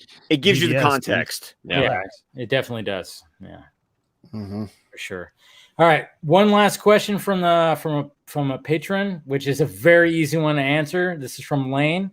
You guys are gonna be like, we already know. Hi Dave, Lane Deli here, live from Morocco. I might seem a bit drunk, but just bear with me, man. This is my first time submitting a video question to the Vodka stream. And my question is, if Zack gets to shoot his sequels, do you think Gel 2 and Gel 3 will be shot back to back or separately? Thanks. I would just like to point out that when Zach or Jay or somebody brought this up, it was like, dude, do you not watch the Vodka stream? We answered this question. Oh yeah, we've talked about this. I was here going, Garza, Steven, Dave, and me. I know we were in the room when we were like, you do a Back to the Future Part 2 and Part 3. You do a Lord of the Rings. Yes. You go ahead and film if you can. all. If you can, you film film together. You film all of it. Yeah, Zach even confirmed that. He said it on a podcast. He said, they would totally, totally. The problem you're going to have is, I was going to say the problem you would have right now is because if you were going to do such a thing, you would have had planned this thing out a few years in advance, and you would have known, in my schedule, I'm committing 8 months to this or whatever it is, a year, whatever it might be, to do the two films.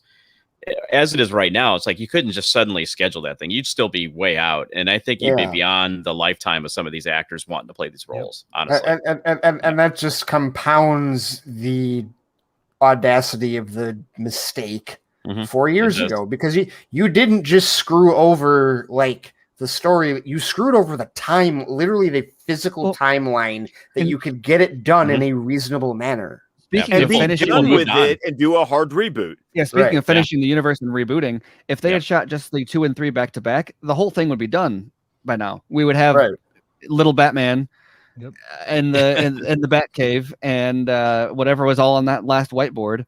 Yeah. Charred Lois. Yeah. And little Batman and Charred Lois. Yeah. Right.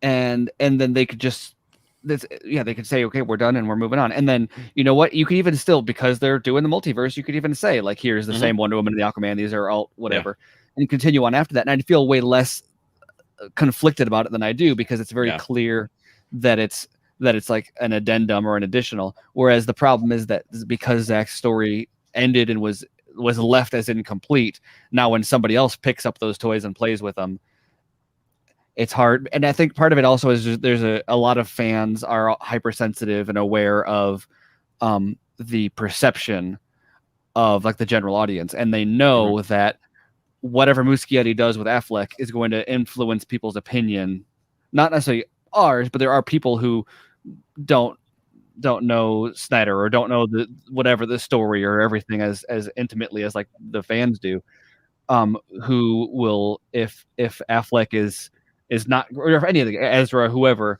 is not amazing in the Flash, people are going to use that to dunk on the stuff that Zach did, or is going to reflect on them in some way. Or if they are done well, then they'll say, "Oh, this is how Zach should have done Affleck's Batman." That's yes. I would answer that question yes and no. And the reason why I would say yes, if it was a film, obviously, but if it was a series, dude, I don't know if they'd be able to do that. That'd be a long fucking shoot. You're talking about maybe a year for 8 hours plus. That's each season. So you're talking about 16 hours of footage. And I know Zach can shoot it, but that's still a long time. It is. So It yeah, is. I don't know if they would do it. And plus, the beautiful thing about a series would be, okay, well, Affleck, you shoot all Affleck scenes at the beginning, so he doesn't have to stay in shape the whole time because he's obviously he would be the oldest of the league. And but you know what I mean? Like there would be ways to get around it, but dude, all their schedules are so. Yeah. How do you fit? How do you problem fit is- those times? Well, people have moved on to other things. That's the problem right now. Right. Well, You so know, is Zach. yeah. So is Zach. Yeah, I mean, exactly. Zach, Right, like, exactly, He has to wait yeah. around. Well, but that's why a series would work better for him because he would Oh, be yeah. the showrunner, just not directing everything. Yeah, he would direct a couple of episodes, just like he was doing with the Norse God thing, and it's like, or the Army of the Dead prequel anime. It's like we know that he directed like the first and last. Jay Leva did second and sixth or whatever the hell. He would do. I mean, if in fact the sequels happened, yeah, he would be probably like, oh yeah, I'm going to direct, maybe one and the finale, and that's about it. And then he'll just like keep tabs on what's happening with the rest. It would have that structure probably, but at the same time, it's like, yeah, nobody's waiting around. Everybody's got their schedules. Well, and and he's got some collaborators that work on stuff with him already who shoot like second unit and other stuff, or sometimes Caro, yeah, or like sometimes they'll even shoot like first unit stuff, like for Zach, like it is, which I don't know if that what Union says about that or whatever, but I mean the point is that he's got his relationships with people, and not just people are going to say like, oh, have it do David Ayer and whoever to direct it, which that'd be cool, but like you've got Oliva and you've got Caro, like I said, already shoots a sizable chunk of these movies already. So yeah, true that. Well, all right, guys, I think this is a good place to stop it right here. We're almost at 4 hours, and yeah, it's been a fun it's been a fun fucking vodka Ray's first vodka stream. We had to Yes. go before. I mean, honestly. Exactly. To introduce Ray, hopefully you had a good time. I think it's been a lot of fun. Long overdue, like I said, but yeah, man, this has been a lot of fun, and thank you for joining and being the guest tonight for sure. It's been the door's always open, man. Thank you for having me. I enjoy this. Scott and Tim will tell you I can talk about this shit for days with anybody. It's happened. Yeah, I know. It happened literally. I mean, the fact that Ray can handle like a whole show himself and me, I'm like, maybe we should. But then again, if we were to like, do our own show, it would probably last for about 7.5 hours. Oh God, yeah. Yeah. Ray and I have literally done that. I think Yes. Yes. I think you guys did one time. Yeah. We did it one time. But when I was busy. Yep. There it is. But no, thank you very much for having me. This was awesome. It was great to talk with you guys about all this stuff, especially like being somebody that has like watched this from afar. It's like, wow, that'd be really cool to like, talk with them all about this. So yeah. Was it cool though? It was. Okay, it was cool. It was. Was it cool though? I had fun. It was awesson. No. I appreciated the bingo. I did. Yeah. Yes, I know. That was when Scott sent me that. I was like, oh, that's really fun. And then I was like, oh yeah, gotta bring that up. Yeah. Yeah, Tim almost fucking ruined it last night. I'm just saying. After we got off last night, Ray, even though I said like, okay, I got to go to bed, and it took us an hour to finally get off. I'm like, okay, I really got to go to bed now. I'm sitting there texting Scott all these like little phrases that we need to put in the bingo sheet. Okay, help me out here. I'm trying to make this bingo card as big as possible. I'm like, Tim, give me some. Oh man, so good. We love you, Ray. Am I that predictable? Yeah, probably. Yes, you are. That's what's good though. Is like that's what makes you, a presence. People, that's what's good though. Yeah, it's a fucking brand.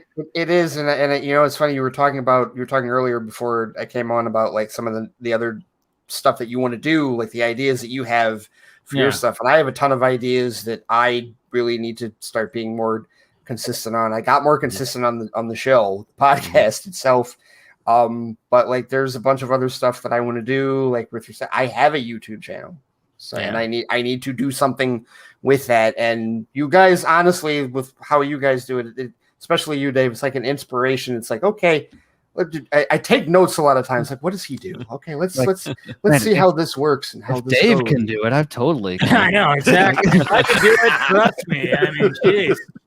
No, but hey, man. I mean, yeah. If you want to do a collaboration, man, don't be afraid to hit me up. I'm down for that. You know. And Ray, I just so you can have a copy yourself. I just put the bingo card in the chat. Yeah. Just so you know. Yeah. I was actually there it is.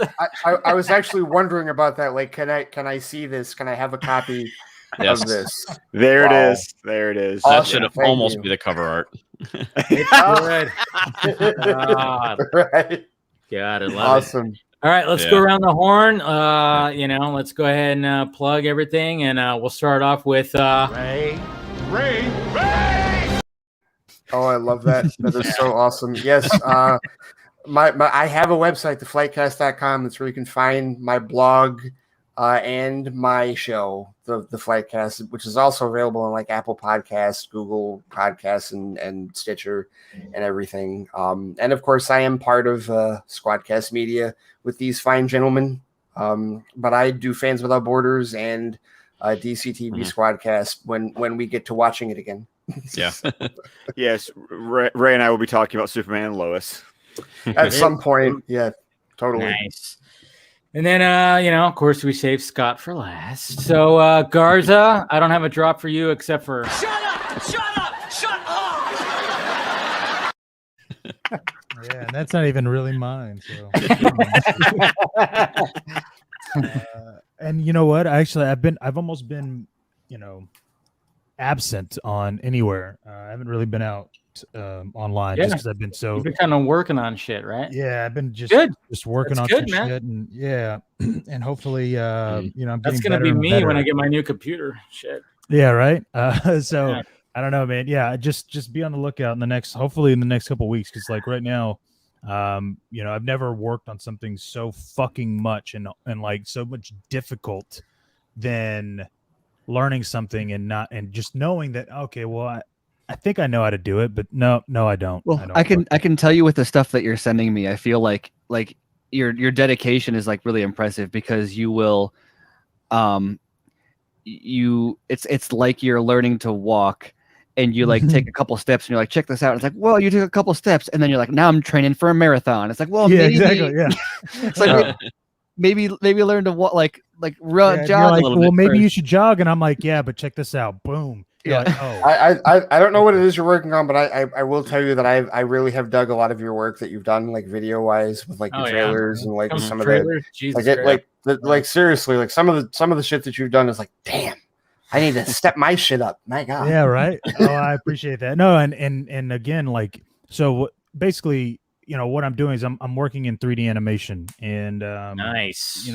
I'm building, because basically what I'm going to do is I'm going to have my short film that me and my daughter planned out.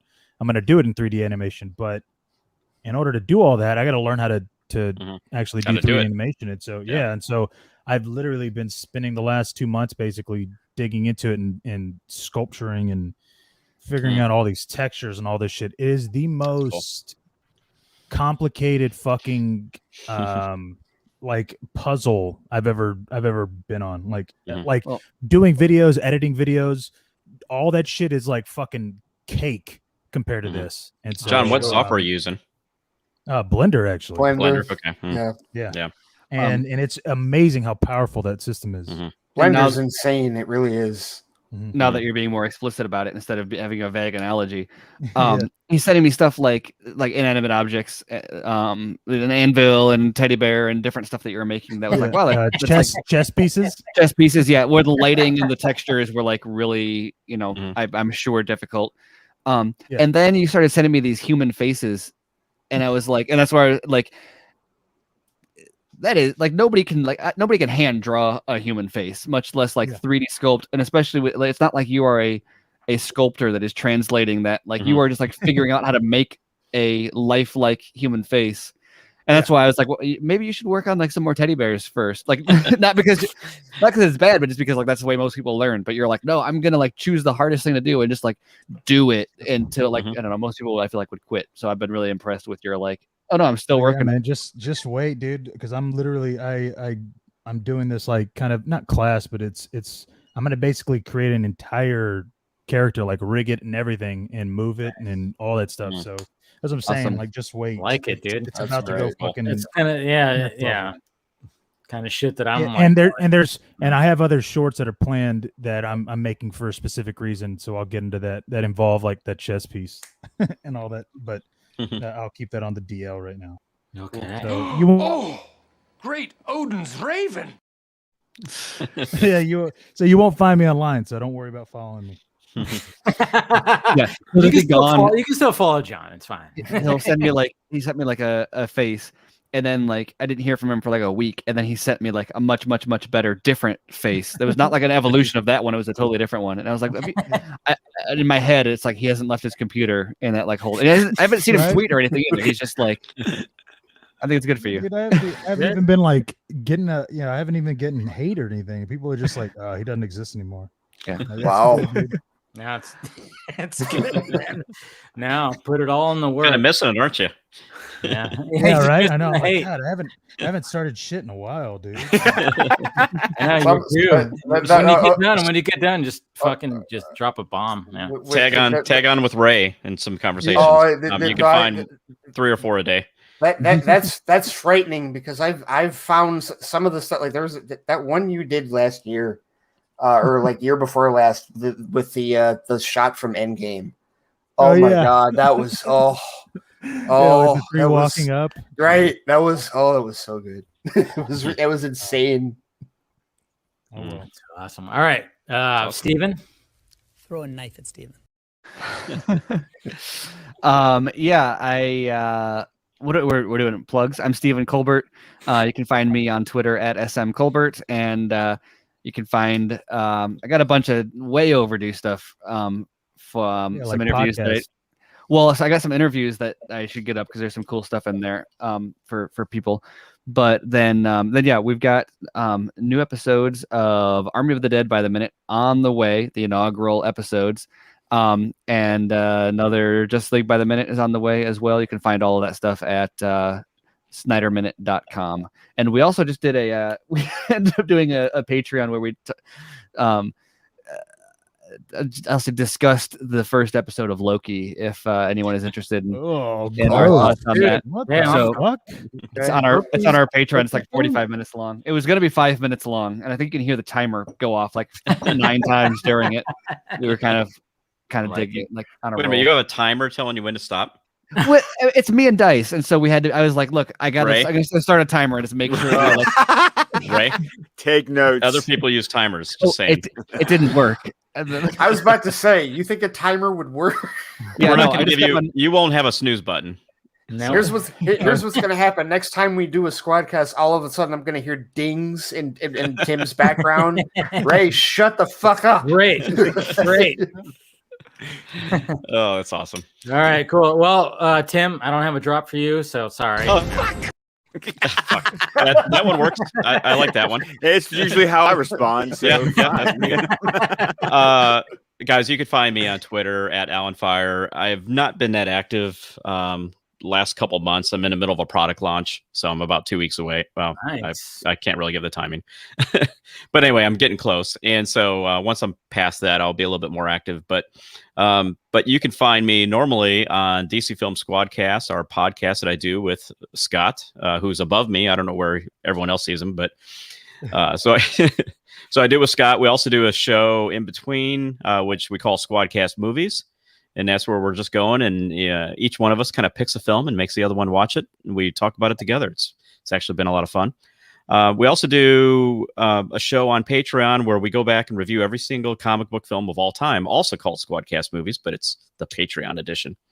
And then I do one other little show. It's a little side project, a really niche project called Enter the Night, where we've been going back to Golden Age Batman and just reviewing Batman appearances, basically appearance by appearance. And I do that with my friend Jordan Funk, who is also part of Squadcast Media, where you can find all of our shows. And so thank you. There you go. And then finally, Of course, you can find me on Twitter, ScottDC27. You can find my show, DC Film Squadcast, wherever podcasts can be found. We're also on Vero, Facebook, YouTube. You can find the entire network of shows at squadcastmedia.com. You can find me every Saturday night here on Film Junkee discussing Batman, the Fanimated stream, as we go episode by episode through Batman, the animated series. And you can find me over at WonderMeg as we go chapter by chapter through Dune, including a most recent drop, which is my very first unboxing video where we hilariously unboxed the entire McFarlane line of Dune action figures. Dude, hey, Dave Bautista. Tweeted, Bautista fucking retweeted the video, man. So that was awesome. Yes, of me struggling to put his arms on. Yes. Yes. It should have been the Benny Hill music, though, or at least a should second version. Yeah. Oh, that would have been great. Of course, that we would lose like 80% of our audience. Oh man, that was awesome. When I saw that, I was like, wow, good job. Yeah. All right, guys. Yeah, this has been the Vodka stream. Of course, you guys know what to do. Hit that like, thumbs up before you leave. Hit that notification bell so you know when I'm doing this stuff. And then, of course, if you want to join Film Junkee, hit that join button. If you want to partake in the members only vlogs and, of course, the stream. If you want to join the Patreon, that's also down below. You can join the see what I'm doing, blah, blah, blah. And, of course, the Patreon stream that I do once a month. And, of course, merchandise down below. And thanks to the entire panel.